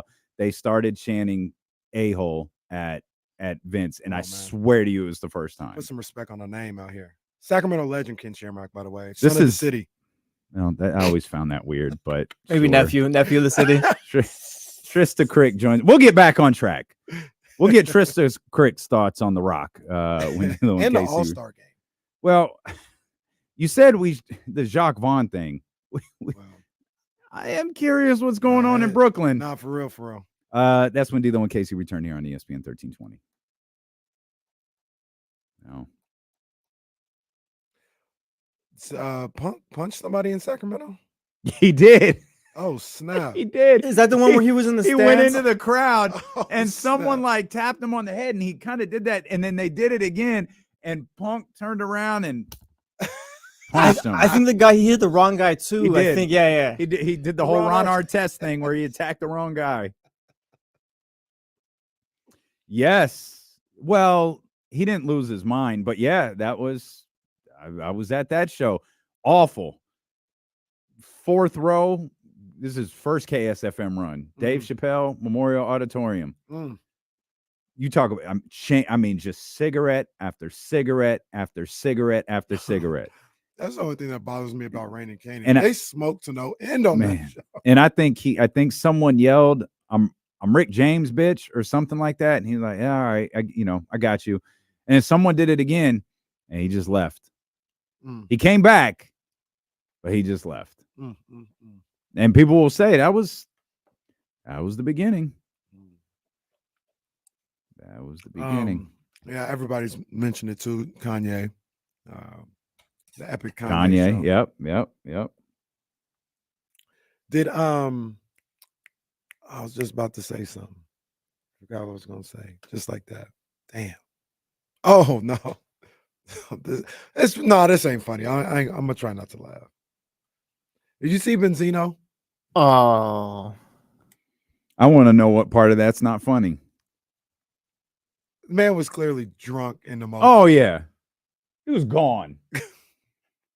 Them Drink Champs producers was high-fiving each other like we did it. There was a little clip where he starts out. It's like a little montage, like F Eminem this, F Eminem that, this and that. And then a few moments later, I don't know why we're talking about Eminem. I was asking me about this. I don't hate Eminem. Soren's right. Eminem literally killed that man. Did you see when he was talking about Paul Pierce? That was crazy. That was stupid and crazy at the same time. I didn't even see that. I didn't see the Paul Pierce part. So he talked about Paul Pierce getting stabbed because obviously that happened in Boston. And he's like, yeah, these dudes, they come into these cities. We know you ball players or whatever, but don't be running up on the OG's girl like that, all aggressive. Don't be doing that. We ain't going for that here in Boston. Then he goes like, yeah, shout out to my man. I'm just throwing names out, but shout out to Freaky Ty. I had to get him a lawyer because they was trying to put him in jail for life when all he did was da-da-da-da-da. And then shout out to Doc because Doc was there, but Doc didn't do it. It's like, yo, bro. Oh my God. Man. It's like, yo, stop. It's essentially with I can't remember his name, but the guy with Tupac did on Vlad TV. That's how they found him. Oh, then he ends it. Benzino ends it by saying like, yeah, da-da-da-da. And Paul Pierce, that happened to him because he's a snitch. Bro, what did you just do for the last minute and a half? Just stop. Benzino. I think that's when the Hennessy was really starting to kick in. That's why I said them Drink Champs producers was high-fiving each other. Like, hey, we did it. We did it. That show's sneaky, man. They be drinking a lot on that show. Maybe, and I like Nori. I like the premise of it, but maybe just make it an hour and a half or something, or like have a last call because they just be drinking. Did you? I'm sure you did. We started the show, I guess, like everybody else did, talking about the All-Star game. Did you see the viewership went up by 14%? I did see that. Now maybe the NBA went to the school of NFL when it comes to getting these numbers. I'm not gonna dive deep into what the NBA is doing. I'll let my beloved NBA just throw out the numbers. NFL, I'm coming after you. NFL, I'm coming for you. Careful. Because you ain't right. You're doing something funny with the numbers. Careful. I'm coming after you. Booker Caraway. Wouldn't be the first time. The game averaged 5.5 million viewers. It says it's up from 14% versus last year. It still feels really low. Yeah. I was looking at something that had, all-star games of 10 years ago at like 7 and 8 million. And then it just shows it's been a steady decline for a long time. Yeah. People are tired. Is the All-Star game, is it a player's problem, or is it maybe us as sports fans have moved past it? Because the NFL member is always like, they don't play or whatever, switch it up, flag football this, flag football that. Nobody's watching that still. I think it's the players, because when they did play, people went crazy for it. When they played, and this was the whatever year that was when they did the Elam ending with Kobe, and they played at the end of that game, and people loved it. So that tells me, is it 20? 2021. It had to be. No, it was 2020. No, it was 2020, right before. Yeah, because Kobe everything shut passed down. in January. So that tells me when they play, Yeah, people will watch and people will be engaged, and they kind of just refuse to play. did they do it 2 years? Elam Ending? Yeah, or did they just do it the one? No, they did it. They did it 2 years, right? Yeah. And the first year it was cool because it was the first time we saw it. It was Kobe, all that other stuff. The second time, I just remember myself. I love the Elam Ending. I think it's perfect. I was like, 24 can't be the number. That's a lot of points. Like typically in the basketball tournament, it's 7. It's 7 extra points is what you got to get. You could have just made it 8 then. Like if you wanted to do the Kobe thing, you could have made it 8. But the killer with that though is they score so quickly. Like if you did it 8, like it could be over in a minute and a half, which might be a good thing. But the way some of them dudes were shooting the other day, it could be over in 45 seconds. Cat. Oh my Cat God. getting 50. In a loss. I think John Bull tweeted, or John Bull doesn't tweet. I think he threaded. That's why I haven't seen him too much. He left Twitter. He's on Threads. Yeah, he'd be out there. I'm not on Threads. But I'm on Threads, but not on Threads. No, John Bull Threads. He was like, yeah, Karl Anthony Towns, 50 points, lost, just like the regular season. No, he's right. He's right. His Mondo says, get the new empty calories shirt ready. That's not fair. I mean, it is, but leave Karl Anthony Towns. I think it's the players, man. If they played a little bit more, people will come and watch. People will come and watch for sure. I'm a believer in that. Maybe that's the other thing, because people do come and watch in person. Well, maybe it's a live event. Plans have happened. We made plans personally. Like, yo, I'm trying to be in San Francisco next year. Well, yeah, what I want you to do in San Francisco next year is follow around one of the players so you can see how much work it is. Sure. I will. Okay. I will. Access to all of that? Yeah, I'll do it. Oh, you follow around? Well, no, you'll have to wait outside the. Well, that doesn't count. You'll have to wait outside the Steph Curry Under Armour party. That doesn't count. I need the full experience. You can chauffeur De'Aaron around. Somebody check on Hell. Check the temperature? Yeah, may have frozen over. Because I wanna commend Draymond Green. What are you doing with him? What are you doing with him? He had a no. You gotta hear this one. You gotta hear this one. You gotta hear this one. You gotta hear this one. He had a line. Now they had alternate broadcasting for the All-Star game, and I was looking forward to it. I was like, yo, alternate broadcasting, this is what I'm talking about. Inside crew, I get to hear that real while I'm watching. And then they were like, Taylor Rooks. I was like, all right. Charles Barkley. All right, let's go. Draymond Green. I said, oh, no. I ain't watching the alternate. No, I'll stick with Reggie. It's fine. I ain't watching it. But they were on the pregame show, the tip-off show, for a quick second. They were like, let's check in with Taylor and Draymond and all that stuff. And Draymond is talking, doing all this. And he had a line that I will tip my hat to him for. Mm-hmm. He said, the one thing about this game, no, I won't do it in Draymond voice. But he said, the one thing about this game is this game is popping. Like, we got like 9, 10 Hall of Famers on each right. Like, this game is popping. And he said, there ain't no Draymond Greens in this All-Star game. He said, this is some real dudes here. So I'm looking forward to watching this game. And I said, that's the first time I've ever heard him talk like that. I'll salute. I'm not buying it. Well, I didn't want to watch the broadcast, but I'll and I hear you, Jesse. It's probably a little. Say that joke a couple more times. How about that? Yeah. You're right. But I heard that I didn't listen to anything he said, but for whatever reason, I heard that he was like, yeah, no, there's some real all-timers in this one. This ain't no Draymond Green all-star appearances. These are some real ones. How do you feel about Charles trashing San Francisco? I thought it was uncalled for. And maybe I'm close to it. because I got people in the Bay Area. I love San Francisco. I do love San Francisco. I hate getting there, but I say this all the time. Once I'm in the city, I'm like, I like it. It's really cool here. I like it.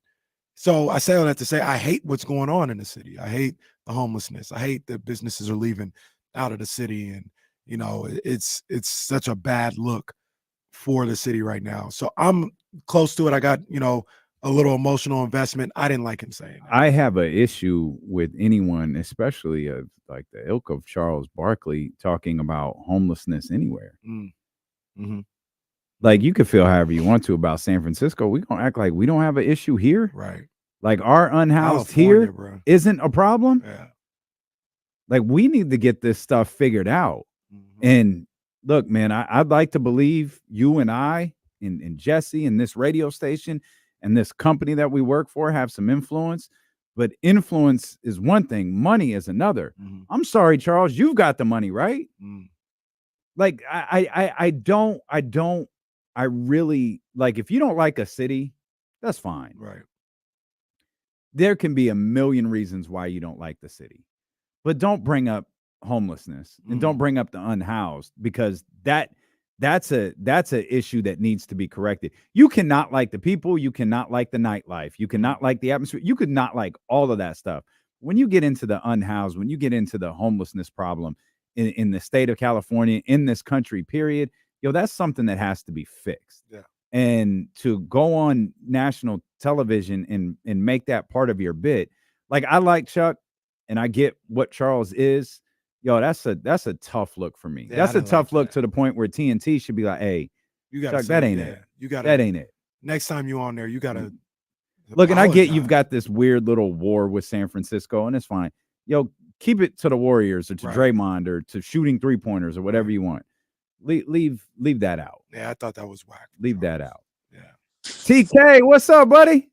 We got charged. We got charged, and we got an external charger on the phone right now, so we're good. Yo, what's the weather in Portland right now? Cold. It's actually not bad today. It's probably in the 40s. It's not raining, which is fantastic. Really cold. Yeah, it's not bad actually. Maybe it's a little higher. Maybe it's like high 40s. Today's very comfortable. It was sunny yesterday, rained in the morning, sunny in the afternoon. We've been actually getting some great weather. It snows in Portland, doesn't it? Not really. I mean, it does, but it's not like normal for it to snow. There's ice in Portland. We know that. Yep. We found that out. There's some bad ice in Portland. Poor DeAndre Ayton. Poor everybody. I saw the get to the video house. of everybody's. Well, that was an house. unprecedented storm. Mama Krick burst a pipe in that same storm. Oh no. And that sounds bad. Yeah. Oh, I got you. No, it's fine. Yeah. Hey. So Mama we had gotta to get have by just like the rest of us. It's fine. Mama gotta have a life too. Mama Krick live a I've different got life so when many TK ain't things. around, boy. Got so many things I want to say, but I'm just not gonna. Is your Not mom gonna. watching That's you where I do this draw the radio line. hit? Well, Huh? Is your mom watching you do this radio hit? No, thankfully not. She would probably encourage me to say what I'm not gonna say. well, She's literally over there in the kitchen I shaking her vaguely- head. Yes. I vaguely remember when Trysta let everybody know that Super Bowl week was too long. She had a tweet and a clip that's, Super Bowl week is too long. When I'm not even going to say the rest of it, but a young TK found something of her mother's. Well, okay. So, what do you think about Jacques Vaughn being fired? So how do we fix the All-Star game? I don't know. This just We can pivot to Jacques Vaughn. I think in general, and I didn't do a video about this because we pivoted from what Trysta found to Jacques Vaughn. That feels appropriate. yeah, exactly. Jacques gone, and he's already been fired twice. Very nice. The thing that's interesting about the Nets is if you pay close attention, this now has run multiple coaches, this issue, which is players are consistently saying there's no structure here. There's no organization here. And we want that. We want to figure out and have some idea what we're doing day to day. The last time the team had any structure or organization was when Kenny Atkinson coached this team, right? And then it was supposed to be Jacques Vaughn's job. But I think what's really happening, if you look into it, and you kind of have to either know someone that's close to the organization who's kind of putting something in your ear to watch with your own two eyes, or you kind of just have to like look very closely. It's all about Sean Marks. Sean Marks is doing the work behind the scenes, I think, to muzzle or castrate or something the coaches that are there, to have them do the decisions that he wants them to make, which is, these are the players that are starting. This is what the rotation should look like. You know, tell Spencer we're doing one thing, but we're actually doing another thing. We're going to do it this way because we want to get rid of Ben Simmons and we want to trade him. And that's fine. You want to try to get players' trade values up, but it just all turns into a mishmash. There was no practice schedule that any of these players understood. When James Harden is out here calling you out, when he's one of the most notoriously lackadaisical players in the NBA who wants to go out and do his thing, and he's calling your organization out for not having their stuff together, you know that it's like franchise wide. So I don't know who's coming in. I know that the rumors are Kevin Ollie. He's not going to change anything about that team. If I'm Mikal Bridges, I'm like, get me the hell out of here right now. Out of here now. That in a grand scheme of thing, it just feels like Brooklyn just is not a good place to have this franchise. It just doesn't seem to work. Like they are basically just this nondescript franchise. Even when they were in New Jersey as the Nets, they had an identity of being New Jersey. You know what I'm saying? Like, at least you were like Jersey, little brother to the Knicks or whatever the case may be, but it was Jersey. It was a team that, you know, Jersey could get behind. They had some type of identity. Even the Clippers, even if theirs is like a loser or a little brother to the Lakers, there's some type of identity, you know, that you can have. Brooklyn is just, am I wrong? They're just a nondescript franchise. Maybe it's the black and white. Maybe it's playing in Brooklyn. Maybe it'll take a whole generation to get some type of prestige. But why is this different than being in New Jersey? Because Jersey, at least you had to me, you had the thought of, all right, this is Lil Bro. Like, your identity was Lil Bro. Brooklyn don't really have no idea. It's just like, oh yeah, Brooklyn's there. Yeah, I think it's so much deeper than that. I think in general, you can build something organically and a fan base is going to get behind it. And Barclays Center is in a great spot in Brooklyn. You know, the training facility is really close. It's a much better setup, really, than the Knicks have when they have to be in upstate New York. I think it's really just Sean Marks. He's not put together a roster in a way that makes sense. He tried to swing for the fences and get multiple stars where there was no cohesion between those stars at a very difficult point in time, but you traded away a lot of capital in order to get Harden, which set you back a long way. All of those guys ended up asking out, and now your cupboards are not just empty for draft picks of your own, but you don't get Phoenix's until 25. And then what you got back in return in terms of players are all wings. And I know it's a wing-based league, but you don't have any roster that makes sense. You've got Royce O'Neal, he got traded, but you've got Cam Johnson there, Mikal Bridges there, Dorian Finney-Smith there. You don't have a real true point guard there. There hasn't been a plan, really, and a culture built within. And I think the biggest mistake they made was firing Kenny. Kenny was building something. The fan base was actually excited when they were the 6th seed when D'Lo was there. D'Lo's never been so likable in his life as when he was there. He played with a level of intensity and teamwork. And if you remember, like, D'Lo was going crazy in fourth quarters and bringing them back. Oh, we remember. Games. Yeah, it was like he was going very crazy. familiar with that here. Yeah. So I think and I've asked a lot of people, agents, other front office members, like, what's Sean Marks like as a GM? Is he good? And I always get, he's not bad. And I'm like, well, what does that mean? Does he know how to evaluate talent? Does he know how to develop talent? Like, is he a good negotiator for getting what he wants with other GMs? Like, I never get like, yes. I've never once heard he's really good. The Steve Nash hiring was absurd. It was nepotism beyond belief. Every decision that he's made, including not trading Mikal Bridges for 4 or 5 first-round picks, he's just intent to keep him and leave him there with no real infrastructure around him. Has anybody's stock gone down as fast as Mikal Bridges? He had that one little pop when he first got traded there, and he was scoring like crazy. That was when you should have traded him. But like when he was on the Suns, everybody wanted him, and now it kind of feels like he's just lost. I mean, everything you're saying is 100% correct. Sean Marks is bad at what he does. I just think that franchise. Think about it. That franchise never even had a rookie. Like they've never. You talk about building something. They've how never even I had feel a though. rookie. That team, the Brooklyn Nets, had a championship caliber team when they brought Kevin Durant and Kyrie Irving in on what was a good Nets team to me. You added those 2 stars on a team that was already good. But your boy got some big cojones and said, I'm gonna go get I got some big Coco Joneses and I'm gonna go get James Harden, and screwed the whole thing up. I mean, Yeah, because Jared Allen.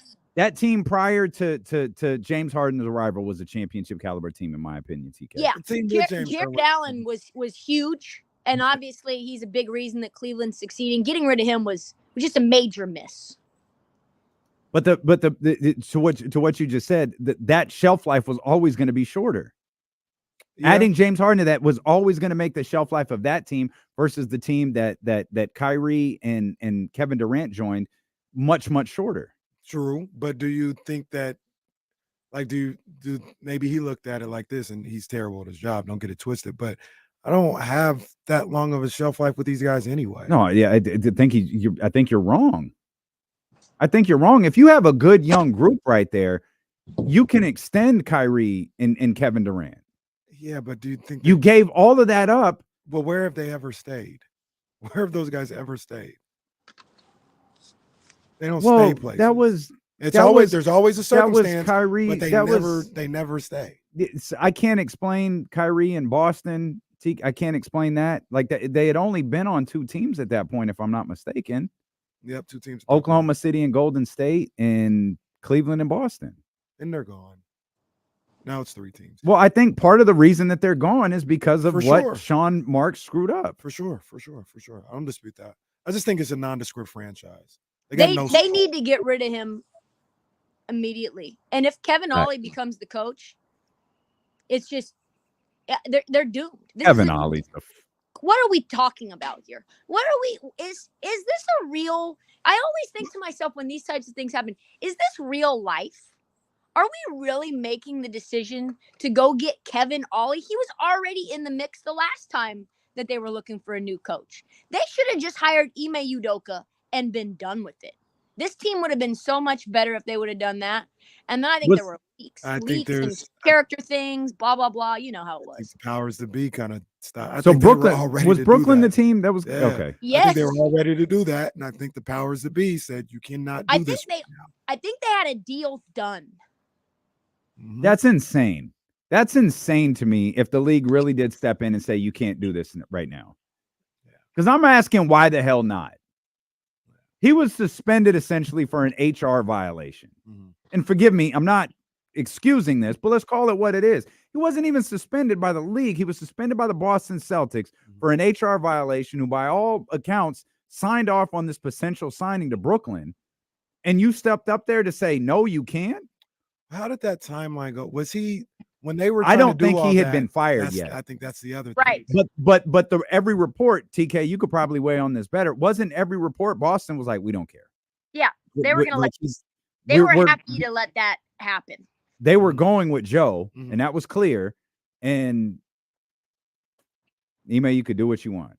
Yeah. They would have never had to fire him either, because he would have just gone to another team. Yeah.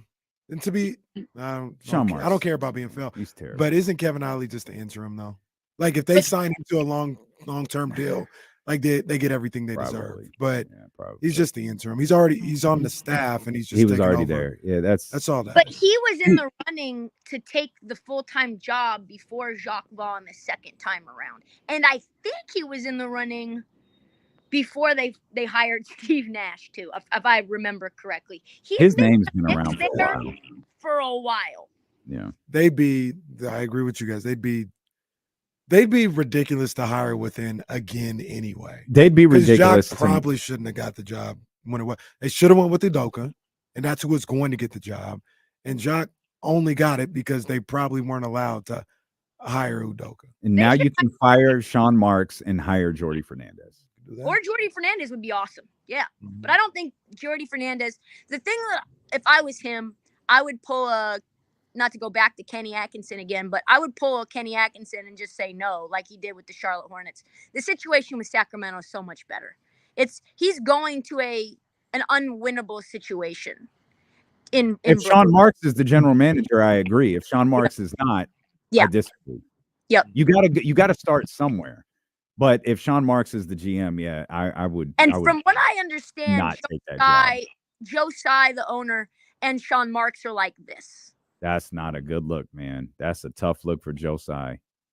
Yeah, that's a tough look for Joe Tsai. That franchise, like I said, I just look a little broader with them. Like they've got nothing.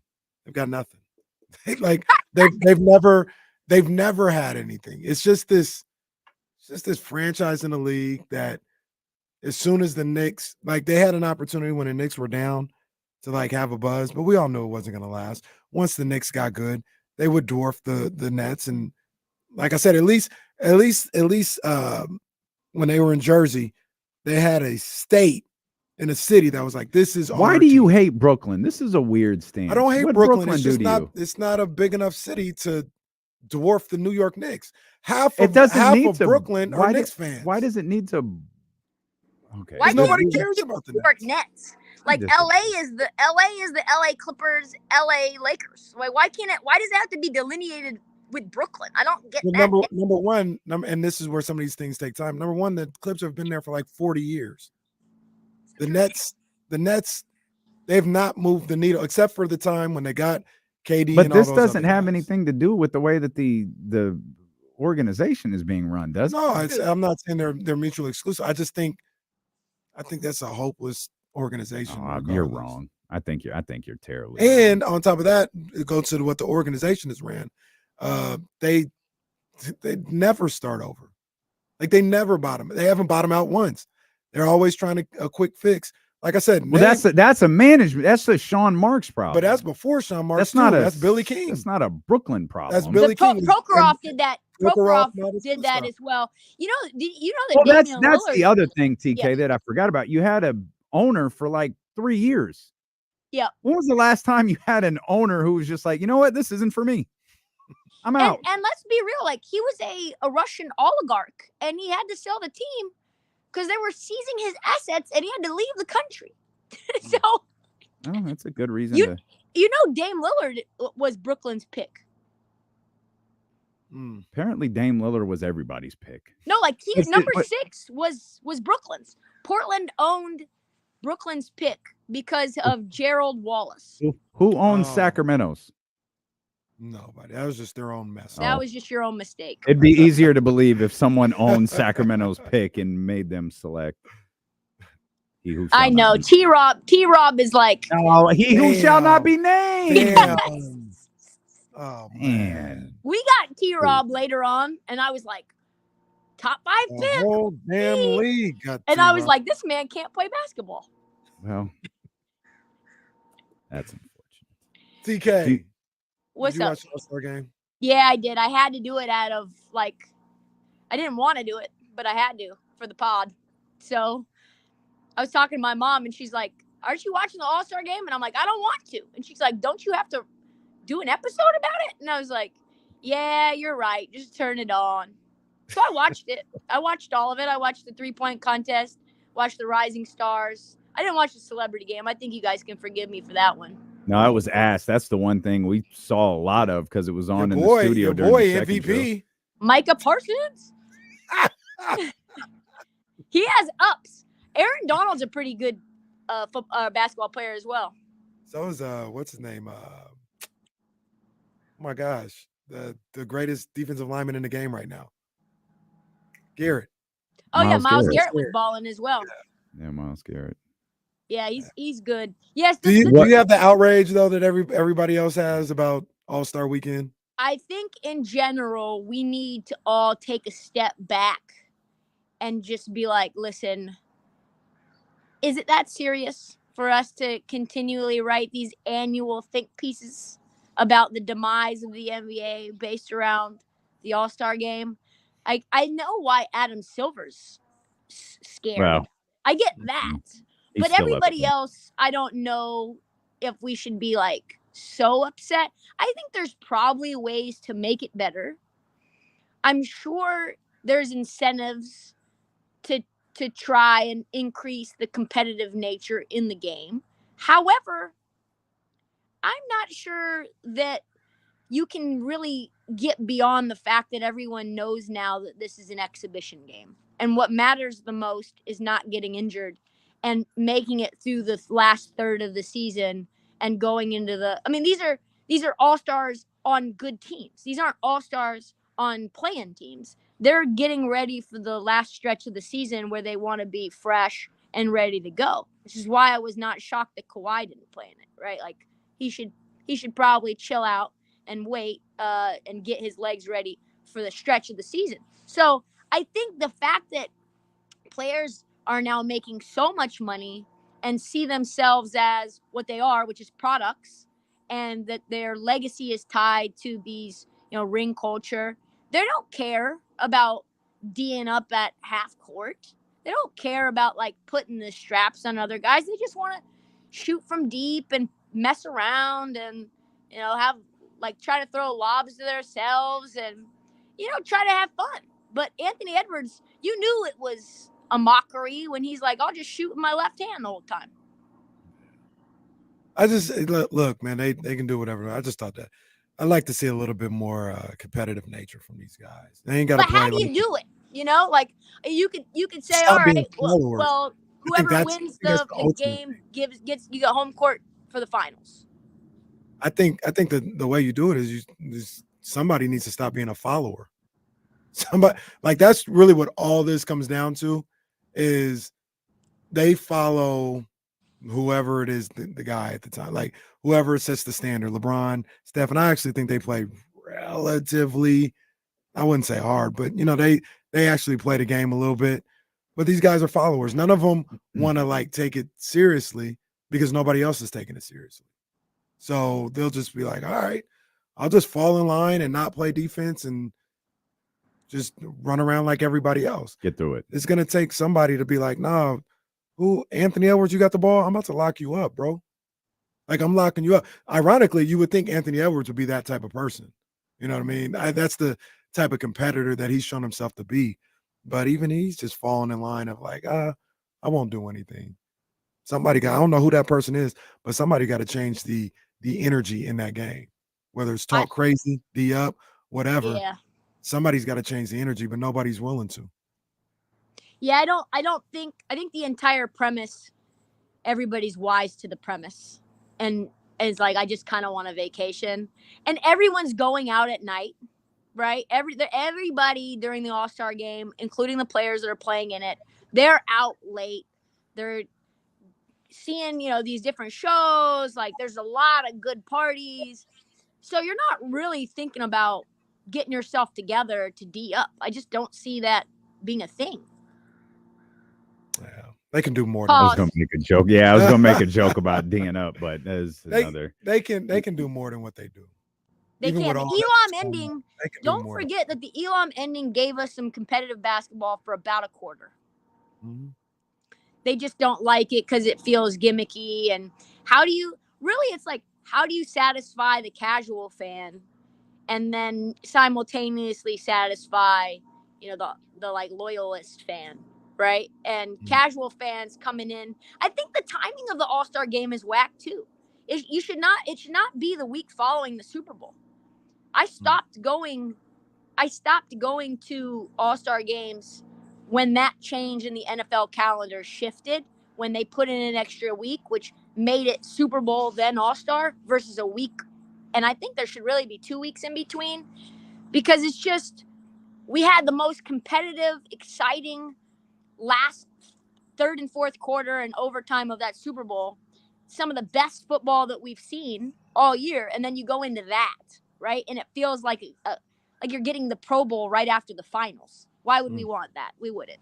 Well, you can resume your All-Star festivities next year when it's in San Francisco. Oh, I'm definitely coming for that. I've already made. Yeah, I'm definitely doing that.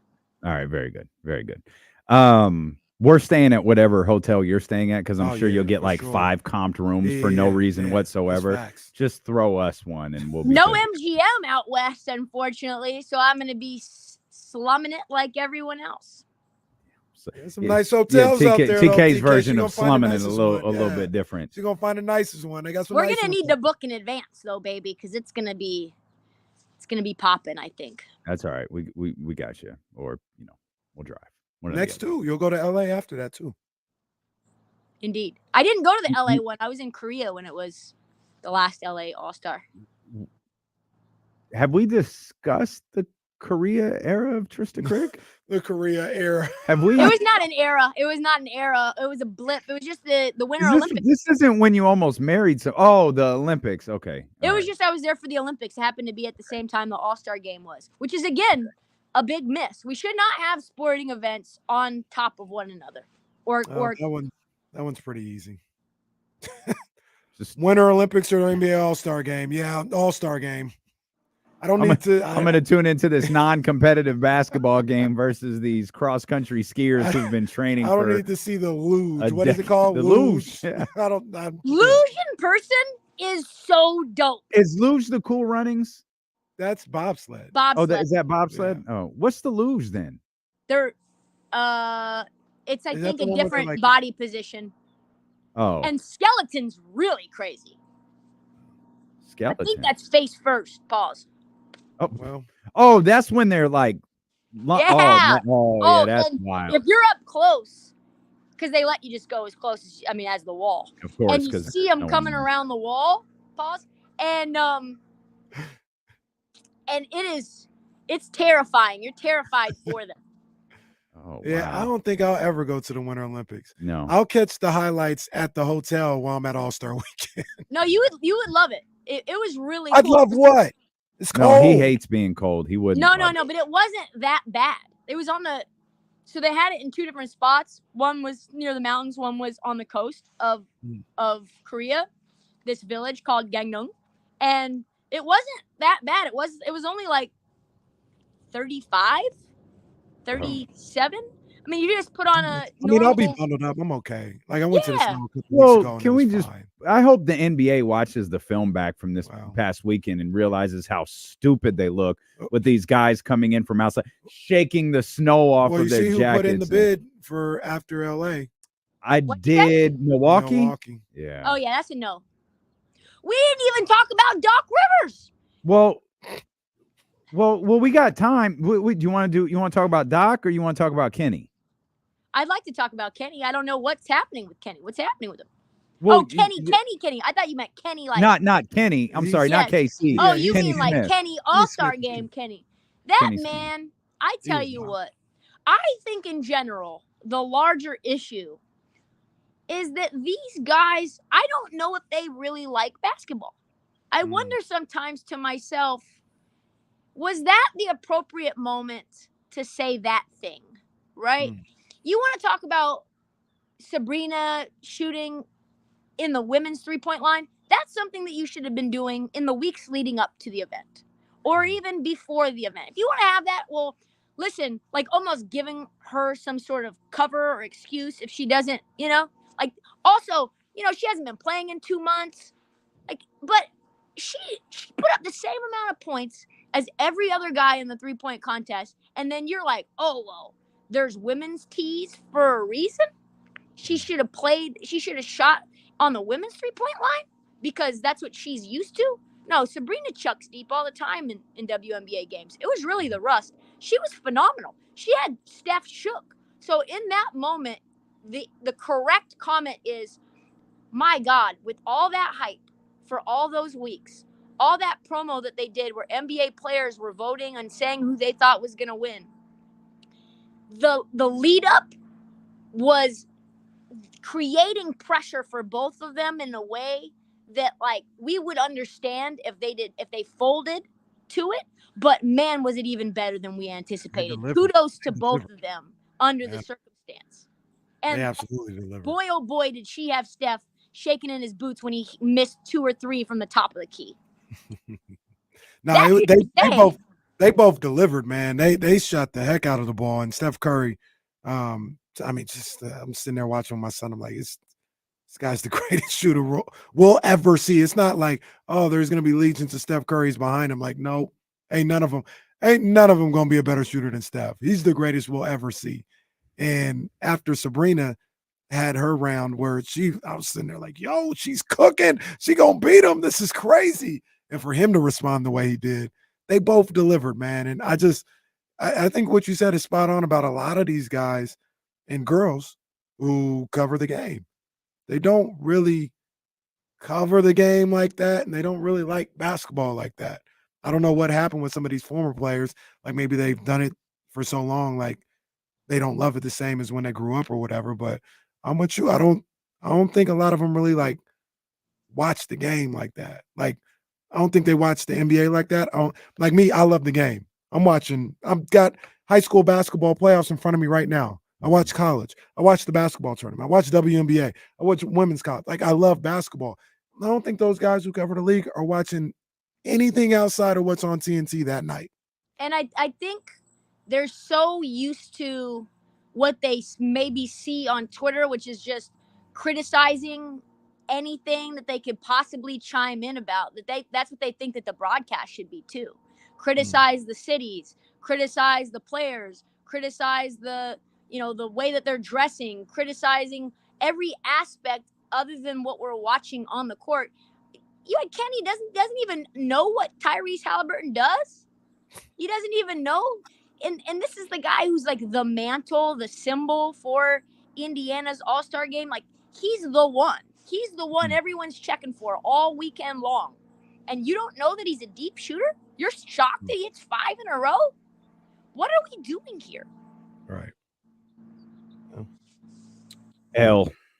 Plus, like all of us, if we're in Summer League, which is largely the worst basketball on the NBA level you're going to see, probably G League too. But it's worse though for Summer League, I think, because they're rusty and they're new, and it's all day long, right? It's noon to 11, and it's supposed to be a networking event for a lot of people too. But honestly, I look up and I'm like, man, I've been in this gym watching hoops for 7 straight hours. And it's not good hoops, but you find the things about each individual player that you're looking to watch them grow in, right? Like you see Alperen Şengün, you're like, wow, I really like that he does this. Or Neemias Queta was like a Summer League god a couple of years ago. And so then you check for him later when he's in the league. Now he's playing for Boston. You're like, oh yeah, I remember that was what he did, 2 summers ago. So that's, I think, what gets fans excited is the excitement in the people who cover the game too. And it's a real shame because negativity is poisonous. TK, I'm glad your mom made you watch the All-Star game. Shout out to Mama Krick. No Doc Rivers, I guess. None of that. We could blow past the commercial break and go to Doc Rivers if you want. It's all about you guys. Let me know what you guys want. I'm here for you. What the hell? Yeah, Jesse says do it. Jesse says the hell with it. I am currently making a compilation. We don't have to start worrying about commercial breaks till the other station has a number before the point. Those are the rules. So we'll keep moving. So you can ride with Doc Rivers here. What do we got? I am currently making a compilation video of all of the moments. Well, not all, because it's way too many. Of the highlights and lowlights of Doc Rivers taking credit for things he has nothing to do with and delivering blame to others about things that clearly have to do with him. And if you look on Twitter just for the videos themselves, they come up right away. The Doc Rivers throwing Ben Simmons under the bus comes up right away. Doc Rivers throwing James Harden under the bus comes up right away. Doc Rivers saying that the Clippers didn't have chemistry and they weren't good enough. The Chris Paul, DeAndre Jordan Clippers comes up right away. Him talking to Bill Simmons saying that the Bucks aren't being coached right comes up right away. There's just so many of them. For people to get upset with JJ Redick for calling out what we've all been saying, and he decided to put that on wax on a platform like ESPN, and then it turning into like a former Clipper, kind of a Civil War feud where Austin Rivers, I don't know if you guys saw it, he was like, and then we took you out the game at the end of games. I was like, we, you were a player on that team. You literally had a job because your dad put you on that roster. And Pat Bev is only on the Bucks because Doc Rivers is coaching the Bucks. He's been with them. It doesn't make any sense. JJ Redick has no reason to do this other than the fact that, like, it's truth. Yeah, Austin's the most hated player. I really swear. is. Like, Yeah, everyone Austin. hates Austin Rivers. Man. Like, everyone. In every franchise he's ever been with, they hate that dude. Man. I think people who don't know Austin Rivers hate him. Austin is just, he got that stigma to him, I guess. I guess that's what it is. He wants to finesse Doc. I told you guys the story when he was coaching LA. It was when they were the 9th seed. They almost snuck into the 8th. I forget what year it was. Maybe it was like early 2010s, maybe 2012, probably 2016, maybe. I forget what year it was. It was one of his last years as a Clippers head coach. Was it the year they did get in and they played the Warriors in round 1 or something like that? No, they just missed the playoffs. Just missed it. And they were like a half a game out. And it looked like the last couple of weeks they were going to get in because they started to get hot. And that was like all of the commentary was, oh, can the Clippers get in? Can the Clippers get in? First day of the NBA playoffs, I'm in LA on vacation. I see Doc Rivers at a golf course on the driving range. I say to him, hey, man, you guys almost got in. That was like one hell of a run at the end of the season.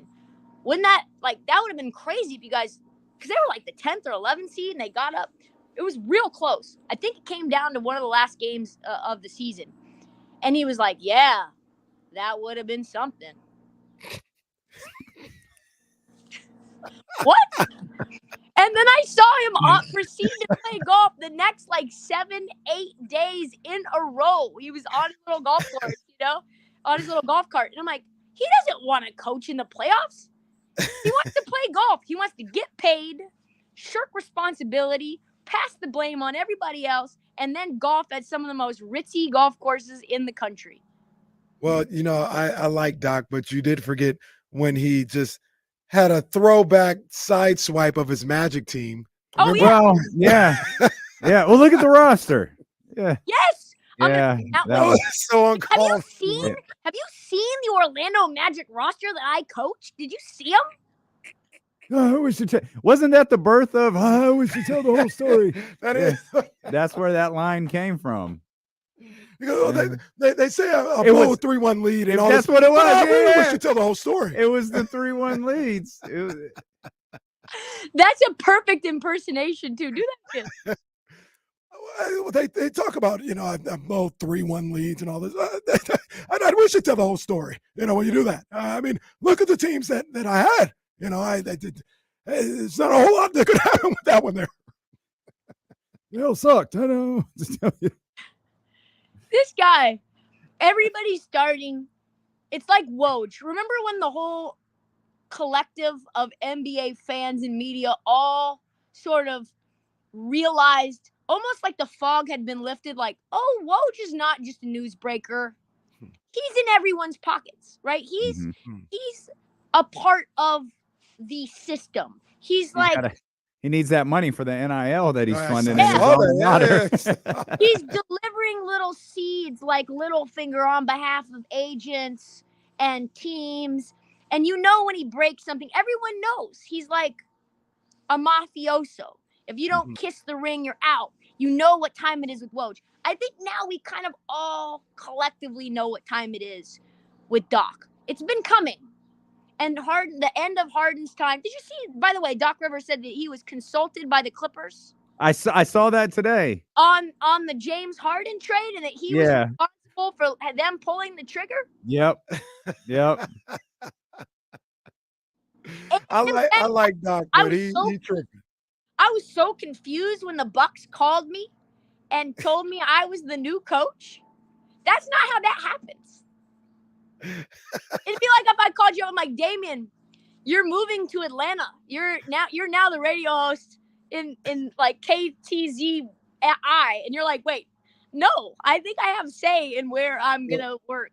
Well, the other part of that story will be Damian would spend 6 months telling the program director at Atlanta how bad the shows are, and then when the guy goes, "Hey, you can come get the show," I don't know what me where I don't even know how this happened.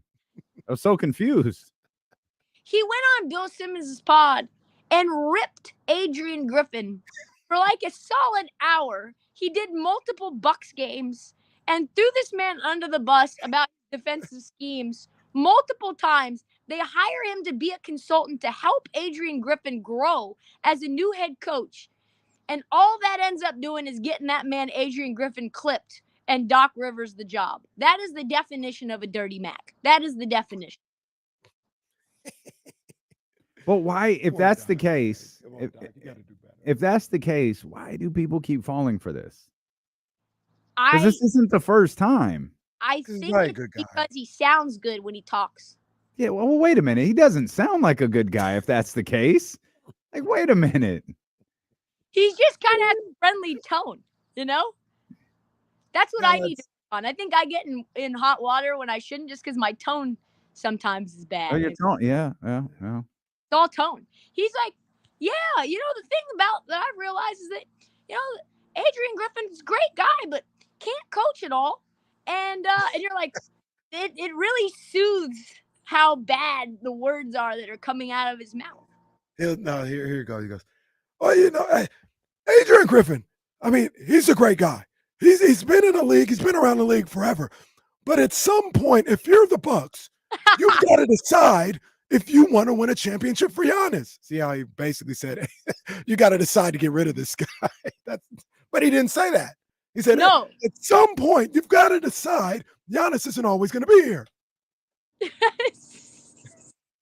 And then I love how much Trysta loves your Doc Rivers impression. It's been my favorite. I had done Doc Rivers his impersonation before that. Yeah.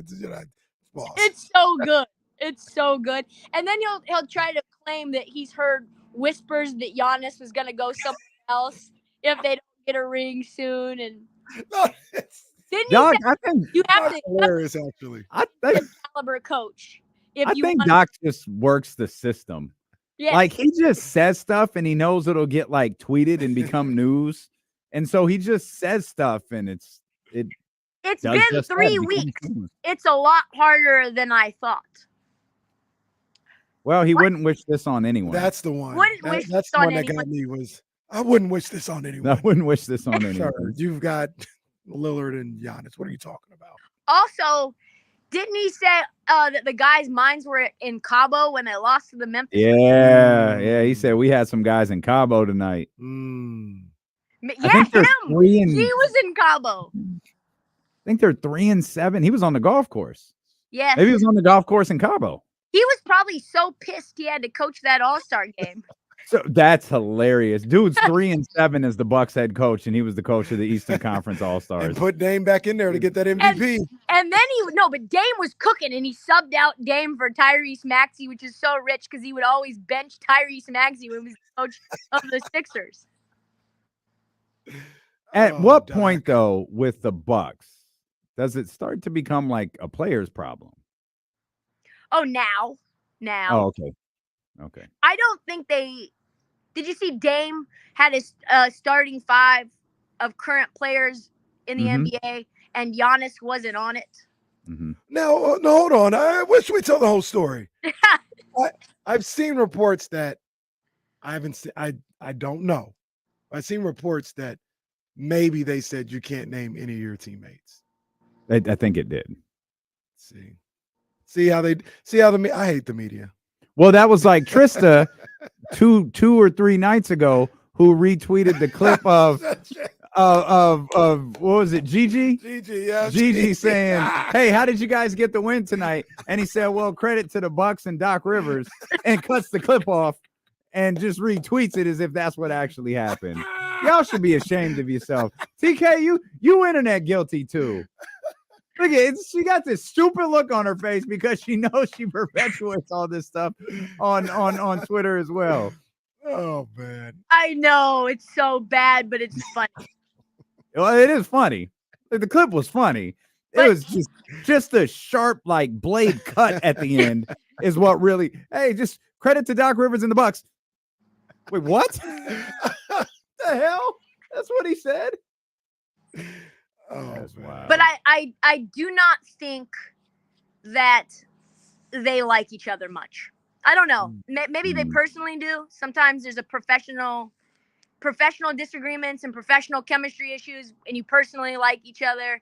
But this kid Blazers Palace put together this montage of Brooke Lopez and Dame and all the things that he did to Dame. Like he took the last shot against the Blazers instead of giving it to Dame when Dame was wide open in order for Dame to hit the last shot.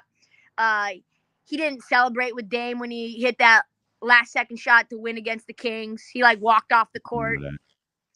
He ran into Dame at the end of the Memphis Grizzlies game, caused Dame to turn the ball over. Oh, that was crazy. Oh, Dame in the middle of losing a bet. What are you doing? That was awful.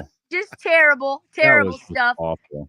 I think Drew Holiday was more important to this Bucks team than people are talking about. In terms of like everyday grind. In the NBA season, 82 games, we all know it's too much. And I think that the players know it's too much. On a day-to-day basis, you need somebody who's a psycho, who's going to get you excited about doing the little things at practice and film and in a game against the Memphis Grizzlies with 3 G League guys on it. Because ultimately, you want to take that game off. But I don't think Dame or Giannis are the ones to push that motivation forward. And that's okay. But I don't know what you do because it clearly isn't working the way that they would hope it would work. Chris Middleton's been injured. Dame's been dealing with something. Obviously, he's dealing with a lot of things off the court, which sucks, right? There's a lot of you can tell. Glorilla. Glow loves him. He's dealing with Glorilla now. He got a fan in Glow. I don't think he's dating Glow. Yeah, Glow. Well, I didn't say anything about dating. No, she loved her some Dame. Yeah, Glow. Where's that whistle? But they had to move on from Drew. It wasn't. No, we got to go. We all right, we like literally have to go. Is this a shoot though? Were you on 670 Chicago this morning and it was straight lace Trysta? I was on 670 this morning. Wow. I don't think it was straight laced. It just wasn't flags. There wasn't pauses. I think I called. What was this? Was this Allison?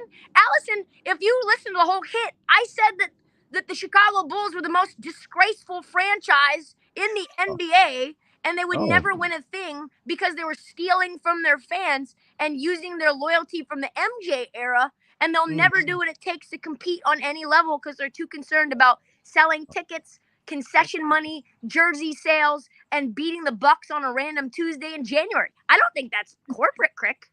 No, that's definitely not corporate, Crick. That's But off they the skated top right rope past with that. an The elbow boys drop. asked a new question right after that. They didn't want to deal with it. Like we didn't want that. Ma'am, give us your thoughts on the Kings. All right, TK, tell Mama Crick hi. We love you. I will. Love y'all. All right.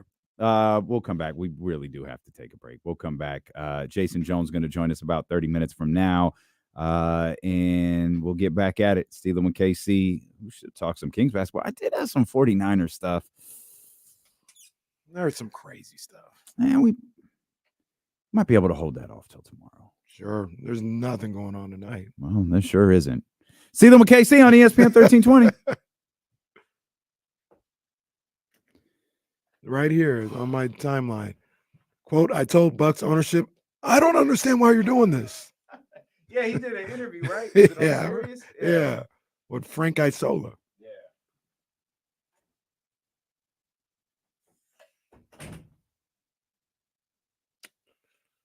Ooh.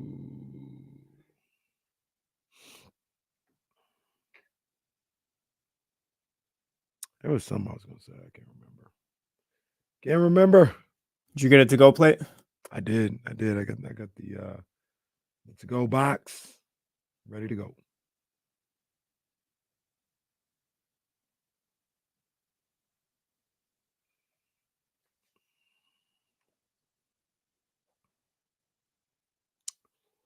There's something I was about to say. I can't remember. Got to write these things down.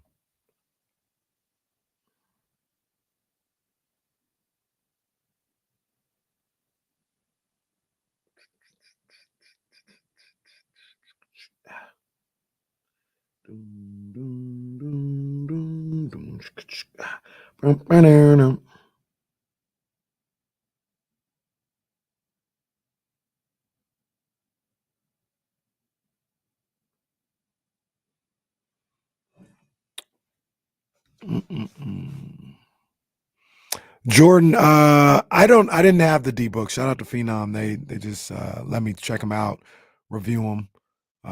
But I didn't get them. I wish I did though. I wish I did. Really, really want those D books. I'm gonna get a pair. Oh, Philip, man, what's up, man? Hey, man, appreciate you, dog. Yeah, shout out to the alley. I don't go there often enough. That's a big space that I'm not sure they know exactly what to do with it, but I gotta go there a little bit more. I like bowling more than I actually bowl. Bowling's cool, so I gotta go there a little bit.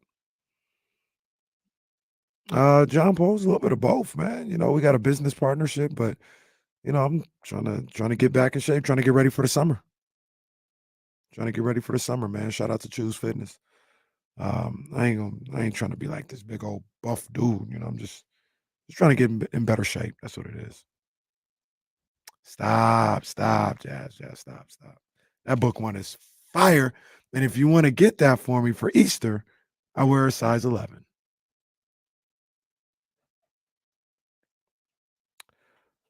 What did I think about the Tatums? I like them. I'm talking to some people, so hopefully I get to see them in hand relatively soon. But I like them. You like those ones or the books better? I like the books better than the Tatums right now. The books are my favorite. Well, I gotta see that. Well, I did see him in person, but I need to like wear them and feel them. The Ant-Man, the AE1s, woo, those are fire. Them AE1s is fire. So it's either those or the book ones. Those are my two favorite hoop shoes right now. I don't know which one. Them AE1s is fire though. But the books, and then I saw a book got some. He got some all black joints coming out. Man, oh man. I saw a picture of him though. He was like wearing a pair of them coming into the arena, because I guess that's the thing. He's trying to make it like a basketball shoe, but it could be a casual shoe as well.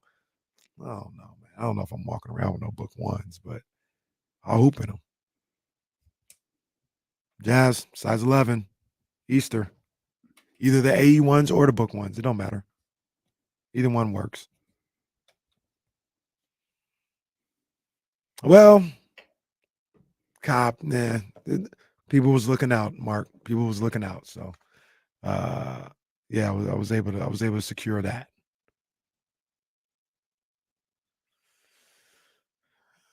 I don't know. I like the Tatum ones. I like the first Tatums. I got 2 pair of those. I love those shoes. I haven't worn the new ones, the Tatum 2s yet.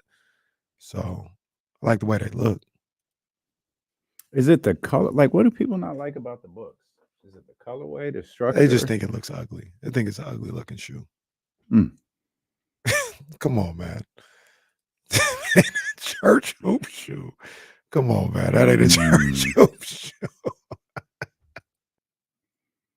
Well, kicking it with Jazz. Kicking it with Jazz. Oh man. Yeah, them A ones. Oh, Sabrina. Did you see Sabrina had the people going crazy? Yeah. Yeah. Okay.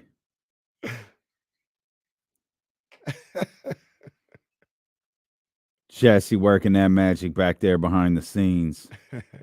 We're back in here. Did you want to say something about Sabrina, or was that? No, I just thought it was that just kind of cracked me up that people, the internet was kind of going crazy. Sabrina was in like a dress and some boots or something like that. And they're like, "Oh my gosh!" Oh, I thought she was talking about the drop. No. Oh, I thought you were. No, I thought you were like talking about the. She was on IG or something like that and had like a dress and some boots on her. She just looked nice, like she probably went to one of the all-star parties or something like that. And the guys was going crazy. Look like Rock and guys was going crazy over Sabrina. Okay. Man, that's always a fun conversation with TK. You want to talk Kings? Yeah, I feel like there's some. I'm just looking through, our show that we planned that we didn't do. About 2.5 hours ago, I teased the line about how big of a deal it is to make the All-Star game and how that pertains to be an All-NBA. Yeah. I brought that up like 2 hours and 40 minutes ago, and we never went back to that. Well, then I started talking Raising Canaan. We did. That was way more fun than anything else. You want to talk Kings right here? Absolutely. We're going to talk to Jason Jones coming up in about 30 minutes. And we mentioned, obviously there's a lot of attention on the All-Star game and whatever, and more specifically for Sacramento Kings fans, there were conversation about who wasn't at the All-Star game. Shout out to your boy who you just mentioned, who you and Miss P called out his name quite a bit. But Devin Booker. Well, sometimes he just like he'd be on the ground. I'd be like and crying. I'm like, stop, bro. That's not what you say. That's all I say. I say that's stop, not bro. what you say. You use the same word that Miss P tweeted. It's me. Oh, she a wild one for that one. She really tweeted it though. That's why it was funny. But Book was talking about De'Aaron Fox, and I know Kings fans have been like, "Yo, they're gonna make the All-Star team. These guys gonna make All-NBA." Did a little bit of research. Jesse looked up a couple of things last week we never really talked about. Like Siakam was the last guy to do it, but it was in 21-22. So it's not like it was a long time ago. As I dug a little bit deeper, it's actually not terribly uncommon for a player to not make the All-Star team, but be All-NBA. It happened to Dame in the times that he missed in the time that he missed the All-Star game early in his career. I think he missed his first one, made the next two, and then missed maybe the next two. And it was the next two where people really got into an uproar. Like, how can you leave Dame Lillard out? How can you leave Dame Lillard out? Jimmy Butler, Rudy Gobert, those guys in recent years have been All-NBA without being All-Star guys. Yeah. So it's not terribly uncommon. Like I get Kings fans like trepidation over it or, frustration over it. But it's not unusual. It just feels like the Kings are judged. The Kings players, De'Aaron and Domas might be judged they're judged a little bit differently than other guys are, where they're going to probably have to win at a higher clip to get that recognition than they did in the first part of the season. Yeah, and that's the unfortunate thing about being in Sacramento, being a small market, whatever the case may be, that you're gonna have to go a little bit above and beyond than maybe Anthony Davis does or Paul George or something like that. So it's part of the game. I think they understand that. And the only unfortunate thing about that, or one of the more unfortunate things about that, is that it's tied into these guys' money. And that's what's like, dang, man, like that's tough. Especially De'Aaron. Mm-hmm. De'Aaron's got big money on riding on making another All-NBA team. Yeah. But I don't know what and that's the I don't know if this is a problem, and I don't know if there's a correct solution to it. Like Jason Jones tells us all the time, he didn't want these votes. He doesn't want to be directly responsible for someone being able to make 30, 40, 50, 60 million dollars more based on his opinion on a basketball position. At the same time, like, I get why you put these acknowledgments in there, why you put these potential contract boosters in there.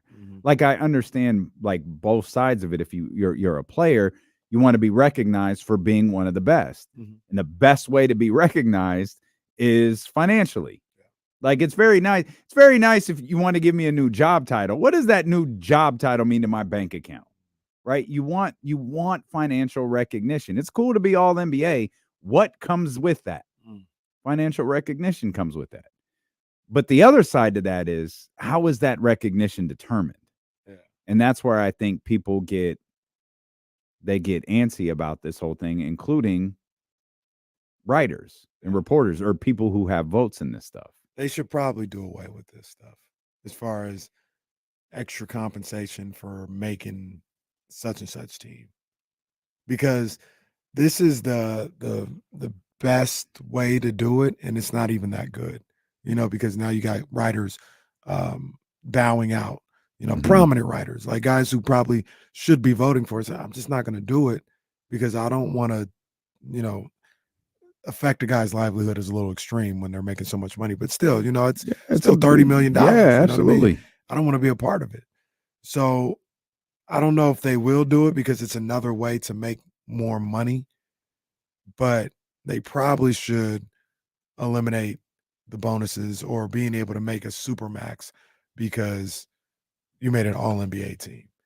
That, and I think they already do some of that, but it should just be more so based on service time with a particular team only.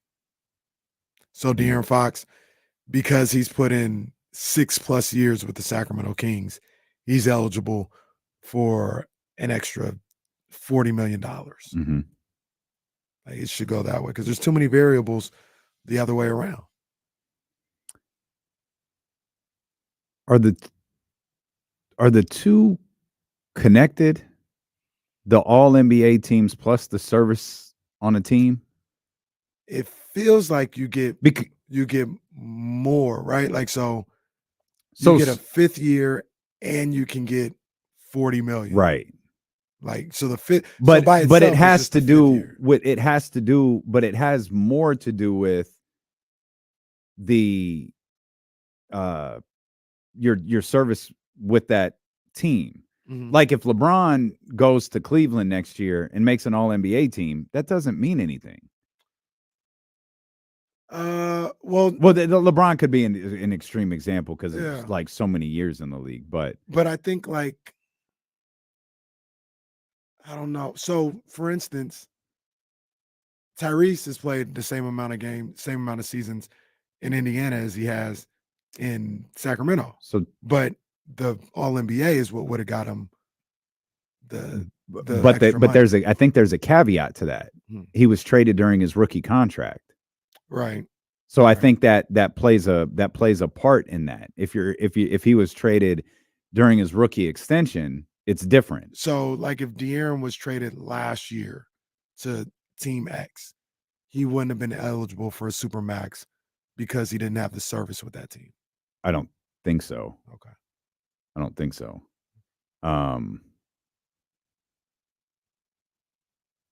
Was it, man, I feel like someone just told this story. I feel like it was Carmelo in talking about, like, I can't remember. There's George Karl has to be the most miserable human being on the planet.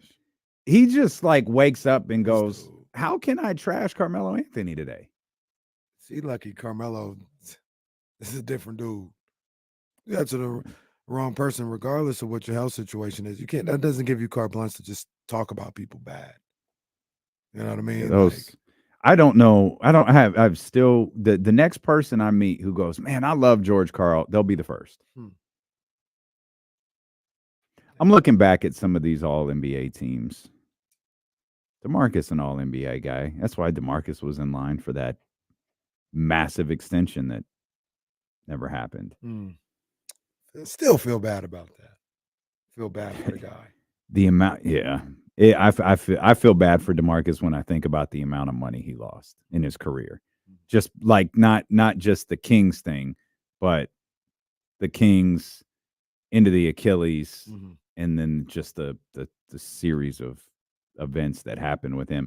You could, I think I did the math once. I think it was somewhere in the vicinity of from that moment like he like never recouped somewhere in the vicinity of like $210 million. It might have been like $205 million. It was a brutal number. Oof. Just because he never got that contract after that. Yeah. Never got that contract. I just don't see them doing away with it because I think the tie-in to years of service was done to curtail leaving. It's like, well, don't ask for a trade because you get more money. It's why Steph Curry, if he wants to, is going to flirt with that $100 million a year number because no one sees him, despite Joe Budden's belief. No one sees him playing for anyone except the Golden State Warriors for the rest of his career. Yeah. And that was also kind of a weird component to the All-Star game with like Steph and LeBron like talking about their NBA mortality, right? Like how both of them kind of acknowledging like it's almost over. Mm-hmm. Like LeBron's press conference before the game, which was something I did watch, was like, man, this thing really is almost over. And then why Steph, did he do a press conference? I have no idea. I don't know. Right. Maybe it wasn't a press. I probably used the wrong term. It was media availability. Yeah, I don't even know why he did that. That's LeBron. It's the All-Star. I mean, it's great. People want to hear. I mean, it's a him. chance to be in front of media members that maybe you don't get to be in front of on a. I don't know. I have no idea. But it did feel like to your point though, it did kind of feel different. It felt like almost like a State of LeBron address. Yeah. Adam does the State of the NBA address. Yeah. That felt like a State of LeBron address. Yeah. But that was kind of a weird component to all of this. Is like Steph did an interview with Malika as well, where it was just like, man, these guys really are kind of nearing the end of all of this. Man. Yeah. And of course, LeBron was called a liar. We didn't get to talk to Trysta Krick about that. Like LeBron can't talk without being just shredded apart. They also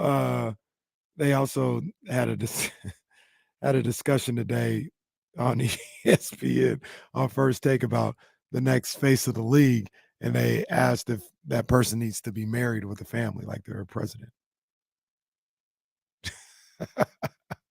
It's a shoot. They were like, Magic and Larry were married. LeBron was in a relationship with Savannah. They need to be looked at possibly, or maybe that's very cute. That's very cute because LeBron and Savannah weren't married for like the first decade of his career.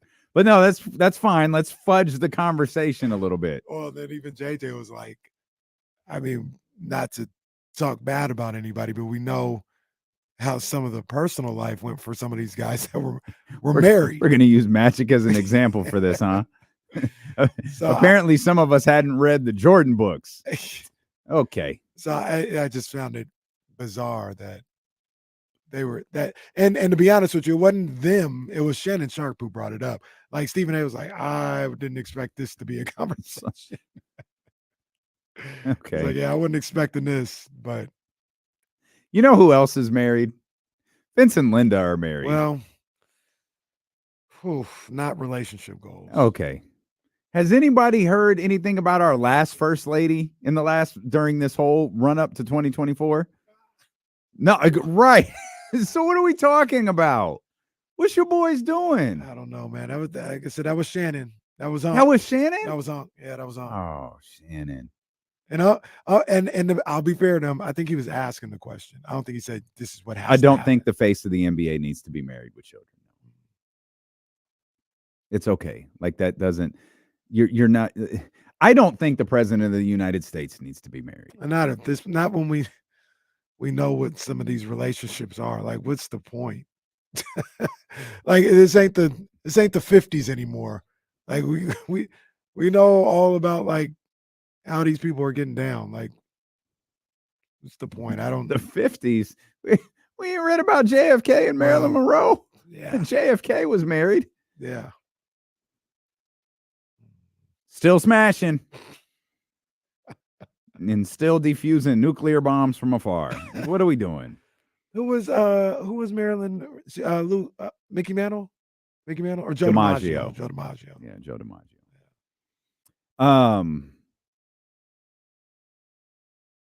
Who is the next face of the league? Did they say? I didn't see it. I know we went over this. We went over this in a different way weeks ago. Yeah. I got De'Aaron Fox. I don't know. Shout out De'Aaron. That's what I got to. De'Aaron gonna be the first face of the league to go. Yeah, I'm not going to the All-Star game. This is trash. I'm not doing this. Yeah, it's a group of like 10 guys. I feel who have a real shot. I don't think you know who I don't because I guarantee this guy was one of them who I don't think is realistic is Luka. And you don't think Luka's realistic? Mm-mm. Why is that? Luka gonna cut a promo? No. I guess Larry didn't really either, but No. Larry had magic. Like Steph Luka doesn't needs really do that either. He'll talk, but he's not. He not doesn't talk like Jordan. And he's not really charismatic when he LeBron. speaks. He's not like kind of. No, but he has a charismatic demeanor. Like he dances. Like he's got the childish joy of playing. Mhm. Like I think that's attractive. Luka kind to of people. does that stuff though. Yeah, Luka also accidentally cusses like 40 times a year. You know who? And he's got to be considered in the running. One of the new faces for Louis Vuitton. Man, there's so many guys. You got to fill me in. There's so many guys wearing that new Pharrell Louis. I don't know who you're talking about. You're listening to D'Lo and Casey on KIFM West Sacramento, 98.5 FM KRX QHD2 Sacramento, ESPN 1320, always live on the free Odyssey app. Vic. New deal with Really? Louis Vuitton. Okay, he wore a Louis suit to the draft. I didn't know that. Boy, they're really leaning like an hour into before the show, I think. they're really leaning into NBA guy. Like every NBA guy in the last month, your boy in Draymond, SGA Not had my someone boy. over the Not my boy weekend. at all. That was your guy. You was Jesse, was he praising him earlier? I confirmed. I just confirmed showed- from the producer. I just the tip of the No, you was hat praising him for earlier. No, just the No, it's tip of the fine. hat. No, you said you found him hilarious. Yeah, the Pharrell got them NBA dudes rocking his logo. Tough. See, when's your package arrive? I don't have a deal with Louis Vuitton. I don't. You do. I don't. I ain't rocking the new. What are you rocking? The new damn old. What are you rocking? I'm rocking my Huey P. Newton chain. What you mean? You see this guy? You see this guy? Come on, man. Yeah, but you do have Draymond Green to connect you, though. Man, I don't have. that's you. I know What Draymond you looking at Green me connect. for? Yeah. What you talking about? Earlier, you said, you know who's all right by me? Draymond Green. That's what I heard. Once again, the media. Chatty House. Did y'all hear that earlier Well, today? once again, the media continues to just like the be a GG Jackson clip. We got to cut. Draymond Green. Get a hat tip to Draymond Green and just clip that and put it out there on the internet. Well, he's had a run of them because remember the Dodger one too, where he's like, I got to tip my hat to the Dodgers or whatever. See what happens when you show a little respect to people. Wow. Oh, the media, Smiling bro. in front of Lakers murals. Draymond Green was talking about, oh yeah, Jason Tatum. It's not fair to him. He's not going to win MVP until it was a championship. I'm not out saying that's my guy, Draymond Green. Ronald Reagan. Oh, yeah, wow. Man. No, hell no. It's 2020. Hell no. It's 2024. Kenny Caraway is wild, Hell boy. no. Hell no. Yeah, but Wemby, Louis Vuitton. Wemby seems to have a personality But too. he does. But there's also everybody that always want to throw out there the NFL, their king, all this other stuff. The people ain't going to know NFL players. And people want to know if you want your product to move, you go to the NBA players. Simple as that. No Simple doubt. as that. No doubt. So they can say all they want about ratings and all this other stuff.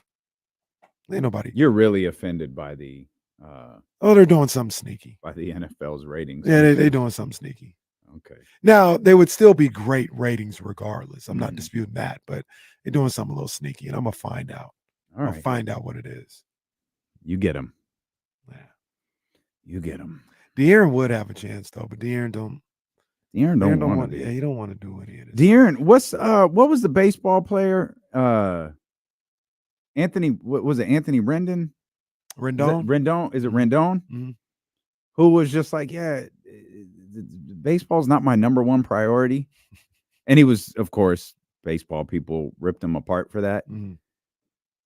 I think there's a lot of, and Jokic, we joke about like Jokic. Oh, Jokic was, but hey, he had the time of his life this He weekend. did. Yeah, he had fun. The best time. Apparently, him and his little buddy, him and his little buddy Luka, the new TV comedy, Luka and Jokic. I think that's De'Aaron. Yeah, De'Aaron loves basketball, and I think it's a priority for De'Aaron. Mm-hmm. I don't think it's his number one priority. No, I don't think so either. That's okay. And I don't think it offends 98% of athletes, but it offends like 98% of fans. Mm. They're so upset that they love this sport or this team or this athlete so much. And they think everyone has the Kobe Bryant mentality. Mm. We talked to our boss about that before because she loves the Mamba mentality. Like you can't, like there's why that like is one person. Mm-hmm. Like most people don't think like that. Not in a work life, not in an athletic life, in most walks of life. Like people don't have that hyper focus on one singular thing. Yeah. I just wish De'Aaron would have it because I want the spotlight on him and on the franchise and the city. Well, he's capable. That's the tough part Yeah. with De'Aaron is you feel like he could be. It's all there for him. One. It's all there for him. I think a lot of people in the what is it, Madison Avenue? Is that what that is? They want him to be part of that. Mm-hmm. Did you see? It was like 3 different occasions they used De'Aaron to promote the All-Star. I think I saw Domas in one of the commercials too.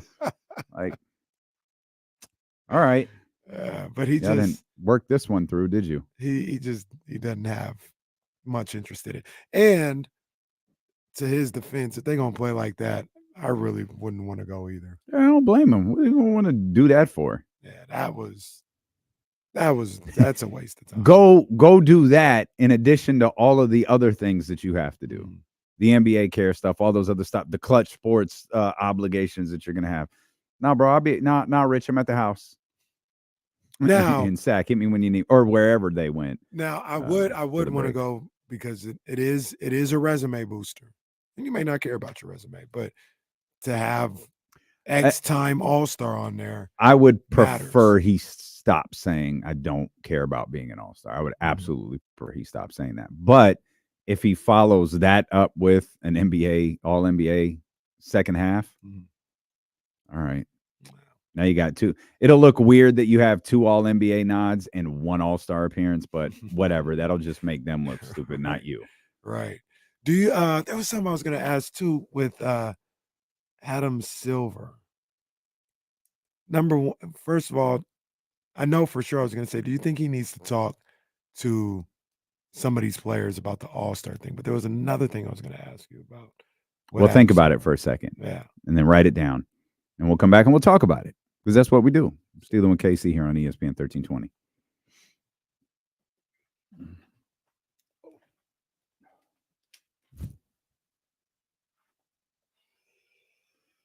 Hang on, y'all. Part of my headphones dropped off.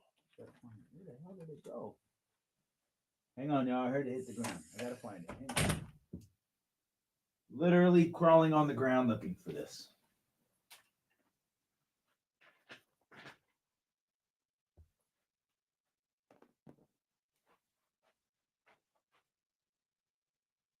Where the hell did that go?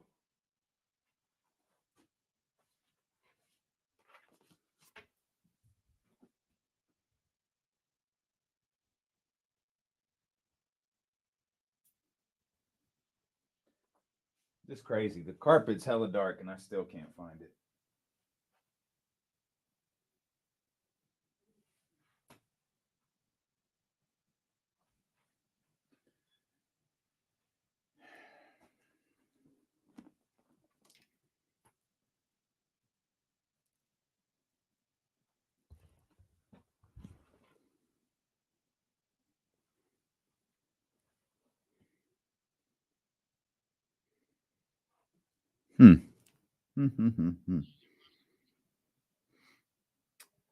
No. But this thing is like clear.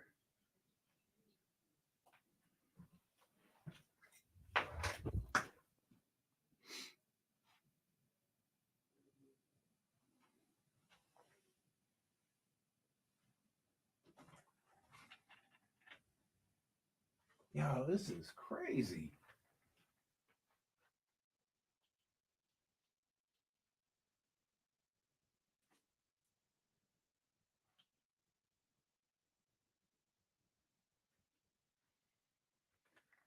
Well, I'll just look for it through the whole KSFM show.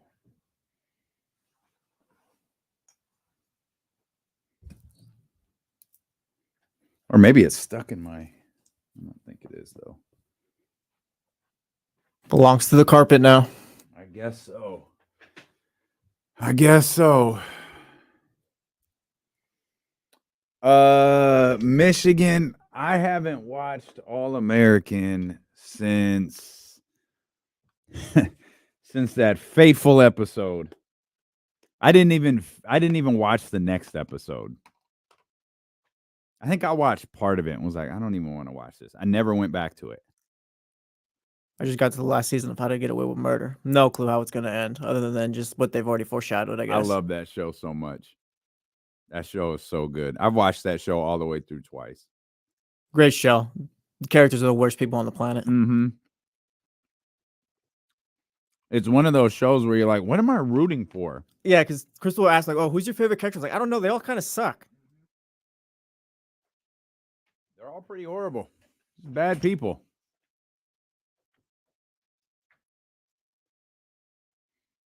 Nah, Miles, I can see. I just don't know where it went. It's like this thing right here disconnects. And I guess it was like loose and it popped off and I can't find it. Michigan brings it up. You guys brought it up too. So Griselda's good? Yeah. Yeah. I might start that after How to Get Away with Murder then. I couldn't get back into it. I had to finish Raising Kanan first, but yeah, it's good stuff. Yeah, Griselda's good.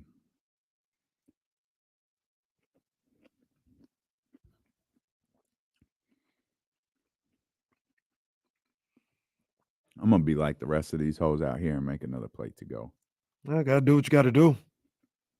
I ain't judging. Nah, Miles, you're right. I am getting old, bro.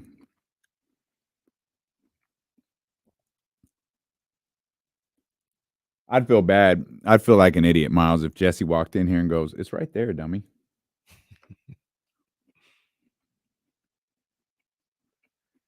That's the picture they paint. Let me tell you what I ain't. Bernie Mac show is fantastic. I remember I went back and started watching that a couple years ago because Reese started watching it. Show's hilarious. I loved that show during the first run and never watched it again. Yeah. Reminds me, you ever see Meek, because you bring up TV shows, you ever see Meek Mill's tweets? I come across them every now and then, but I don't Somebody said that Meek Mill is junior for My Wife and Kids, and he grew up to be a rapper.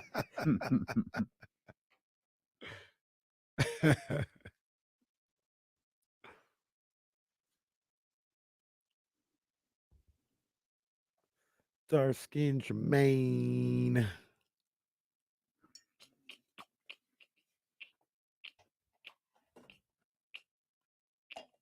Speaking of Bernie Mac, still ain't heard from Steve Harvey. Oh, well, Steve, don't know if we're going to. How do I say goodbye?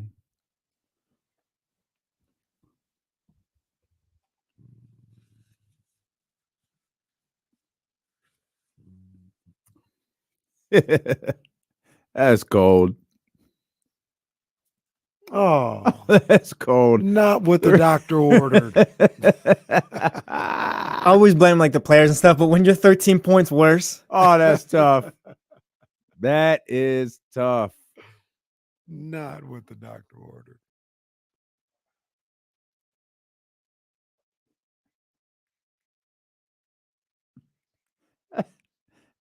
Hey.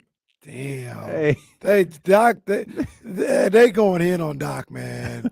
Imagine Dame Lillard thinking, I want to go to a more stable winning organization. And he goes to this debacle in Milwaukee. They going in on Doc. They beat him up. They ain't even in the playoffs. They beat him up on. Wait, who ain't in the playoffs? They're not in the top 6? No, I'm saying like they haven't even failed in the playoffs. And they're just raking them over the coals. Are they still the second best team in the East right now? Or has that torch kind of been passed? I know it's second best team, but it's always been the top 3. Philly's out of there, obviously. Yeah, to who? New York and Cleveland. Oh, I think they're on the same level. I think Boston's above, and then those next 3 are about the same type of team. We talk about what this break could mean, this All-Star break could mean for Sacramento, and we talk about what we hope it means for Sacramento. Wonder what it means for a team like Cleveland. Cleveland probably didn't want the break to come. Yeah. They let us keep playing. Like they built they got some space now with Milwaukee in that second group, and they've kind of landed pretty firmly in the second seed right now. Yeah. They've been playing as good as basketball as anybody in the league, over the last 3-4 weeks or so. And I got to think that, while you still want momentum and all this other stuff, it's got to keep going. I mean, if you're a good basketball team, you're playing good, you don't necessarily need momentum all the time. You're just good. Like the Celtics don't need momentum. Apparently the Knicks don't either. Well, Knicks struggled. Boy, it is loud as hell when the Knicks win a few games. They struggled into the break. They lose 4 in a row, and it gets quiet. They did lose OG and Julius Randle. Yeah, losing OG is tough. He's well, they've been without Julius though. Not during it was towards the tail end of that little winning streak. Julius? I actually think they lost OG before they lost Julius. They did. Mm. Yeah, they did. They've lost Julius a couple times then. Yeah, this last time, what was it? A shoulder? The shoulder he's out 4 to 6 weeks or something. The other times it was like, a sprained ankle, he's out for 2 games. But this one, he out for a little while. Jason Jones of The Athletic with us. What up, Jay? You got any Doc Rivers takes you want to fire up? Oh, man. Oh, his new CM Punk hat arrived. Oh, I just noticed that. Jay, ready to go. I got it in Oakland at the house show. So, how was that? Oh, it was cool. I'm like the father of the year because I stood there and fought the adults to get my son a Cody Rhodes autograph. Oh, nice. Oh, wow. Nice. I mean, I was like, people older than me should not be moving kids out the way to get an autograph. Yeah, for real. Like, it should not be allowed. But they were, I fought them off, and I got got my kid the autograph. So I'm the father of the year. Was that the house show where Nia Jax did the bonsai drop? Yeah. It was. Poor little Maxine Dupree. I was like, this is just. Maxine didn't sell it at all. She just laid there. Well, again, to her defense, Nia landed on her quads. No, I don't think I got to go back and look at my pictures again. I don't remember it being like that. But who knows? Like I said, I had the kids with me, and and I had some pretty decent seats, and you got random adults trying to sit in the wrong seats, and they keep getting moved halfway through the show when someone shows up. It's like you did not buy a front row. Big Baby Davis. Oh, this your seat. My bad. It's like, come on, bro. You did not buy a front row seat. You know that. You know who the person who bought that seat's going to show up. It's only been 10 minutes. Hey, so let me ask both of you guys this. And I've sat, the closest I've ever sat at a wrestling event is like 2 rows behind the announce table. Mm-hmm. It was for a Raw. But somebody brought up a point a while ago, years ago, and it kind of stuck with me. They said wrestling is probably the one event that the closer you sit, the more you see you probably don't want to see or shouldn't see. Probably. So therefore, you probably shouldn't. If you want to enjoy it as best you can, probably don't sit as close as you can. Yeah, I think there was a kick on Saturday where Jimmy Uso clearly did not connect with LA Knight. You know who was really bad at some of that stuff? John Cena. Oh, John Cena used to be so bad where he'd get you to the corner and be like, All right, I'm gonna throw you against the rope, Duck. We'll come back, do a body slam. Like, bro, Man, come on, give me a little suspense, dog. like I get it, but bro, can you like play along a little bit? Like, we can hear you, homie. We can hear you. Like, okay, get ready for the kick out. Like, time to go home, guys. Okay, yeah, he's about to. It's over. All right, let's go home and get a beer, boys. Let's go home and get a beer. I'm weak. Who had more fun at the show, you or the kids? Oh, definitely the kids. Okay. I mean, like I said, the kids got a picture with Byron Saxton. He got his little replica belt signed by Cody. So, he's just they were just like, wow. Me, I'm like, I've seen enough shows to where I'm not like, oh my, yeah, the kids had a ball. Plus it got me out of having to watch All-Star Weekend. Oh, well, even it's bad when Jay's taking shots. The NBA writer is taking more shots. I knew it was going to be bad, but my God, this was. I mean, I missed Sabrina and Steph on the drive, but I mean, outside of that, there's nothing I really wanted to see. And then I turned that game on Sunday, like in the second quarter. Immediately was like, I need to go work on these stories. This is not good for me. This is just, oh God. I mean, I can't describe how bad that was. Do you think there's anything that can be done? No, unless the players decide. I think what's going to have to happen is you put someone in there who's going to foul someone hard and pretend like it's a real game. And people have to get mad. Dwayne Wade. Yeah.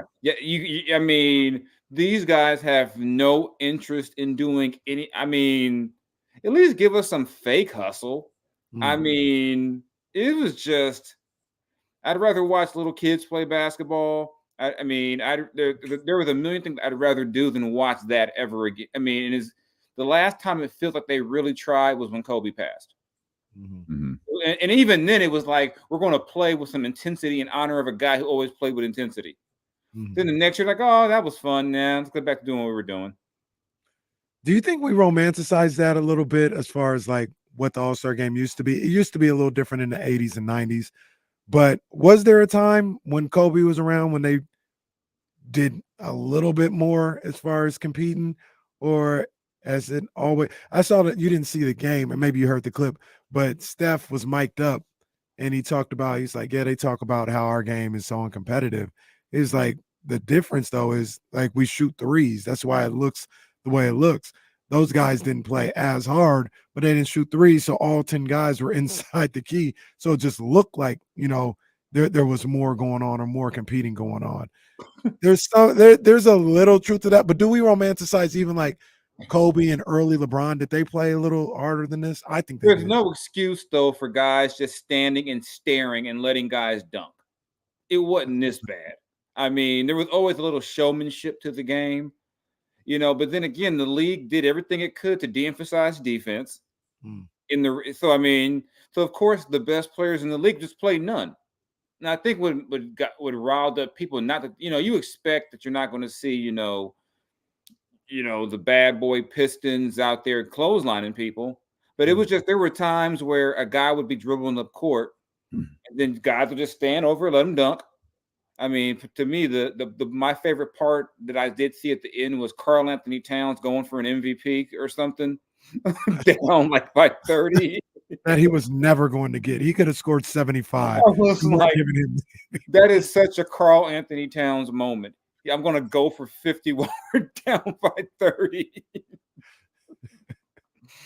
Yeah, so, I think we do romanticize it a little bit, but I think because back then the whole idea was that they're going to have fun, joke around, but come the fourth quarter, guys are going to have some pride kicking. We're going to get some competition. This fourth quarter, like whatever with that, we just out here to chill. Yeah. Everyone seems to have enjoyed the Sabrina Steph part. Is there, if we're booking this thing for Paul Levesque, Triple H here. Is a little mixed tag? Is that the action?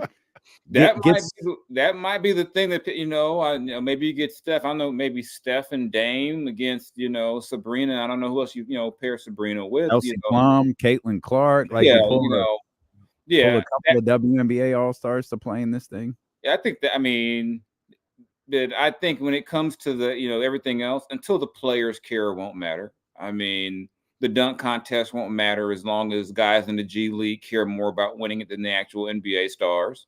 The All-Star game won't be any different as long as, you don't have to shame someone. Like I said, someone got out there and foul somebody hard, get somebody mad. I mean, you can have fun, and still be, at least, I mean, those guys play with more intensity at the UCLA runs. Yeah, it's facts.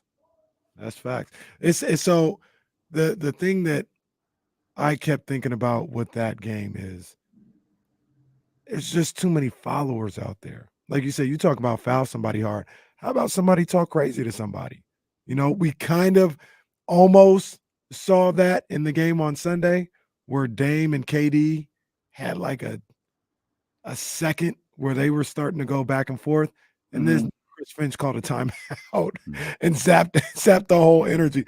But talk crazy to somebody. You can't guard me, or this dude too small, or you better switch or something like that. Something to get the competitive juices flowing from these guys, because it's just, for whatever reason, it's just not happening.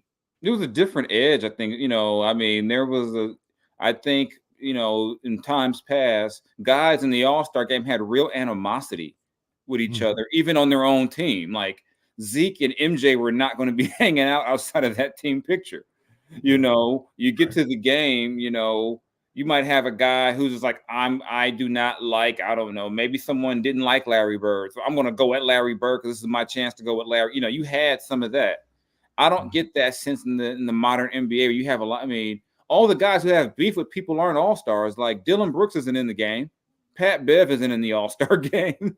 So, like, even now, Draymond wasn't in. He was doing TV. So, I mean, the guys who you would think, would go there with an edge aren't in the All-Star game. So, this is what you're going to get until somebody decides, you know what? I'm going to do something different. And even then, people probably look at that guy like, what are you doing, man? Like, stop.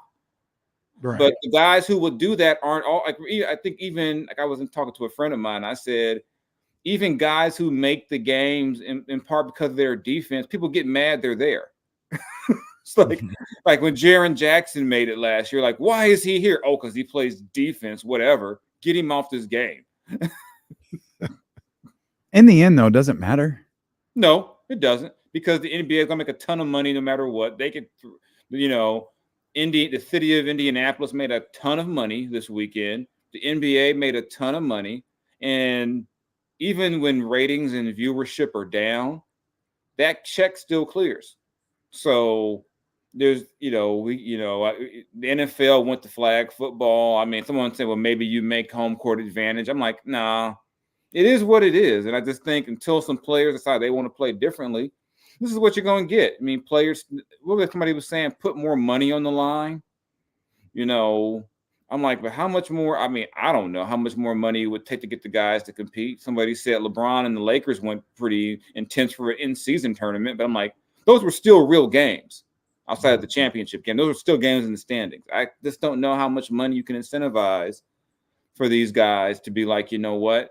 If we put, $500,000 or whatever per player, maybe that'll change. I don't know, but I also think there was a certain level of kind of being a good employee during the in-season tournament, in the sense of we all thought the number one goal was to get a sponsorship headed into this new TV deal.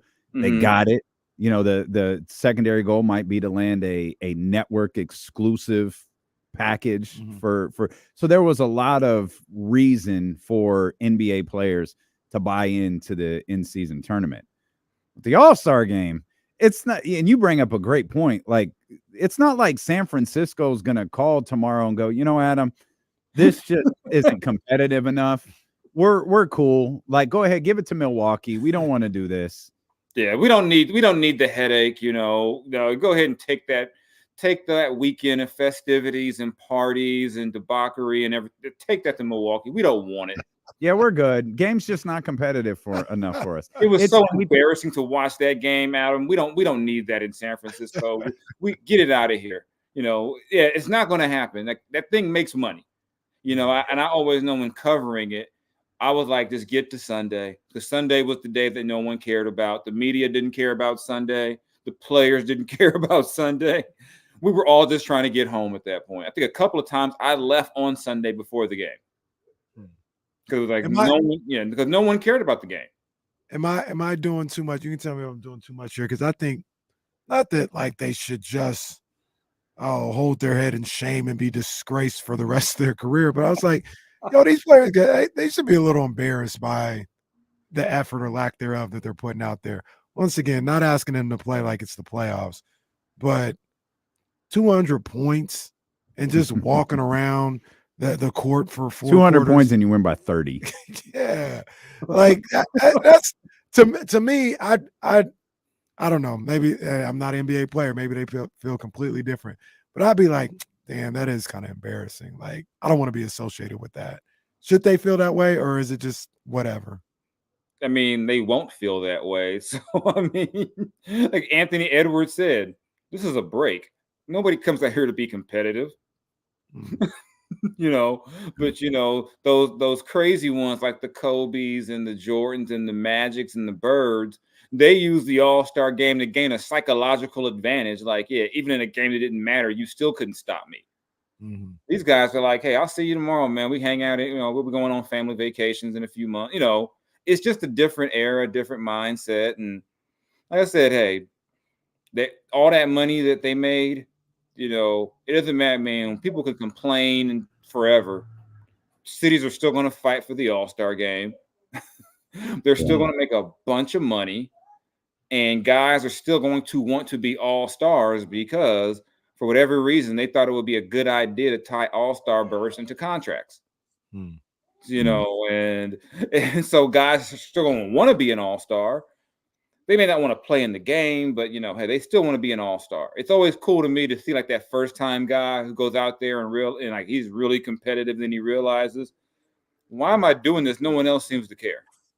You can always tell with that first year guy because he's like out there like, yeah, this is intense, and it's like, oh, no one cares. Okay, my bad. I'm sorry. I'll ask both of you guys this. Is there a conversation that Adam Silver should have with some of these guys that are All-Stars about like, hey, you gotta give me. I mean, because Adam, we talked about it earlier. He seemed like he was not happy with what he saw. He's like, hey, man, you got to give me something, man. Like, it's kind of whack. He probably already did, and they probably said, yeah, well, give us some more money for being here. Because I know the excuse in the years past was that the All-Star break was too close to the start of the next part of the season. So guys weren't going to expend all this energy when they had a game on Tuesday. So they said, well, listen, let's give them more time off. That didn't change. I just think, I don't know what you can do. I mean, like I said, I watched about 2 minutes and I was done. And I was like, okay, this is not enjoyable. But, for the spectacle that it is, for all the kids, all that stuff, it's not going anywhere. So just, hey, we'll just have to be unhappy with it. And the same way we're unhappy with the Pro Bowl and same way people don't, now they say, well, maybe MLB has the last real like competitive game. But even that's different because interleague, it's no longer crazy to see a Yankee against a Dodger because you can see it. You eventually see it in the regular season. So even that kind of lost some of its luster. Right. And even then, name your pitcher, Shohei, if he was pitching, isn't pitching 1 inning and then being subbed out. Like, that's not even a real game. Like, yeah, Alex Rodriguez would take 1 at bat and then he'd be back in New York before the 9th inning. Yeah, it's like, MVP got 3 outs. Yeah, one guy had 2 hits. He's the MVP. Yeah, I just can't. That's why I can't even know. People say with a guy a snub. I can't even get too worked up. I mean, I feel a way about the NBA guys when guys don't get in just because of the money aspect. Because I don't think a fan vote or a media vote or a coach's vote should determine someone's salary. Is there any way to fix that? Like Kenny and I were talking about that earlier, like the All-Star stuff, the All-NBA stuff, how it's, voted on and it really is subjective to a certain degree, but like there's a lot, as much as $70+ million riding on these subjective opinions. Like, is there a way to fix that? Like, we talked about eliminating it. Can you really eliminate it? Like, do you need this financial incentive for all NBA? Like, how can we navigate these waters? I don't know how you fix it in the next CBA, but I think you got to fix that. I mean, think about this. There's a good chance De'Aaron does not make all NBA this year. Because there's 6 guard spots, and some of those guard spots could be, I don't know, someone might vote Paul George as a guard. And, things like that can happen. And I don't think it's fair that, he could potentially lose out on a supermax he did nothing wrong except maybe be voted the 7th best guard instead of the 6th best guard in basketball. I thought it was crazy that the players agreed to that.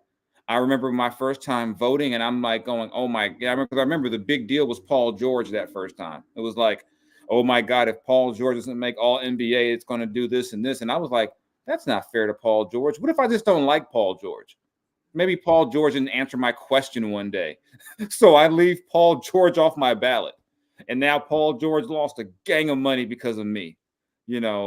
Look what happened to Klay Thompson lost a bunch of money because he didn't make an all-NBA team. I just think I felt like that was put in to control ownership that couldn't be financially responsible with their contracts. So they can say, it's not my fault I can't give you a supermax. The rules say I can't give you one when this is really not a player issue. But now I can't see the ownership in the league wanting to give that up. And this, I think, is the first year of positionless.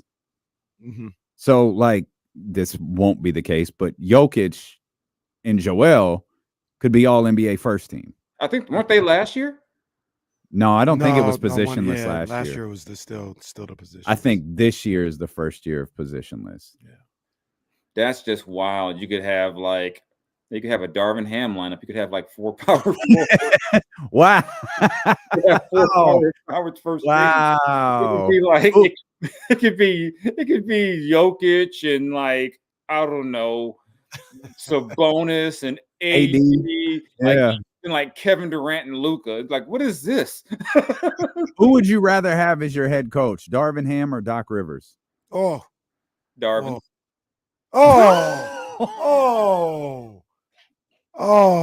Darvin's young and he's learning. I believe Darvin can get better. Doc is Doc. Damn. Doc is Doc. I mean, I guess Doc is Doc, and just I didn't know it was going to be this hard. And I'm like, you were advising the man, like you knew it was going. I mean, at least with Darvin, Darvin's not living off of 2008. Darvin got to the conference finals in the last decade. I mean, I'm sorry. I'm sorry, Doc. That was uncalled for. Yeah, I mean, come on, Doc. I'm sorry, Doc. See, now I'm going to be rooting for the guy. I want him to win. You're going to root for Doc? Yeah, I want Milwaukee to at least. Well, I guess the only winning that would matter with him would be a championship. I don't know if I'd root for them to win a championship with the Kings still alive. Big Bucks fan, Kenny Caraway. Oh, my boy Giannis. Oh, man. Yeah, well, remember Doc did coach in LA. So that LA thing always comes back. Good call, Jason. All roads lead to LA for Kenny Caraway. All roads lead to LA. Shout out to the Kings first, but if they're gone, shout out to my man Giannis. Hey, the Kings better get it together. It's not unrealistic. They could be out the playoffs. It's not unrealistic at this point. They better play good basketball in the start of the second half. They better stop losing to the Detroits at home, to the Charlottes, and they better cut that out. They did beat Denver twice. I wish you tell them story. You know what? I don't care because you lost at home to Detroit. That'll keep them in the playoffs, though. If they mess around, there ain't even that many more Detroits left.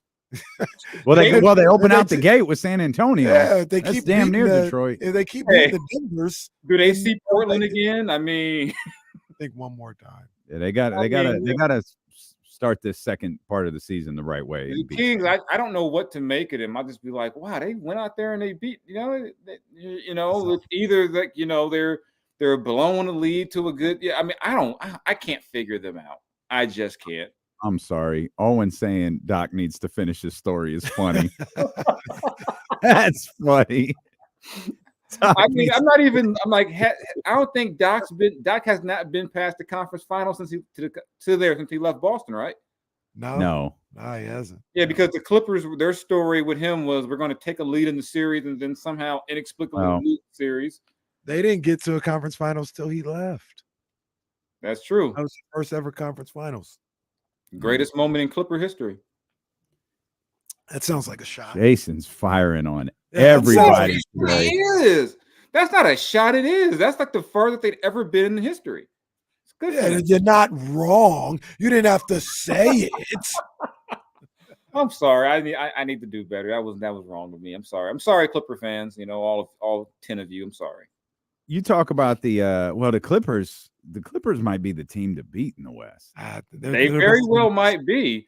You know, as long as they don't clip at the wrong time. I mean, they got it. They're solid. You know, they got it. You know, everything you'd want. They can shoot. They have guys who can play defense. They got a great coach. You know, they got a good solid bench.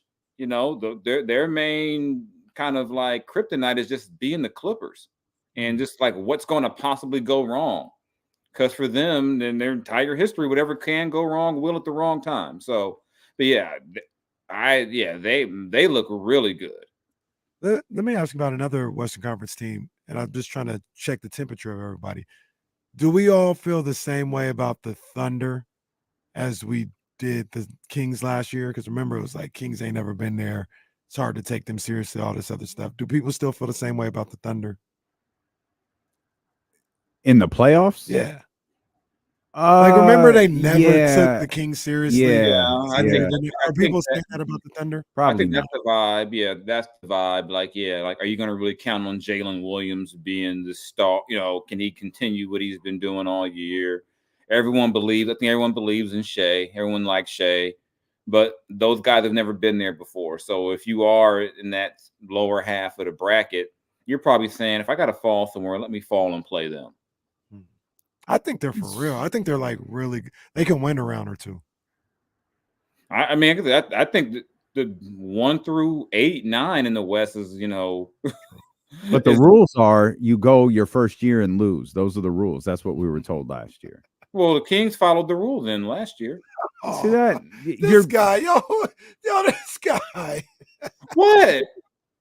I don't make the rules. I'm just repeating the rule that was told to me. They followed the rule last year, you know, and folks were mad when everyone was saying, I mean, if things are different this year, that the Kings may not be a top 3 team, people got mad, and it's kind of just following the way things I thought they would fall. I thought they could be as high as 3, as low as 6 or 7, just depending on how the rest of the West shook out. And right now, I didn't think I mean, I don't know if they're so much worse this year, or as if maybe the rest of the teams around them have gotten better. Teams are healthier. But do you buy Dallas? I buy Luka. You know, Kyrie's a guy. You don't know if he's going to be there or not. I want to see how these new pieces they got fit in. I want to believe that they didn't trade Grant Williams for switching to Tatum's. That would be one of the pettiest reasons to trade a guy ever. Hornets 3-0 since Grant Williams got there. Game changer. You know, watch out at the bottom of the East. You know, they might sneak up to 10th. Put a scare in someone. Did you guys see that they got their first double-digit win of the season, like last week? No. Man. No. That is a wild stat. Really? That is a wild stat. Wow. That is a wild stat. But I mean, they haven't won a lot of games. They didn't beat the Kings by 10? Bro, what is it today? Like, I was asking. I just remember that was a really like a weird Security. I remember it was a weird game. Like, I was like, what's going on? Maybe it felt like that because it was the Hornets. I mean, I'm not hating. I'm just saying. 5 or 6. Oh, okay. They lost by 7. Okay. Well, like I said, 7-10. I knew it wasn't like a 1-point game. I'll be banned for next week now. See, I gotta go buy Kenny a Rams jersey or something to get. He got his CM Punk hat on, and now he's a heel. Hey, I've been writing all these baseball stories for the last month. I'm just tired. That's all it is. It's a great, it's a fun project, but my God, I've got baseball coming out my ears now. Any thoughts about the A's coming to Sacramento, or should they stay in Oakland until they move to Vegas? Go to Vegas. That's all I know. They shouldn't go to Vegas, period. No, I find that whole situation disgusting. I mean, it's one thing, you know. I mean, I know business happens, but this owner hasn't even tried to win. Like, it's embarrassing what he's done to that franchise. I mean, when a player retires and uses his retirement statement to basically say, "Sell the team, you stink." You know, I mean, I guess, you know, going to school in Berkeley, I went to a whole lot of A's games. It kind of became like my adopted second team, so to speak, because I went to so many of their games. I just detest the notion of them, you know, being moved for no other reason just because he can. Like, there's no, you know, it's not like Oakland is not a viable baseball market. If he actually tried to put a competitive team out there, people would go out there. You know, so if they ended up in Sacramento, that would, to me, still would be better than them being in Vegas. I just don't want them in Vegas. Do you agree? There's at least an underlying sentiment that if Sacramento were to move forward with this, maybe they'd wind up getting the A's long term because of the seeming like instability and fragileness of this deal with Las Vegas. Yeah, but that's kind of what my concern would be. There's no certainty with this. And it's just so weird. It's just like, yeah, I just think it's terrible what they're doing. I don't like it at all. You know, I know it sounds crazy from the guy who watched the Raiders go down there, but to me, those are completely different situations. And in this case, I mean, the A's have some of the most loyal fans, I would say, in all of sports. And the way they've been treated by this owner is just, to me, is despicable. Just, you know, it's almost like he says, "Oh man, we messed up and got too good last year. Let's get rid of more players because we can't keep, you know, I've got to be able to explain why I'm taking the, you know, you got guys who shouldn't be in the majors playing just because you won't go out there and spend money. It's not like the A's are in a market where they can't spend money." So yeah, it's just, and I would hate for them to be in Sacramento, say get competitive. He says, "You know what, this ain't working. Let me gut this a little bit more and get him to Vegas." Well, this was a very rock mankind 99 Royal Rumble performance from I saw from Jason Jones. I got more baseball stories to write, man. Before that, man, shout out to Dusty Baker. He was. He has been so great in this series for me. You know, like I told him, he made it hard for me not to hate the Giants because I always liked Dusty. And someone told me they said cherish him because he's like our Buck O'Neil now. He's connect. You got to remember, Dusty played with Satchel Paige. Yeah. So he's got. I mean, I got to come on there one day to tell some of these Dusty Baker stories from back in the day. Oh, I love that. Yeah. I mean, I've got an hour's worth of an hour-long interview recorded with Dusty that I was using for this series. And I'm like a little kid right now. I've gotten some of these old-time players basically telling me, "Sit down, young man. Let me tell you about how it was in the 60s." So I think my Dave Stewart story drops tomorrow. I got a Doc Gooden story coming. Oh, let's go. Yeah, it's on the 15 Black Aces for Black History Month. The 15 Black pitchers who won 20 games. Talked to Ferguson Jenkins last week. Yeah, talking to Doc was great. Man, yeah. That's So awesome. yeah, I got a few more coming. So yeah, it's the first positive thing that's been said about anybody named Doc in weeks. Wow. See. Oh my God! Wait, I didn't turn heel on nobody. I'm the one who said I'd rather have Darvin Ham than have which Doc. is wild, considering you was on this show last week talking about pork. No pork. No, I didn't. O'Shea Jackson Jr. said no pork. That You was quoted him. I quoted him. That was not an endorsement of being anti-pork. Okay. Okay. Damn. This is going completely off the rails today. Jay, we appreciate you, man. We'll be tapped into the Athletic tomorrow for these stories dropping, man. Thank you. All right. Y'all take care. You can't bring All dog. right, that's our man Jason Jones. Goodness gracious, Jason with a It's a bad day for 99 Royal Rumble performances. Yeah, it's a bad day for Doc. Well, not Doc Gooden. Apparently, that was a great interview. He's good. He's good. He's straight. But Doc Rivers, boy, oh boy, he can't wait for the season to start back up. Boy, better win some games. That dude better win some basketball games. Right now, right this second, is Bucks Pacers? That's how they start. They're playing again? No. I'm talking about this. I'm talking about 3 and 6. Oh, in the playoffs. Yeah. Good luck with that one. Good luck to everybody involved. Good luck to everybody involved. Tomorrow we'll be a day closer to a game actually happening. We have a unique schedule on Thursday. We'll give you all the details on that. We definitely will be here. James Ham will be with us tomorrow. We'll continue to talk Kings basketball as they enter this pretty critical stretch for them. And we'll talk 49ers. I read Dan Graziano's article today about moves that the Chiefs and 49ers, kind of what they're looking at in terms of guys who are up on their contracts, things that they need to do this offseason. And obviously everything centers on Brandon Aiyuk. I don't think it's as like black and white as Graziano said, but he just boiled it down to financial terms. And there's one way for the 49ers to keep kind of everything as is. And it's the one that doesn't not keeping everything. Right. It's like the most of your core.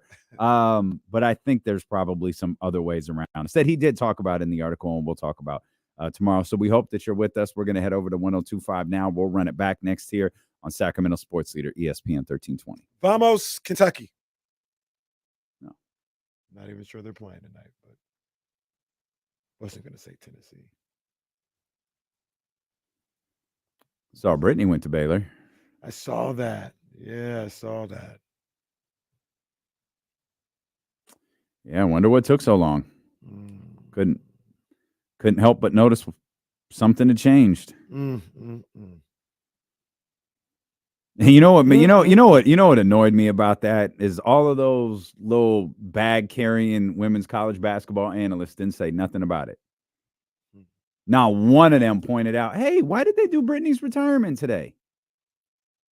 Because it's not like she was in Russia for 6 years. Yeah.